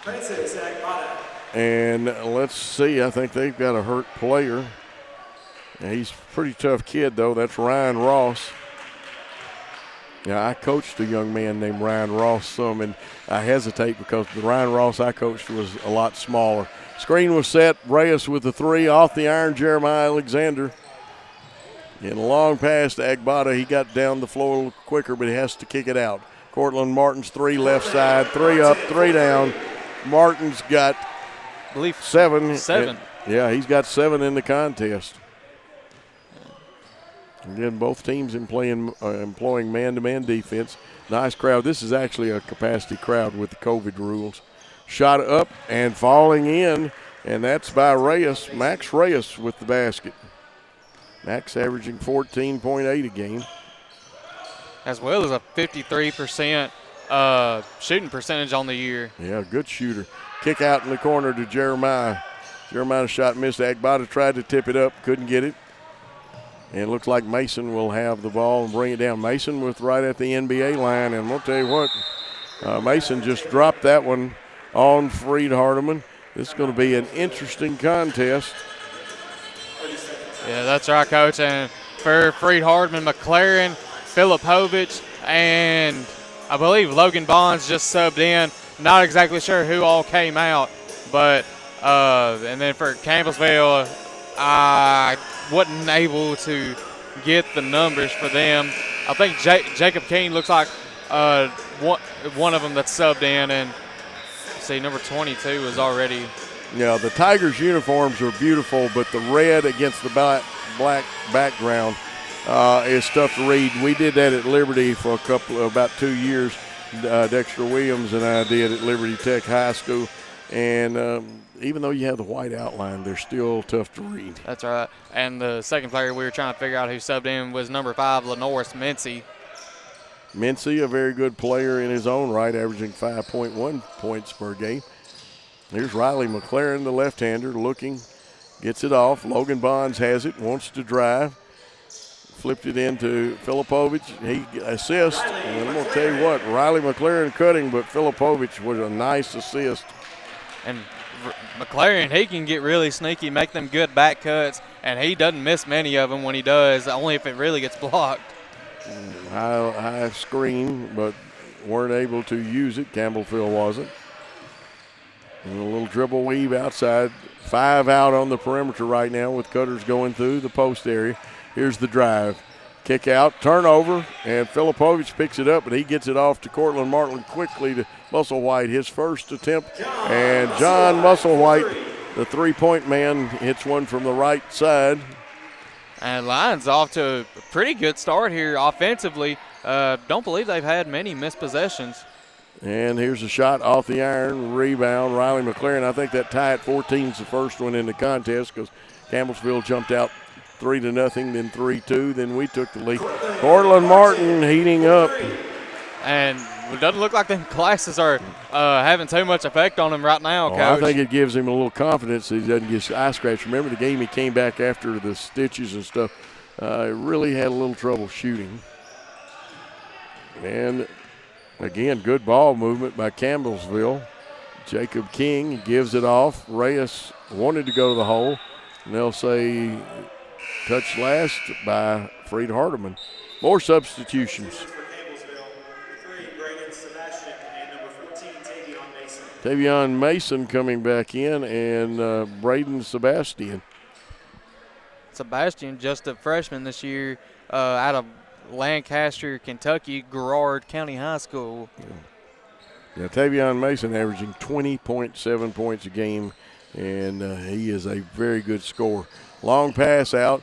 Cortland Martin from Humboldt, Tennessee, knocks that one out. And Cortland Martin, his senior year, making it to the state tournament with Humboldt, I believe getting put out in the first round, but even making it to the state tournament in the state of Tennessee, that's a big accomplishment, Coach, no matter who you are. It really is. It's tough, especially with the Memphis teams you got to go through. Shot off the iron, Filipovich, but the Kentucky teams could say the same thing because you have to go through Lexington teams, and great drive right there. Riley McLaren, and he's ready to play today. He's got 4. That's right, and he just coming off, just a freshman this year, senior year at Eagleville, Mr. Basketball Award winner and over a 2,000-point scorer. So So he's no stranger to competition. Riley McLaren has heated it up. He's got 7, and we're going to have a full timeout with the score, Freed Hardeman 22, Campbellsville 14 at the 12:01 mark. Let's take a timeout on the Freed Hardeman Basketball Network.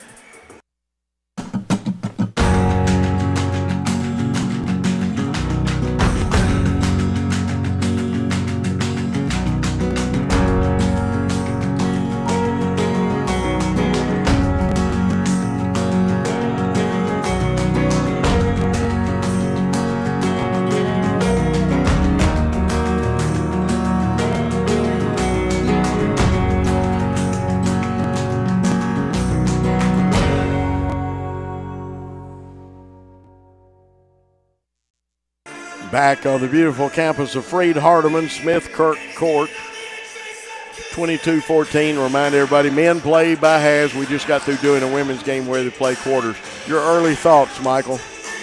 My early thoughts, McLaren and Cortland Martin really heating up here for the Lions. I believe has close to maybe 3/4 of their points, Coach.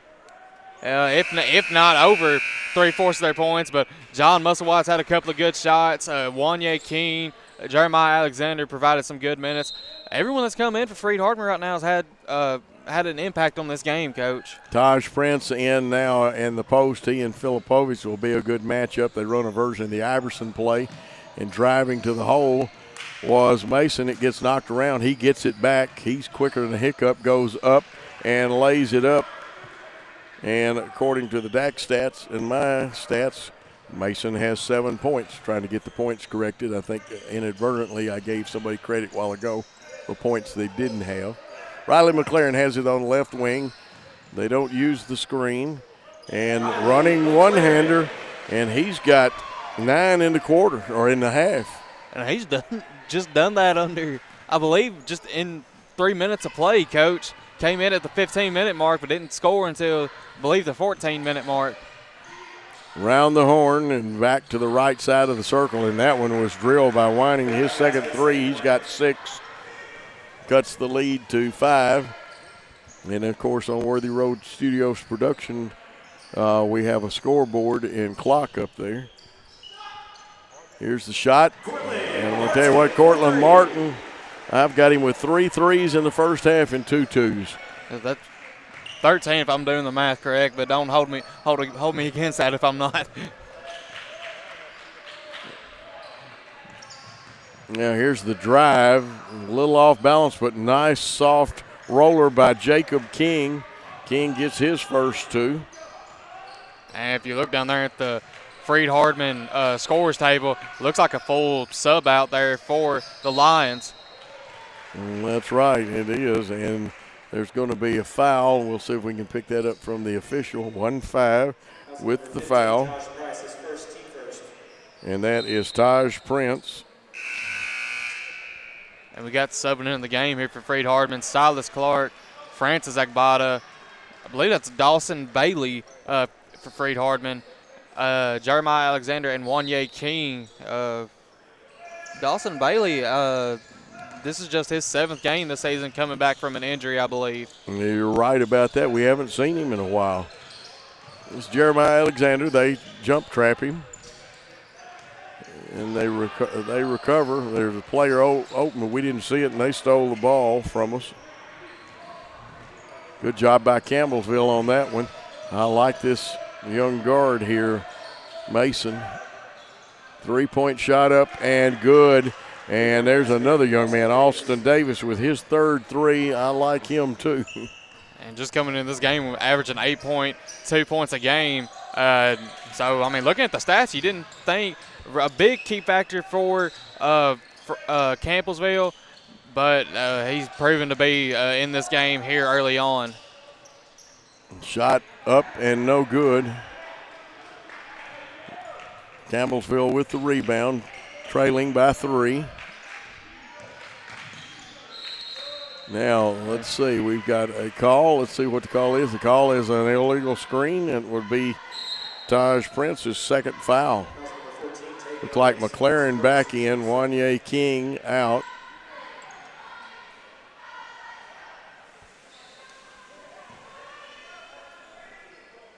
Silas Clark awaiting the inbound pass. And you're right, we haven't seen Dalton in a while. He gives a high screen. They kick it off to Agbada. Agbada with the handoff and a screen to McLaren. He'll take it, kick out. Silas Clark from 3, no good. That was a good kick and drive there or driving kick for McLaren out there. And hopefully if he can do that some more and we can knock down some shots here early on in this game, Coach. Taj Prince, you're right, out there on the left, gives it off. Down on the baseline, and I've got Alston Davis with 4 3-pointers. He's lighting it up this game. Almost have to call the fire truck for him. And Freed-Hardeman fans, I think, would like to see that fire truck coming pretty soon here, Coach. Yeah, NBA 3 off the iron, rebound. Davis, 2 ties in the ball game at 14 and 27. That time they'll get foul almost rolling in. The foul will be on Dalton Bailey. His first. Team's first. And, of course, we go to the rules you're used to, 17 fouls before the bonus. This should be a 2-shot foul. Jacob King already has 2 in the contest.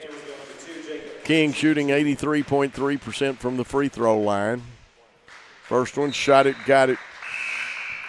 And we're seeing Logan Bonds come back in for Jeremiah Alexander. Bonds, last home game against Shawnee State, had a really good game and really good showing and getting some more minutes as we can see here. You're absolutely right. Jacob King converts both of those. Dalton Bailey to inbound to Silas Clark.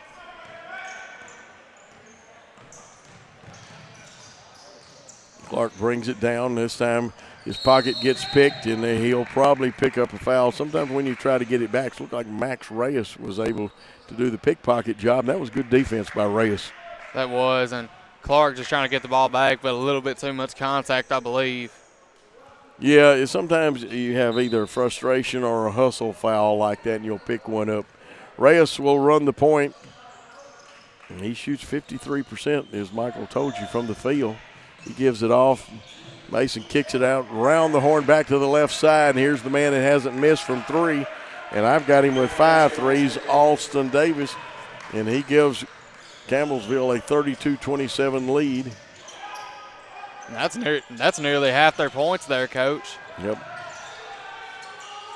Riley McLaren kicks out with 16 seconds. Logan Bonds drives the baseline, feeds Agbada. The big man goes up and lays it off the glass softly. Agbada's got 4 in the contest. That was a good pass there by Logan Bonds, driving on the baseline and then feeding right off to the open Francis Agbada.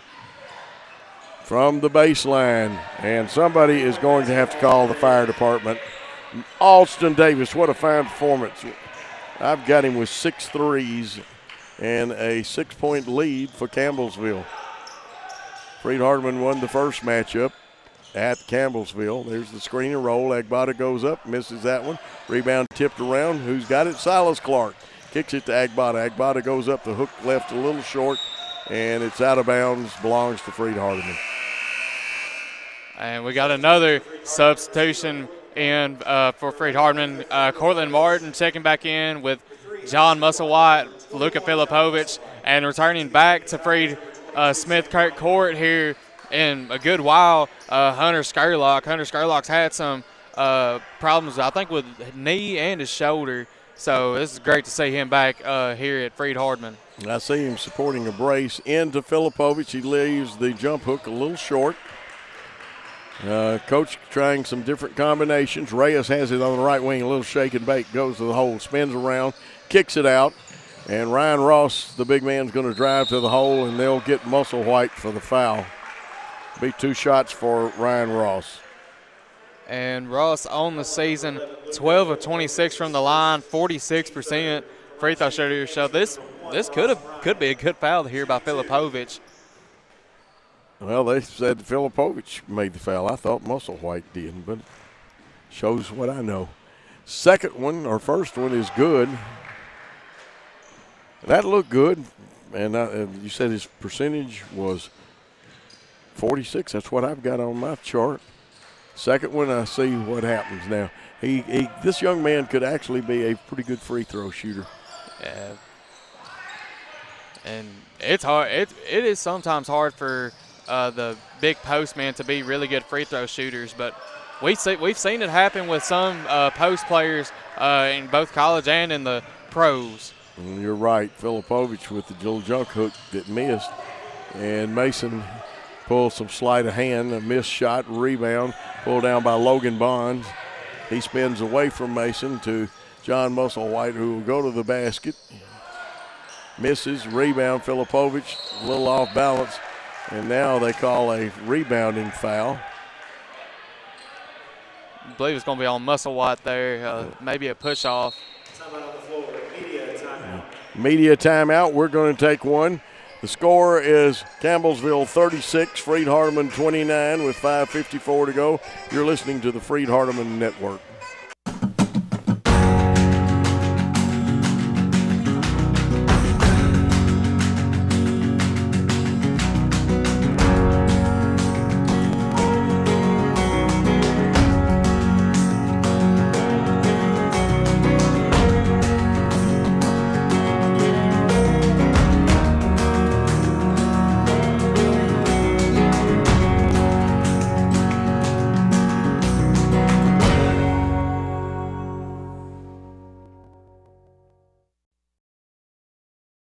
You see some great camera shots there of the benches, and we welcome folks from Campbellsville who are also watching this contest tonight. I know their radio is going, but we have some that are watching the game via the link that they have with Freed Hardeman. There's a shot of the line himself. Is there a mystery student in there that nobody knows who it is, or does everybody know who the line is?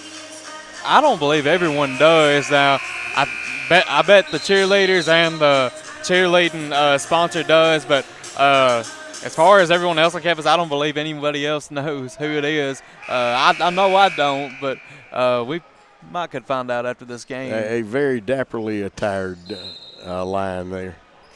And my cat at home, and people say Coach is nuts, but he watches things like he likes mascots, and especially ones that have a tail and ears kind of like his. Here's Campbellsville on the attack. The pass outside. Mason wants to go the hole, and this young man is so quick. Ryan Ross posted a good battle between him and Filipovich. Driving the baseline, the kick out. It's tipped around. They get it, drive the baseline, back to Mason. His time runs down to 3. Reyes will have to put it up. He does, and they say no shot. They said it did not get off in time. I got to tell you what, though, that was a great defensive movement possession there for Freed Hardeman, getting out to the shooters and not allowing the free open shot, Coach. Yeah, even though it was late, Max Reyes put up a pretty good shot himself, He but did. it was a violation.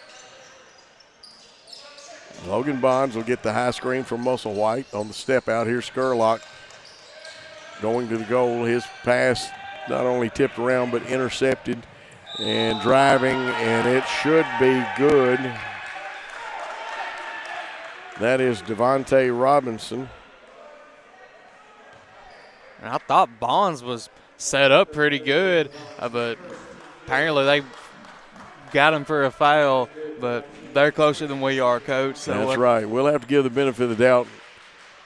Shot up and good, an old-fashioned three-point play for Devontae Robinson. Musselwhite to inbound. Cortland Martin, who was hotter than the proverbial $2 pistol earlier with 3 threes and 2 twos. Here's Cortland Martin again, shake and bake, goes up, 15-footer, good. Has Cortland missed today?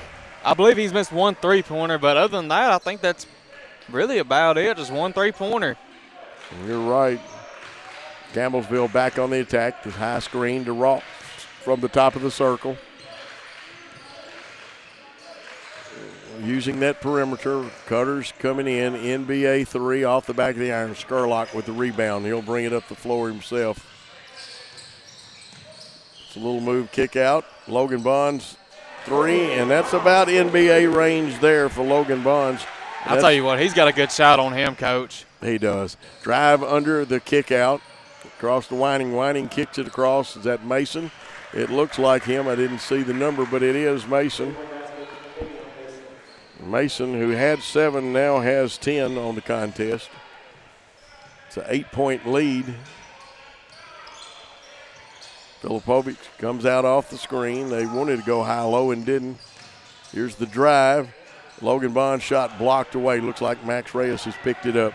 He's got cutters on each side. He wants to go all the way the hole. His shot missing. Musselwhite clears. Cortland Martin like a streak, but he's 1 on 3. Now 2 on 3. Here's Logan Bond shot up, no good. Skurlock fights for it and gets the rebound.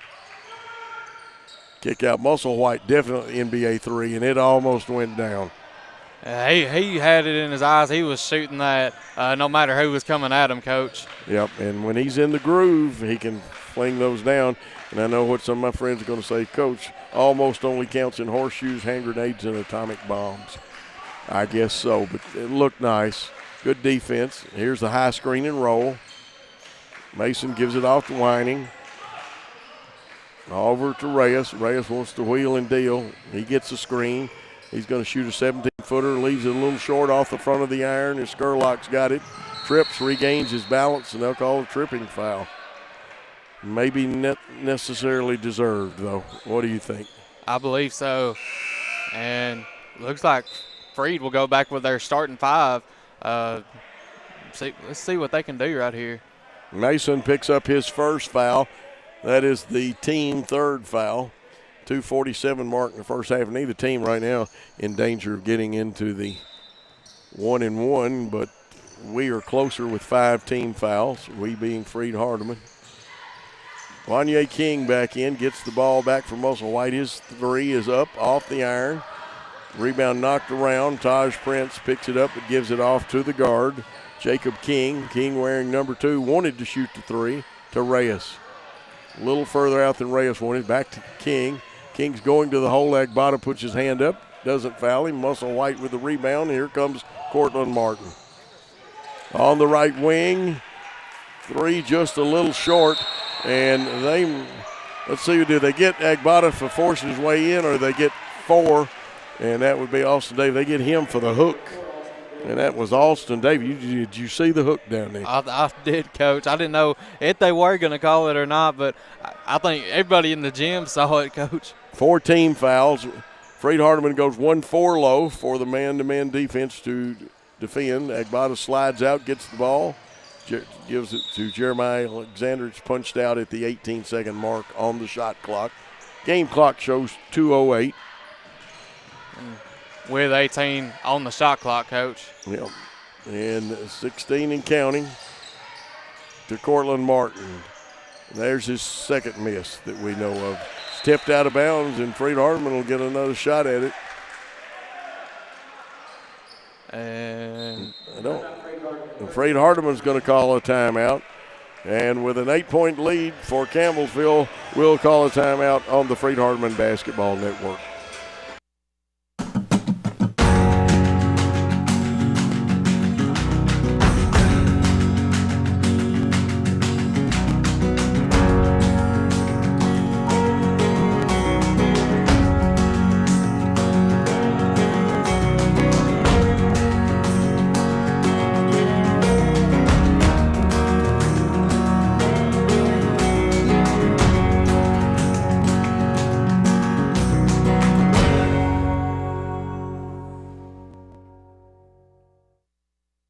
We are back here, Michael.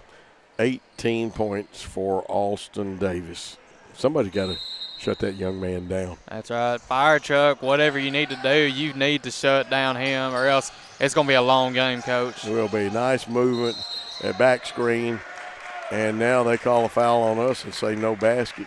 I believe they're going to call that on, it's going to be on Wanye King. You know, they say his pick was not good, but I thought great ball movement. The Campbellsville young men tried to fight over the screens and stuff. Looks like, see, Whining, and let's check them all out. Reyes, Taj Prince in, King on the point. Popping out is Whining.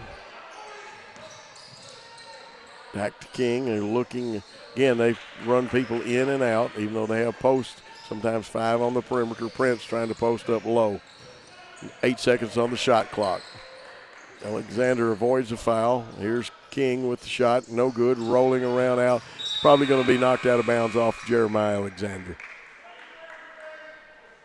And I think they're going to say 2 seconds on the shot They'll clock. put 20. Oh, they're going to put 20. Yeah.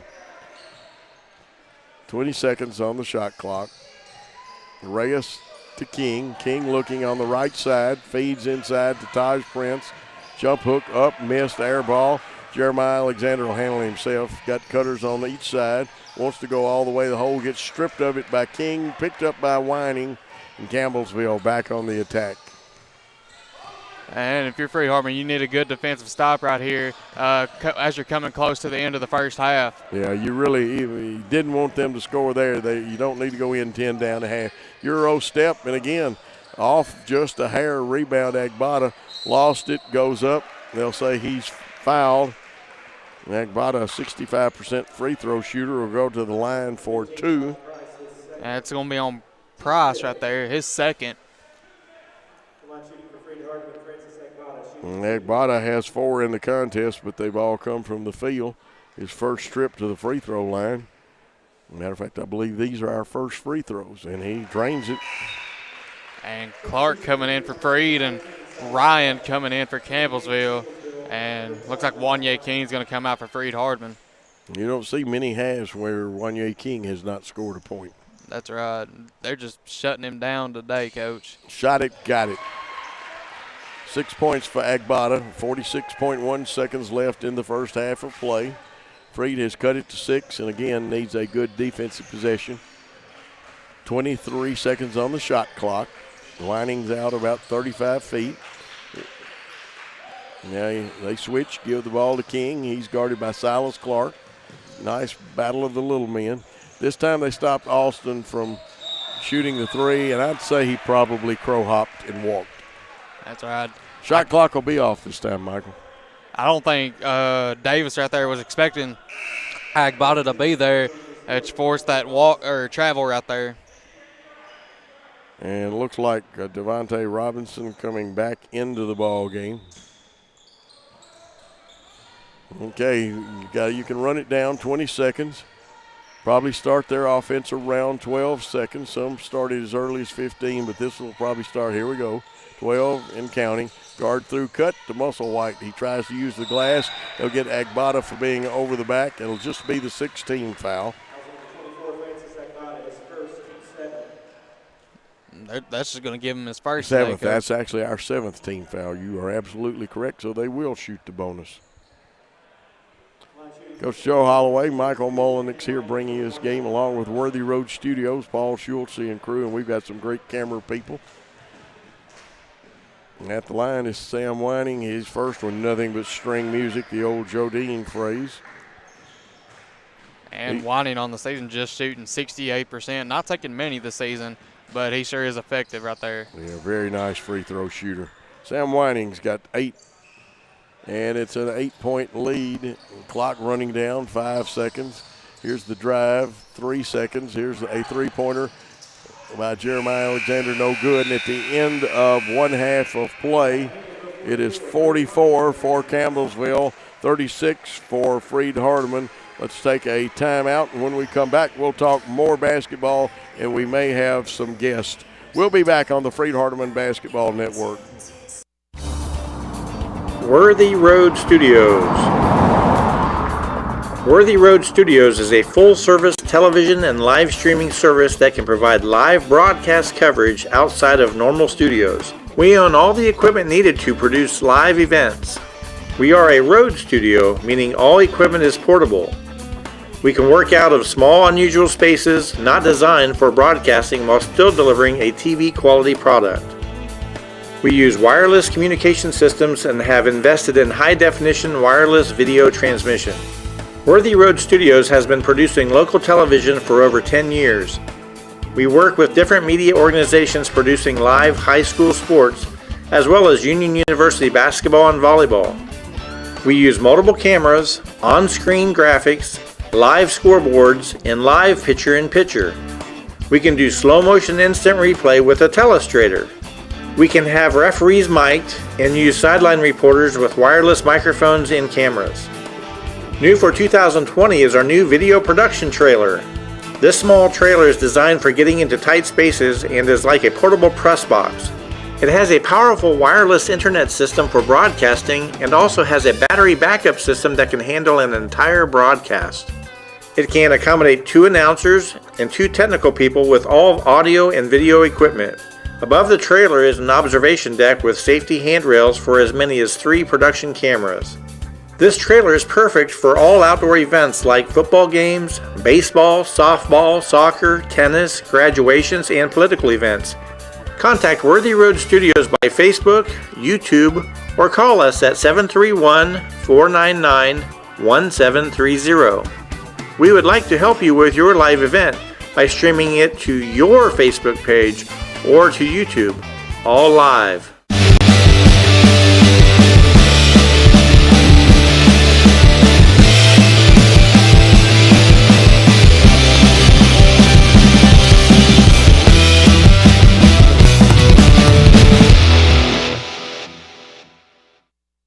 And we are back at Freed Hardeman. In just a minute, I'll introduce my special guest.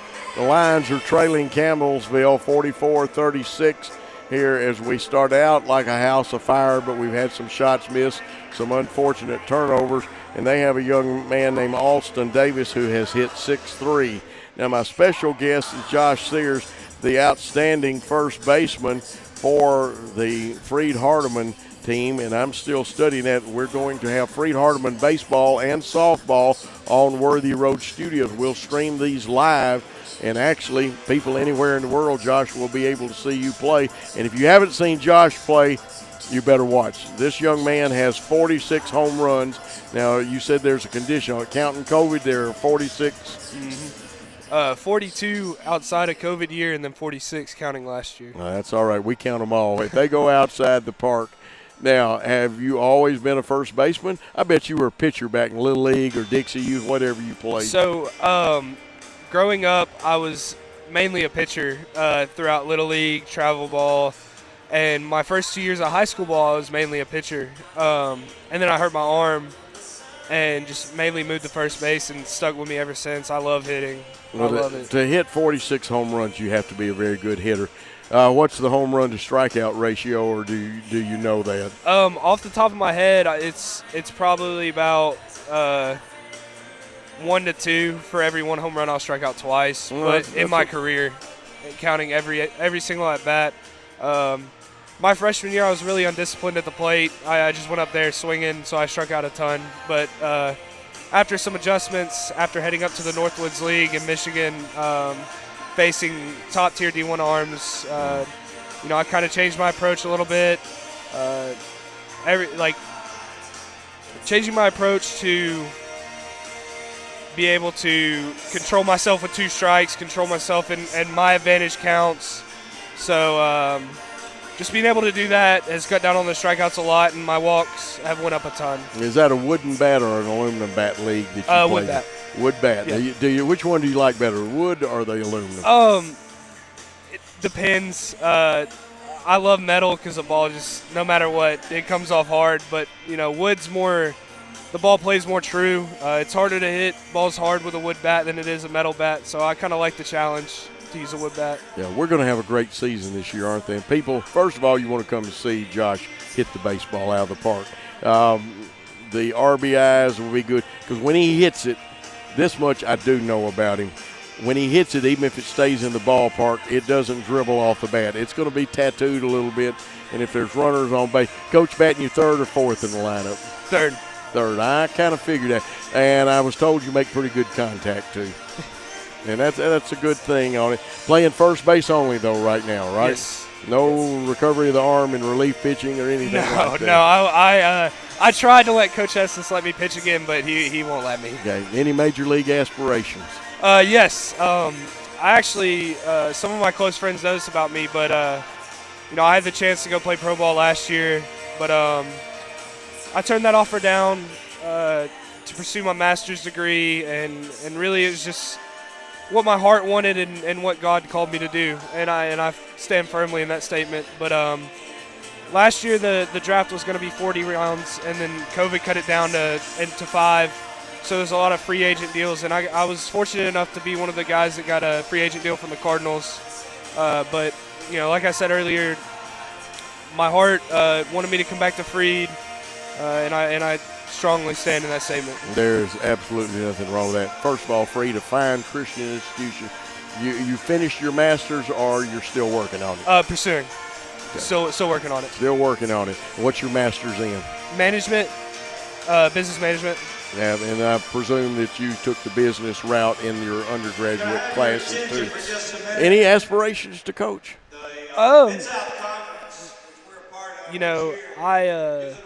I coached a summer team this summer during COVID, and we didn't do too hot. My teammate Will McCall and me coached the team, and we went 0-23, so I don't think coaching is my call. You don't think that's your call? Well, sometimes it depends on the talent that you got, and the longer you coach it, you'll do fine in that. Now, let's just say that you don't go into baseball, and it sounds like you are a man that God, God, and that's obvious. I don't think we've got any students that's at Freed that doesn't know God to some degree. What in life would you want to do, not only business-wise, but what would you like to do to contribute to society? I think really just devoting my time to give back, whether it's training young kids, developing them into baseball players, or just being around the younger generation. I feel like I'm really good with those kind of people, those kind of kids. I'm very energetic, so I'm fun to be around. I can tell. You got a nice smile too. Thank you. But just giving back any way I can, whether it's baseball or football or whatever, just spending time with them, getting to know them. And you sign autographs too, don't you? Because there'll be young people, believe it or not, there's young people that will want your autograph, especially after you tattoo a couple of home runs. I got very accustomed to it in the Northwoods League. There were so many kids, and my hand was cramping after every single game. And we want to encourage people, bring your young ones out here. Come watch us play this year. If not, like I said, you're going to be able to be seen anywhere in the world. And I believe this is the first time that you're going to have this kind of cut. When we're at home, we'll have 5 cameras. Are you looking forward to playing on TV? Oh, absolutely. We've never had anything like this at home. On one road trip, I can recall my true freshman year when I didn't play. The team went to Georgia Gwinnett, and they had a very good coverage of games. But I'm very excited, looking forward to this new path that we're taking. We're looking forward to having y'all on. Now, Josh, before we run out of time, and I have to keep my eye on the time, let's meet Josh up close and personal. We've learned that you're working on your master's degree in business administration. But first of all, what's your favorite color? We're just going to go through a few things. Let people learn about you. I'd have to go back to my high school team's main color, Texas orange. Texas orange. Is that burnt orange like the University of Texas? Yes. Did you know that you could actually get that burnt orange so dark that you could put a football up against it and barely see the football. It's the reason Texas ran the triple option years ago. But now it's a much different game. Now, favorite food, and you can have more than one because some of the girls have more than one favorite food. I'd probably say any kind of chicken. I love how much chicken can you put away? A ton. You can every put single a ton. day. You ever go to Kentucky Fried Chicken? No. Chick-fil-A, I love their grilled chicken sandwich. Zaxby's. Good Lord. If I go anywhere, I'm probably eating chicken. I'm going to be honest. That sounds like a winner. Grilled chicken or fried? Grilled. Grilled over fried. I used to prefer fried, but got a little too big, so I had to switch to grilled. Now, how many you got? Brothers, sisters? I have one brother that is older than me. He is 28 in the Air Force, stationed in Boston, Massachusetts. Who's been the biggest influence in your life? I'd probably say my uncle. He was faced with so much adversity throughout life, and he passed away when I was a senior in high school. But I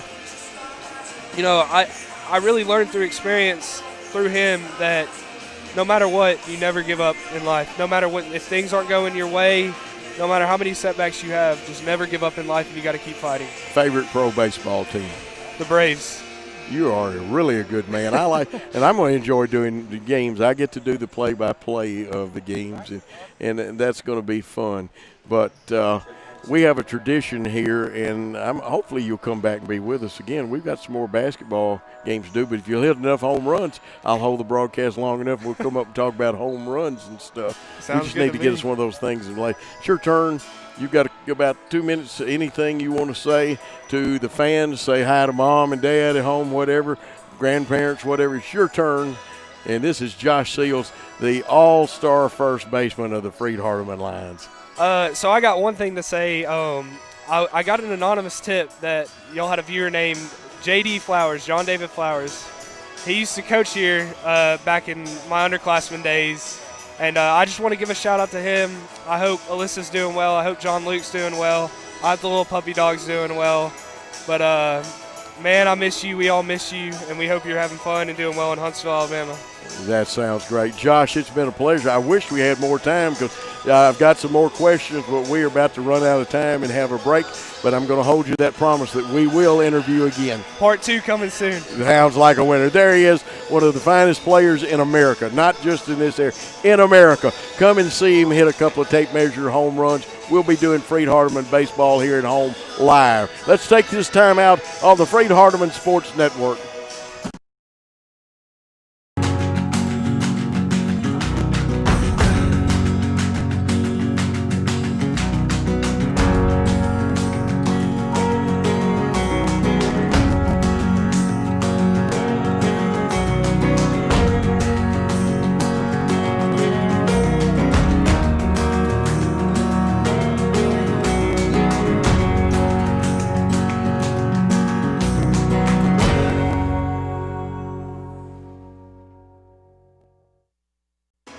We're back after a great interview, and now the man that knows all the facts, figures, and he can do math better than a computer, Michael Molnix will give you the halftime stats. Well, it's the same way for both of these teams. Each have had 5 people score the whole time for both teams. For Campbellsville, they're shooting at 46%, 85% from the free throw line, 50% from three-point range. That's where they're getting most of their points.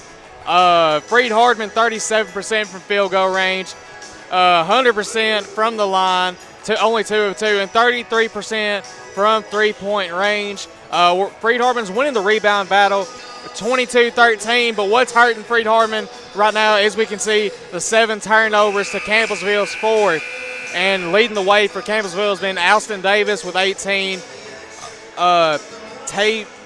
Tavion Mason with 10, and Sam Whining with 8, and also contributing Ryan Ross has 1, and then Jacob King with 4. And then, of course, for us, it's been Cortland Martin with 15 and Riley McLaren with 9, having a really good game. And you see Francis Agbada's got 6 with Logan Bonds' 3. So Freed-Hardeman's going to have to get a lot of more people involved if they want to stay in this game, and we just got to connect on our opportunities. That's where we're getting hurt the most, is that 33% from three-point range. Just 2-3 more of those shots made, we're tied here. We'd be tied here at the half, Coach. Yeah, Riley McLaren having a great day, but now you see Wanye King with no points. Got to get him involved in this offense somehow. He didn't seem to have the stroke going on the shot. When we talk about that, let's see who comes out. Wanye is back out there, and he could get it going anytime because he's like one of those instant coffee machines, man. He can make it happen. That's right. And Wanye Keene, last time against Campbellsville, didn't get to play for, I don't know if it was COVID-related issues or injury-related issues, but that's been a big problem here for Freed-Hardeman, is just those type of injuries and issues right there, Coach. And Davis misses this time. Jeremiah with the rebound. Musselwhite on the right wing, his 3 up. Musselwhite 3 down. He's got his 6th point of the contest. And that's what we're talking about right there, Coach, connecting on those opportunities. John Musselwhite's not going to miss many, if any, of those. So be prepared if John Musselwhite comes out with a big half here, Coach.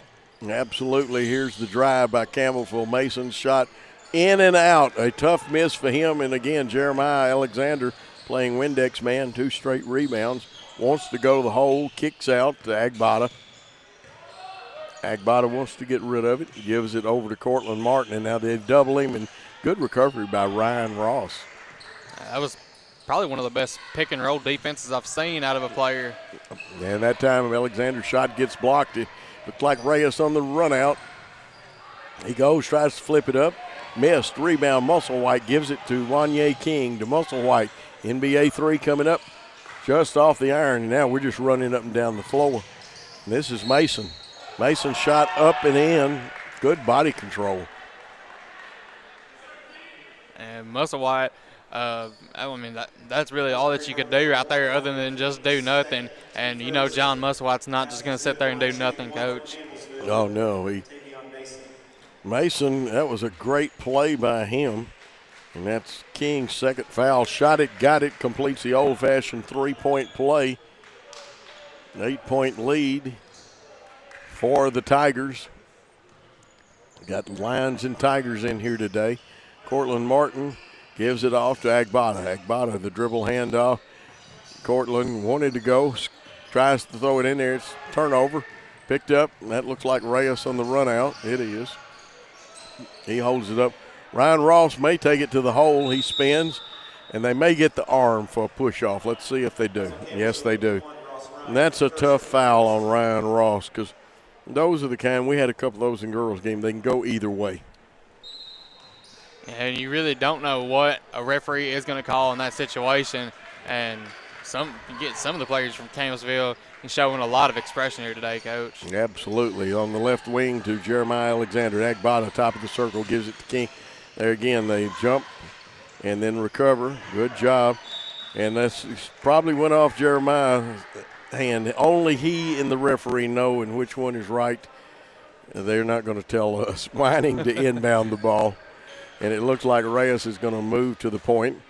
And you see Coach Brent Vernon giving signals out. He's assisted by his brother, of course. Coach Stutz, Drew Stutz, our coach, does a fine job just in his second year. Now this time they say they walked, and that is Mason. He's so quick.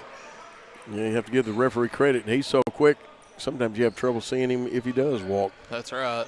And Cortland Martin Campbellsville not really letting him get a shot off here, which, I mean, that's almost smart there. Wanye King falling away. It would look like a good shot. Now we're going to have a foul, and it'll be against Freed Hardeman. And they're going to call it on number 2, Jeremiah Alexander. That's his first, team second foul. And, Wanye's shots are good. They're just missing by maybe an inch or so. They're hitting the iron. Just really unlucky bounces, unlucky accuracy out there or something. That time they overlobbed, and Ryan Ross is a big target to miss, but they did manage to get over. We pick it up, loose ball like a hot potato. They get it to King, and they're going to say he walked, and I thought that's as good as any of those other Euro steps. And some referees just see it different, and everyone's going to have their own opinion about the Euro step, whether it's walk or whether it's not. So I've got one. I don't like the Euro step. When I played, it was walking. And I think there was supposed to be the lob play. You give a handoff, you circle over the top of the screen, and then they lob it up to you. And if it's lobbed right and you don't throw a line drive, you can see them slam it. That's right. And, I mean, last game against Campbellsville when they played in their gym, this was about the same situation that they were in. Maybe Freed Hardeman was up or down actually a little bit more. Jeremiah Alexander. And Jeremiah Alexander comes back and gets the points for us. That's his first points of the night, I believe, Coach. It is. It is his first ones, which is unusual for him. He had a breakout game against this team in Campbellsville. I believe put 15 points on the board. Yes, he did, and he's played some good basketball, and like I said, him not scoring. Here's Alston Davis shot missing off the back of the iron. Rebound, Agbada got. He had good position. He'll give it off to Cortland Martin, sporting those new goggles to protect his eyes. Here's a high screen for him, and now they skip over down on the baseline. Alexander wants it, eyes it, tries it, and buys it. And just like that, they have cut the lead to within 3, Coach. That's right, and that's a good thing at the 15-minute mark. Keep this. This one could turn out to be a real white knuckler, as I like to say. I believe that's been every game we have called together, Coach, a white knuckler. Yeah, we hadn't had any blowouts with you here, have we? I don't believe so. You have brought the tight ball. Now, we had some blowouts early in the season. Here's Whining driving. Is shot off the iron. There's Alexander. I know that's his 3rd rebound of the half. Gets it off to King, but it's knocked away. Alexander gets it back. Then King does get his first points. Wanye King on a tip in. We're going to have a timeout here with a 1-point differential. Campbellsville 47, Freed Hardeman 46. Let's take that timeout on the Freed Hardeman Sports Network.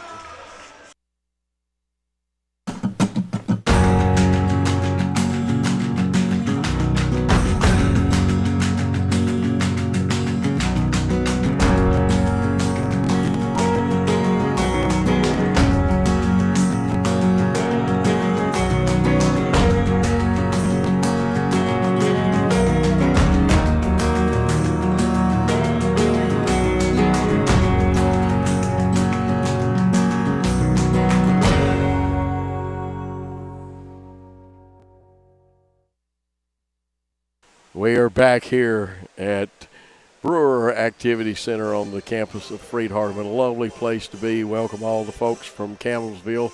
I think their radio announcer is here, but we do know that we've got some people in the area that are Campbellsville fans watching the game. And a great school, 2 great schools here, Freed Hardeman. And, Michael, we've cut it back to 1. Besides keeping the momentum going, what do we have to do? Just keep looking for those open shots. Keep looking to pass the ball around, get some good ball movement. That's what we've been doing here, and we've been doing a good job of the transition offense off of the defensive rebound. Hey, we keep that going. That's all the momentum you need, Coach. Absolutely. You are right about that. Here come, let's see, it looks like they have checked Jacob King back into the ball game. As he comes back to get it, playing point guard, Taj Prince is in. And we checked McLaren, Bonds, and Filipovich in, Coach. Yeah, Mason playing the wing. His 3 up, no good. Filipovich with the rebound. And you can tell he's still recovering from that knee injury. Driving is Logan Bonds, and that was smart to take it up and under on the left side. You could see Price right there. He was wanting that blocking, but didn't expect the little reverse layup there. Good defensive play by several people, including Muscle White tipping it out before it could get to the shooter. Well, you basically keep the man from blocking it because you can't go up through the net and block it, and you're not going to jump into the net. Good ball control by Mason, who lost his footing, but stepping out of bounds is Davis. He didn't mean to, but it still counts. So we have – that's the first lead we've had in quite a while. I'd have to look back at the chart to see the last time we had one. Went in trailing big at halftime. Here's Logan Bonds back to Muscle White at the top of the circle to Cortland Martin into Filipovich. He wants to spin. I think he just walked. Referee says, Coach, you're right for a change. And it looks like Jacob King will inbound the ball. He'll get it back, though. Bring it down and set the Campbellsville offense. And we see down there at the scores table, number 0 for Campbellsville, Devontae Robinson is about to check in. Tough man to guard. Mason kicks it out. Prince's 3 off the back of the iron. Rebound. It's like Logan Bond streaking out of there, who's giving us now. We had a miscommunication. Cortland Martin there to save the basketball. Going to the hole. Kicks it out to Logan Bonds. He wants the 3 left side. Reset, clutched, and hit it. He's got 5 in the half. And this is exactly what they did last time out against Campbellsville. Down big, but they didn't let that stop them. They didn't give up, and they came out with a win. Right, 3-pointer up, missing. Filipovich goes high. Still has a little limp in the gait as he heals up. He's going to be a fine one here. Logan Bonds on the dribble, handoff, his pass stolen. And motoring down the floor is Mason, and he gets it, and I think that's 15 for him. And they're down 2 points here, but Cortland Martin, with this group out here, I mean, there's sometimes you can't have a better group than this out here, Coach. Absolutely, and that time it hits off our hands. Let's see if they'll say it's over and back. I didn't think it hit any of the Campbellsville players. 51-49, real tight ball game. Devontae Robinson coming in. That looks like, is that Reyes back in? I believe so, Coach. I think the coach may have had some words of wisdom for him. That's right. And that Alston Davis, I'm still having to check myself on his name. I believe it's Alston Davis. And he's going to check back in. Nice high, and it ties it up at 51. 3 ties in this contest, 14, 27, and 51. Filipovic just could not seem to get a hand on that shot right there, Coach. Driving Logan Bond, and he looked like a man possessed then going to the hole. He's got 7 1/4, 10 for the contest. He's having a really great game here tonight, Coach. Devontae Robinson way away from the basket out front. They give over. Nice backdoor. We lost sight of the cutting Prince, and, of course, there's an assist on that play. That's Prince's first points, according to my book. I believe so. That's what I've got here as well, Coach. Cortland Martin, but I think we've got an offensive foul on Filipovic. An illegal screen. That's his second one. Team third. There'll be a timeout on the floor with the score tied at 53. Let's take a timeout here on the Freed Hardeman Sports Network.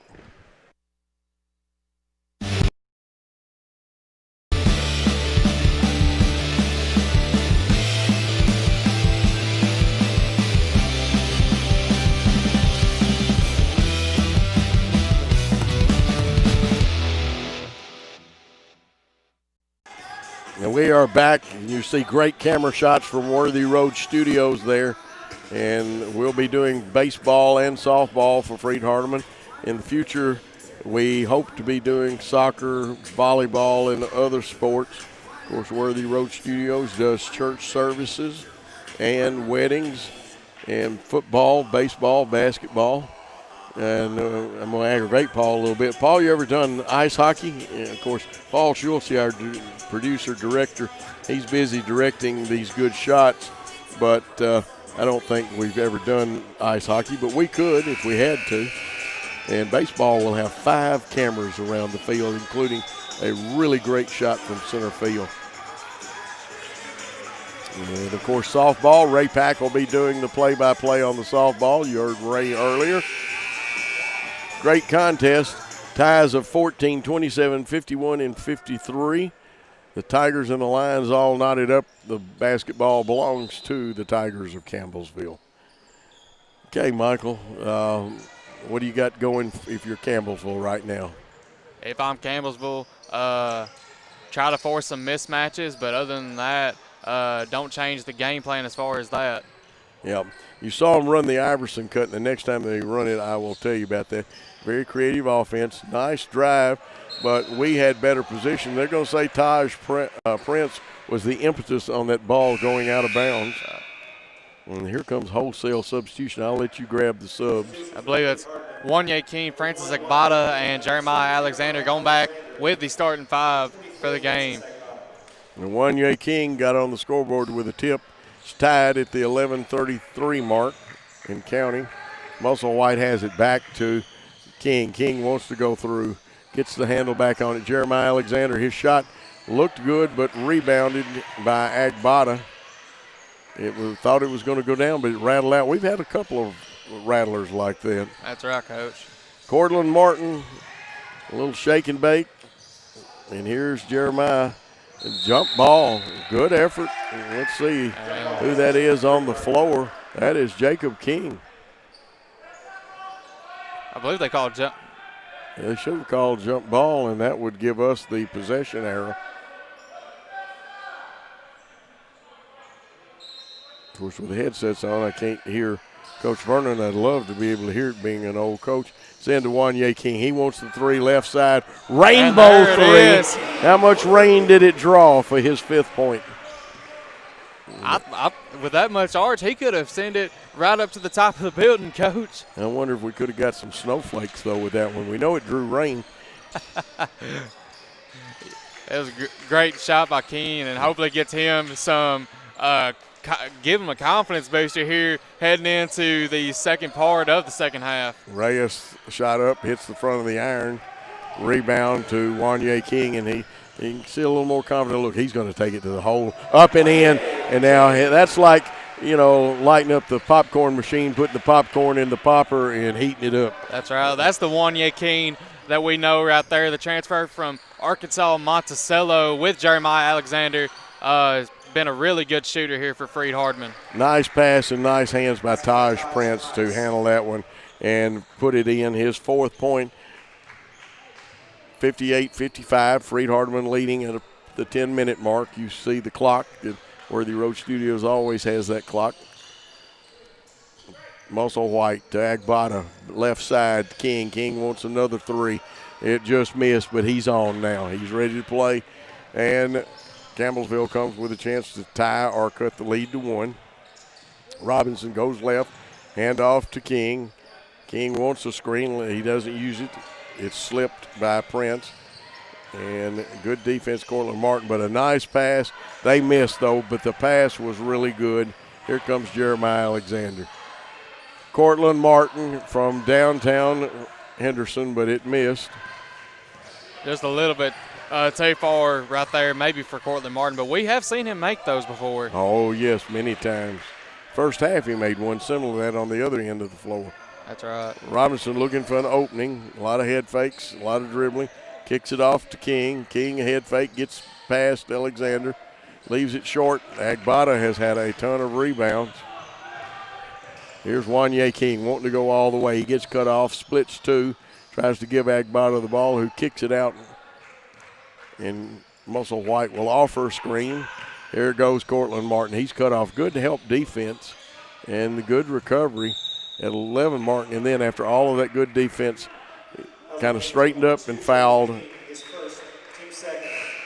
And a sub coming in for 3 of them coming in for Campbellsville. Ross Ryan, Austin Davis, and T.Avion Mason. I'll get his name right, hopefully, before the end of this game, Coach. Yeah, we'll get it. First foul on Jacob King, second team foul. And we're going to have to take a look into the big man inside. It gets knocked away. And let's see who gets the foul. I missed the sub for Freed-Hardeman. Austin Davis, yeah. Oh, it's 44 in there, our big man. And we don't get to see him very often sometimes. He'll be at the line shooting 2.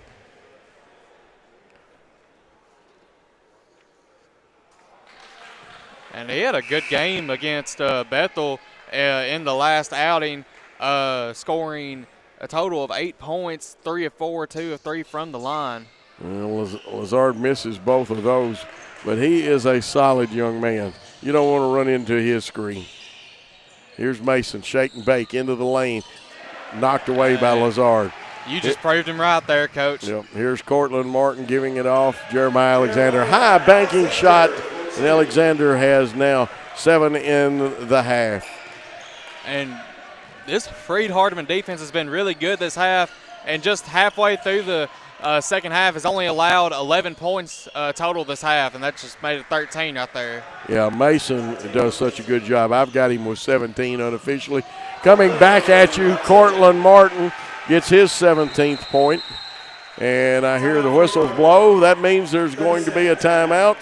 With Freed-Hardeman leading 62-57 at the 7:48 mark. Let's take a timeout on the Freed-Hardeman Network.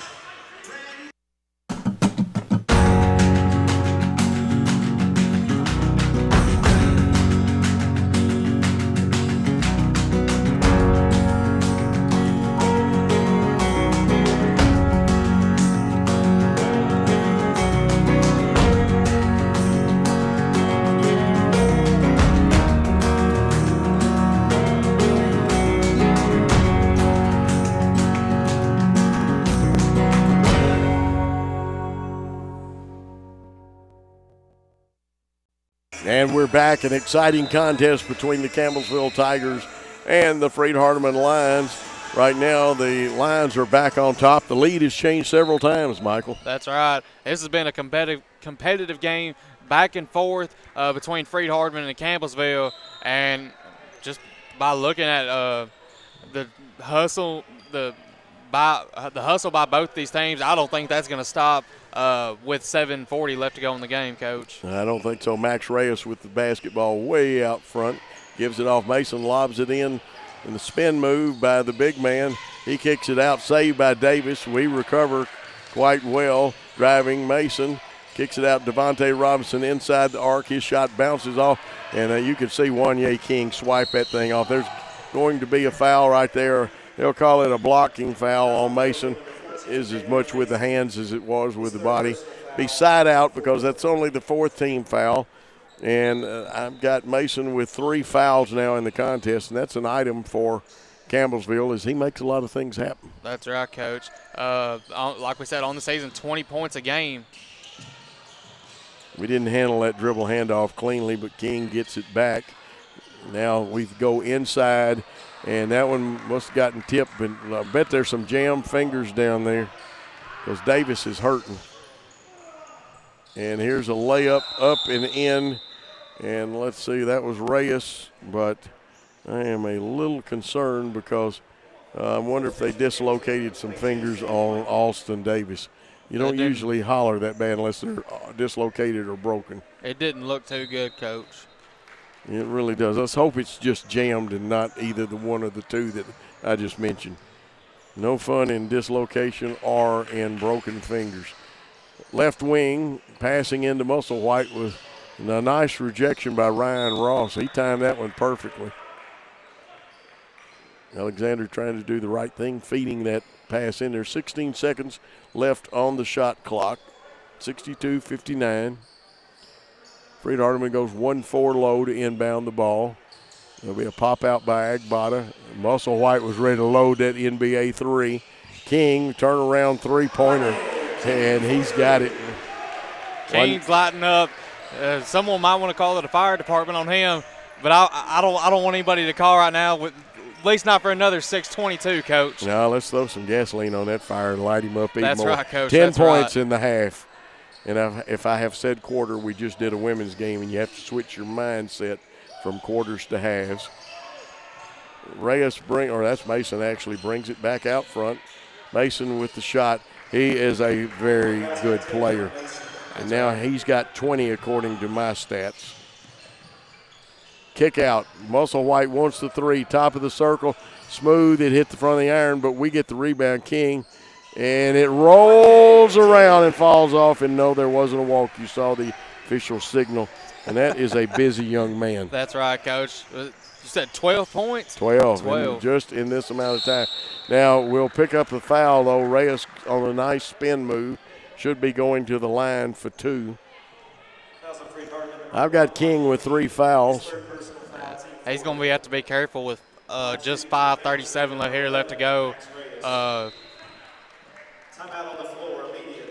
Media timeout. Media has called a timeout. Since we're media, we'll take a timeout here on the Freed Hardman Basketball Network.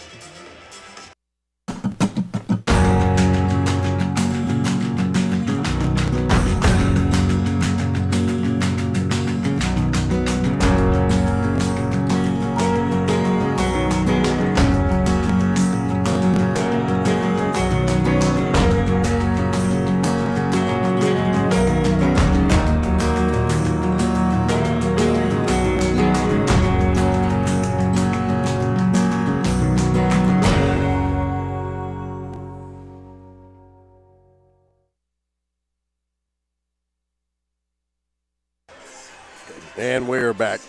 And I owe my life to Michael there because I was sitting here checking the DAC stats, and we were back. See some great shots down there. Watch Coach Stutz. He is he was showing you how to block out, how to contest, and great job of coaching down there. And I'm sure that Coach Vernon on the other end is doing same type things, but I enjoy watching and folks that don't watch timeouts, you miss things. Worthy Road Studios will give you those shots, but if you're in the crowd, you also ought to watch those things. A lot goes on. We miss little things in the post sometimes about how they post up, hands in the back, or how the post player sits down trying to hold position. Because post play is really nothing but a block out, really, to get open. If you block the other guy out and get the ball, you just got to have a move after that. That's right, Coach. At the line will be Max Reyes.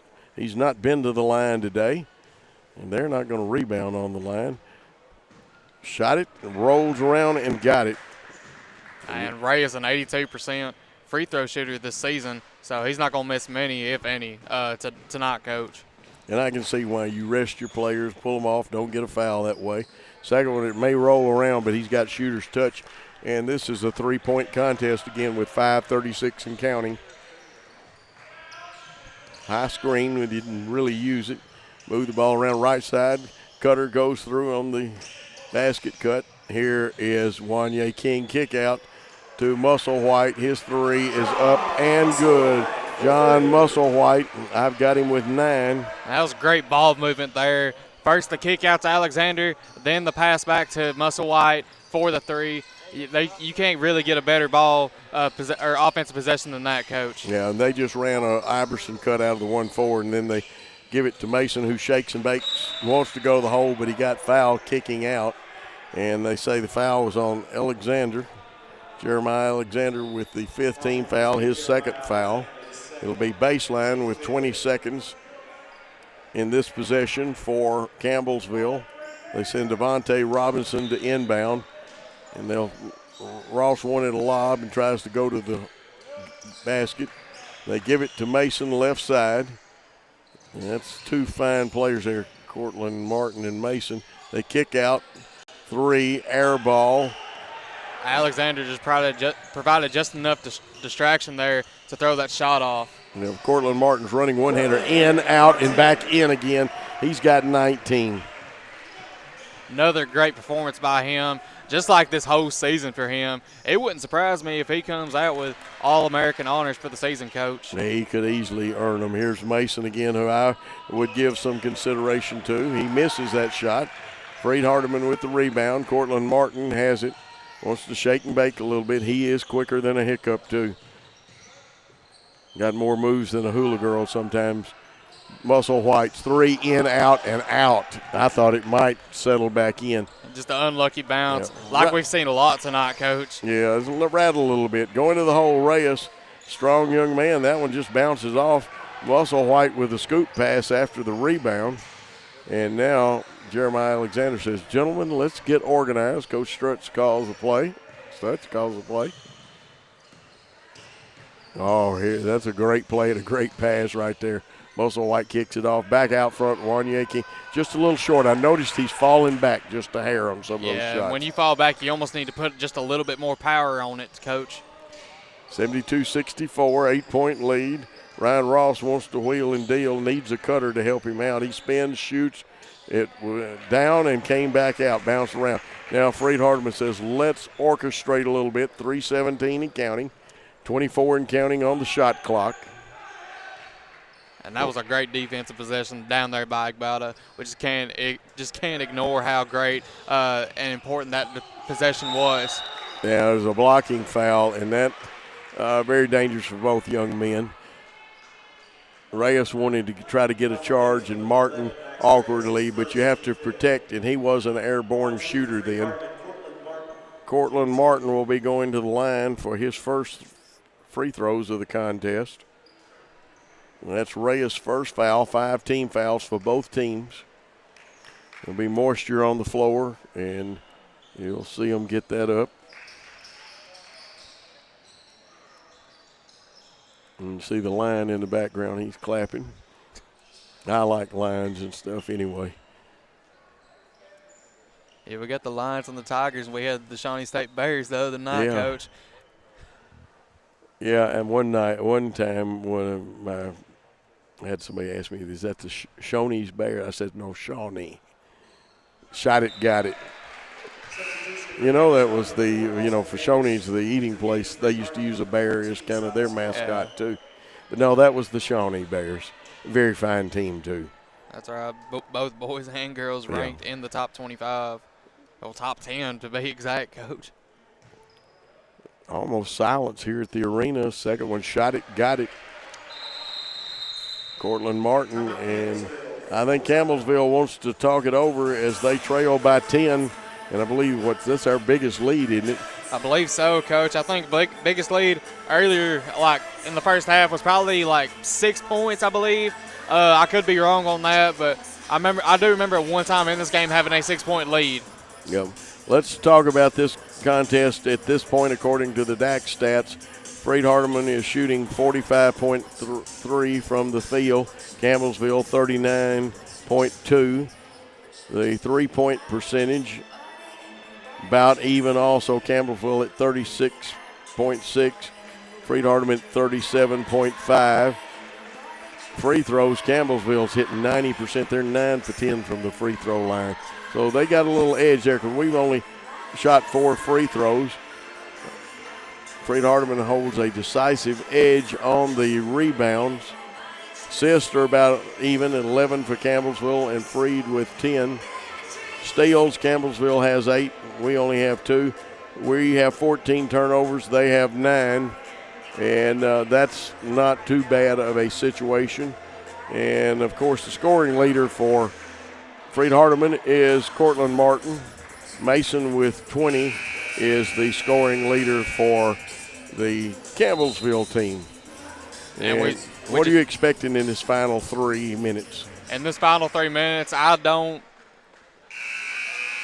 expect Freed Hardeman to lose their intensity in this game, but I don't expect Campbellsville to lose it either. They've had a lot of intensity in this game, and to be down 10 and still keeping that intensity, it's very very unusual, Coach. I will say that. Okay, they run the fade cut and now send Mason around for a handoff. Ryan gets him on the back cut. Out to Reyes, left wing. He'll start to go to the hole. He is very strong going, and he stops and pops that one. And he's got 8 in this half and 11 for the contest. It's a very unusual game for him. Usually he would have, I think we saw last game out against Life University out of Georgia. He had nearly 20 points already. It's Muscle White shot a little short, and they may get Agbata for being over the back. It would be the proper call. I know Agbata didn't want to do that, but kind of bumped him just hard enough and reached over a little bit. And it was a pretty good block-out position. That's right. That just gives him his second foul, though. Yeah, just 2, and that is the 16th foul. You don't want to give them opportunities to start the clock or score with the clock stopped, actually. Here's Mason. And he gets by and banks that one in. And that's Mason's 22nd point. Now it's a little closer, 6-point differential. And Freed Hardeman's going to call a timeout. That'll leave Freed Hardeman with 3. We're going to take a full, since they're taking a full, with Freed Hardeman leading by 6 at 2 minutes to go in the game.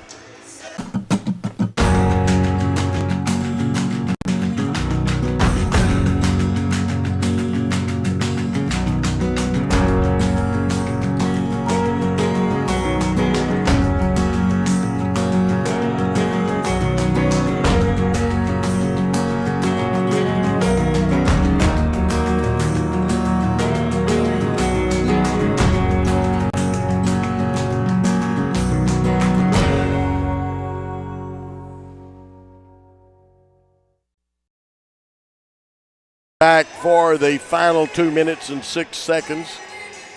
3 timeouts left for Freed Hardeman, 2 for Campbellsville. Team fouls. Freed Hardeman has fouled 6 times, so their next one will put Campbellsville in the bonus. 5 team fouls. Campbellsville has 1 to give. And interesting situation. Freed really needs a basket right here. That's right. And 6-point lead with 2 minutes left. It's not that much. I've seen comebacks with like 10 points in under 50 seconds. If you remember that Texas A&M Northern Iowa game in the March Madness tournament, I believe 12 points in 30 seconds. Anything can happen. Anything can happen. I've seen 11 or 7 points in 11 seconds before. And We get the ball in the hand of Cortland Martin, and they showed double team, backed him out. 13 seconds on the shot clock. Agbata wants to give him a screen. He shoots from just over the arc. It's missed, but a rebound, and we'll run some more time off of it. Alexander with a big rebound. That's a big rebound. Cuts some more time off the clock.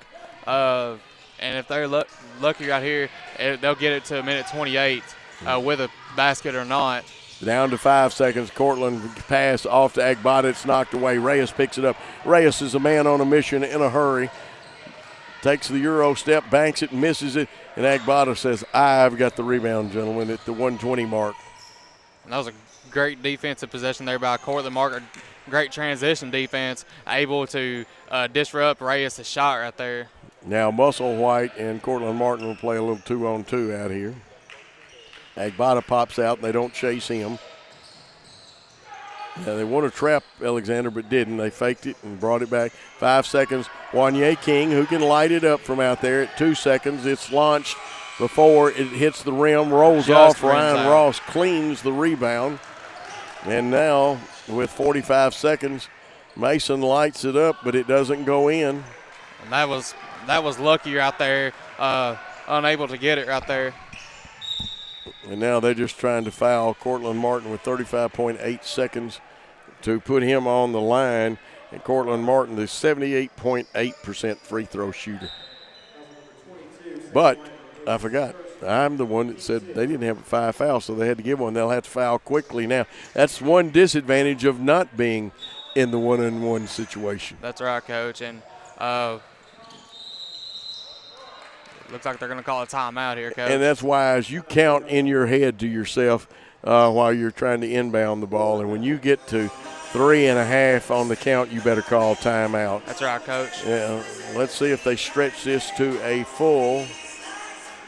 And Coach starts talking to them about the timeout a little bit. And I think part of that, we just had to get the ball inbound. And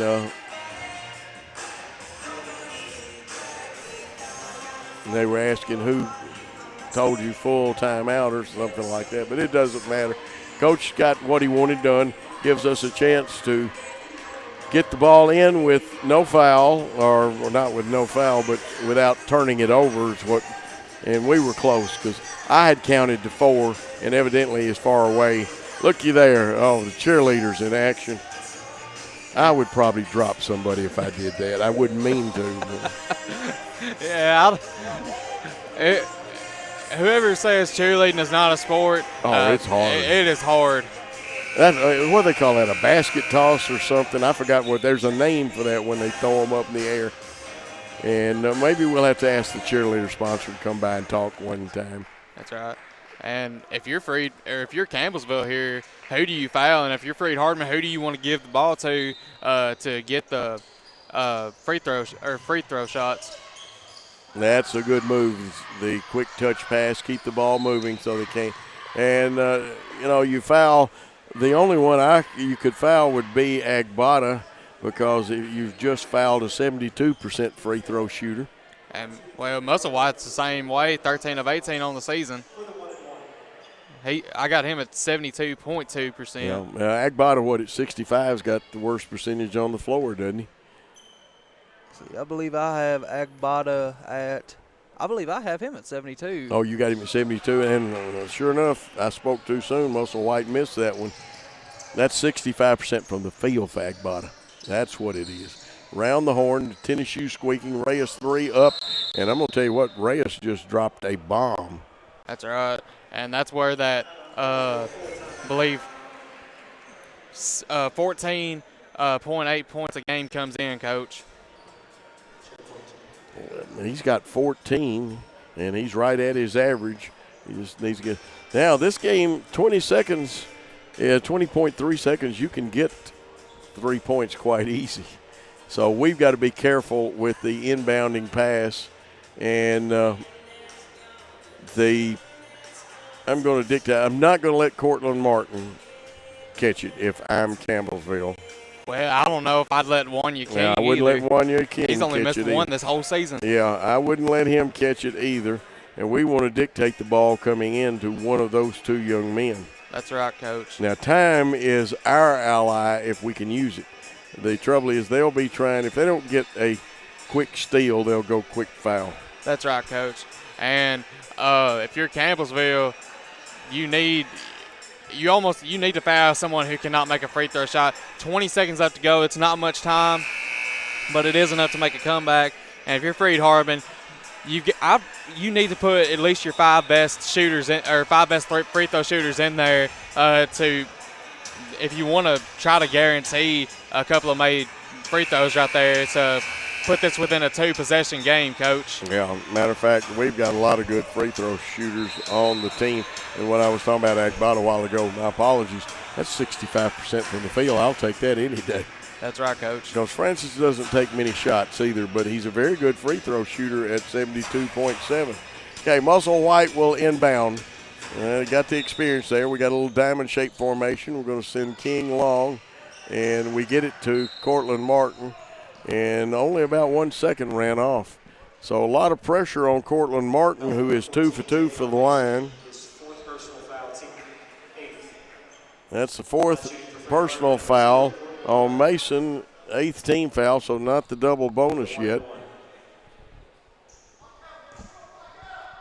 21 points so far for Cortland Martin.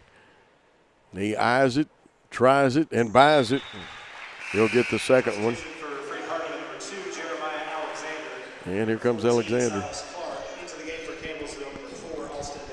And Alston Davis back in. It's good to see that young man. See his hand is taped up, especially is at the thumb. Second free throw. Eyeing the basket. Good by Cortland Martin.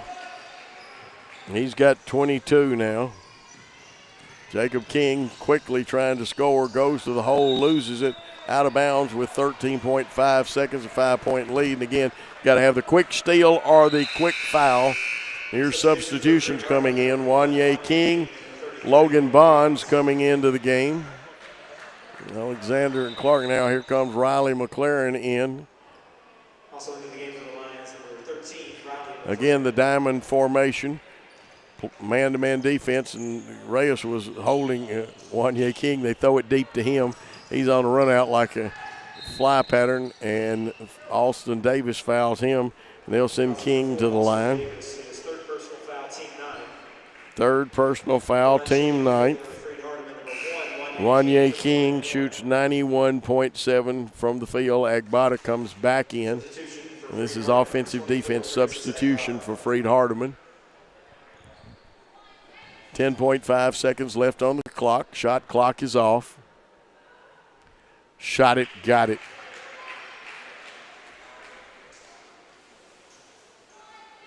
Thirteenth point for King.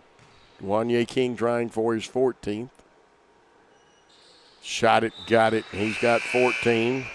You'll see more substitutions. King comes out of the game. We go back defense. Alexander in. They get the ball. Here is motoring down the floor. Shot blocked. And this is Cortland Martin, and this should end the contest as time is running out. Your final score, 78 for the Freed Hardeman Lions, 71 for a fine Campbellsville team. So 2 victories. Let's all celebrate. And going to the locker room, we hope to have Coach Drew Stutz here fairly quickly. And Michael Mullenix has gone down to do an interview with him. And we'll hold it right here. Give you a few unofficial stats. Martin finished with 21. Alexander finished with 7. Musselwhite 9. Agbata had 6.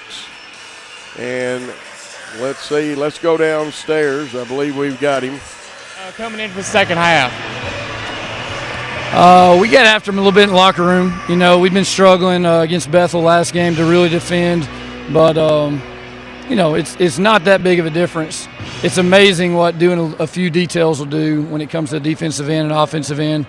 So defensively, second half, much better. Still a poor start and some things we got to get cleaned up. We're a really good team. We played for 40 minutes. We're having a hard time right now putting that all together all at once, but we got some guys that are competing hard, and it's good to get a win tonight. All right. Who do you think was the biggest key factor for this game? I don't know this one guy. I thought we had some subs come in early in the game. Second group that came in, Logan Bonds, Riley, Hunter, a couple other guys that really came in and gave us a spark in the first half. For those 4 or 5 minutes, I think those guys were plus 12. So got off to a poor start. Those guys got us back where we needed to be. But it was a team effort in the second half to get it done. You've had a lot of injuries over the year. Cortland Martin got hurt against Thomas More. You had John Moore, the freshman, get ACL and meniscus torn at Campbellsville in the last game. How has the team performed resilience over the season? Yeah, no, they've done a good job for the most part. It's been really tough just because we've been playing so many games right here back to back to back. That's our 7th game in about 15 days. So it's been hard as guys have been hurt, especially when you're not getting a lot of practice time. But guys have just stepped in. We got a lot of capable players, got a lot of depth, and, thankful to have that. And those guys have stepped in, and when their number's been called, they've been ready to go. Now, Saturday you have Georgetown, a big conference game. How do you prepare for that, taking stuff from this game, improving on it? Yeah, I think the second half is something we can build on.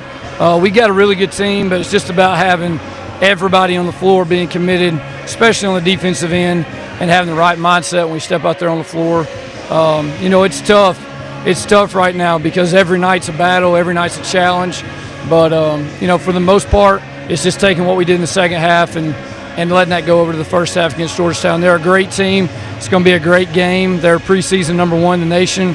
They've won 6-7 games in a row, so it's going to be a huge challenge for us. They're one of the powerhouses in NAIA, so look forward to the challenge. Thank you, Coach. Great win tonight. Back to you, Coach. And we're back upstairs. We're going to take a timeout, and when we come back, we'll wrap this contest up with some scoring and comments from myself and Michael. You're listening and watching on the Freed Hardeman Sports Network. We'll be back after this timeout.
where 2 wins today, one for the Lady Lions, one for the men's team. A very good effort. Here is Michael Mullenix with final stats. Well, Freed Hardman today, 43% from the field, 72% from the free throw line, 34% from three-point range. Campbellsville, 40% from field goal range, 90% from the free throw line, going 9 of 10, and then 37% from long range. Freed Hardman, big win on the rebounds, 46-25.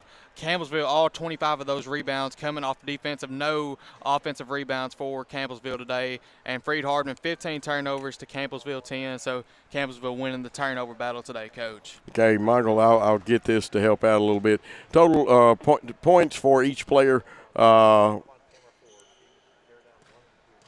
see. Let me get my stats right. Ryan Ross had him with 1 point, and Alston Davis, 18. Max Reyes, 11. Tavion Mason, 22. Whining, 8. Robinson had 3. 4 for King. Sebastian did not score.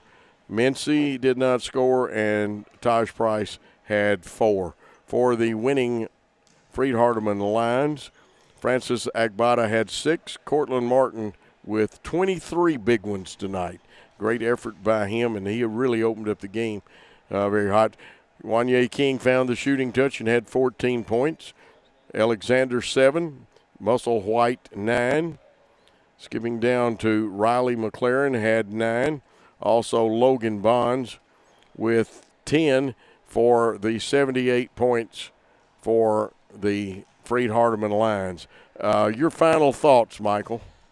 Well, Freed Hardman finally ends the losing streak that they've been on. I believe it was a 3-game losing streak, Coach, and this should give them a lot of momentum heading in to face a big-time conference opponent, Georgetown, and this is going to be a big conference game. Freed Hardman will probably move up in the conference standings tonight, but Saturday night, if they get a win, that will push them even further, Coach. It will.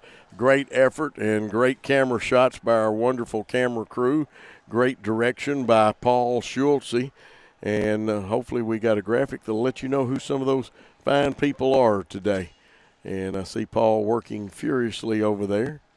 And we are just about ready. We'll remind you that 2 big wins. The Lady Lions win earlier in a real white knuckler, as usual for them, and they've gotten better at those white knuckler games, and a very fine, solid win over a good basketball team. Here are some of the good people that helped bring you this game. Of course, on the cutaway camera was Braden Watkins, the floor camera, Peter Holmquist, main camera, Gary Lockhart, of course, your color announcer, and also did a great job interviewing Coach Stutz after the ball game. Michael Mullenix.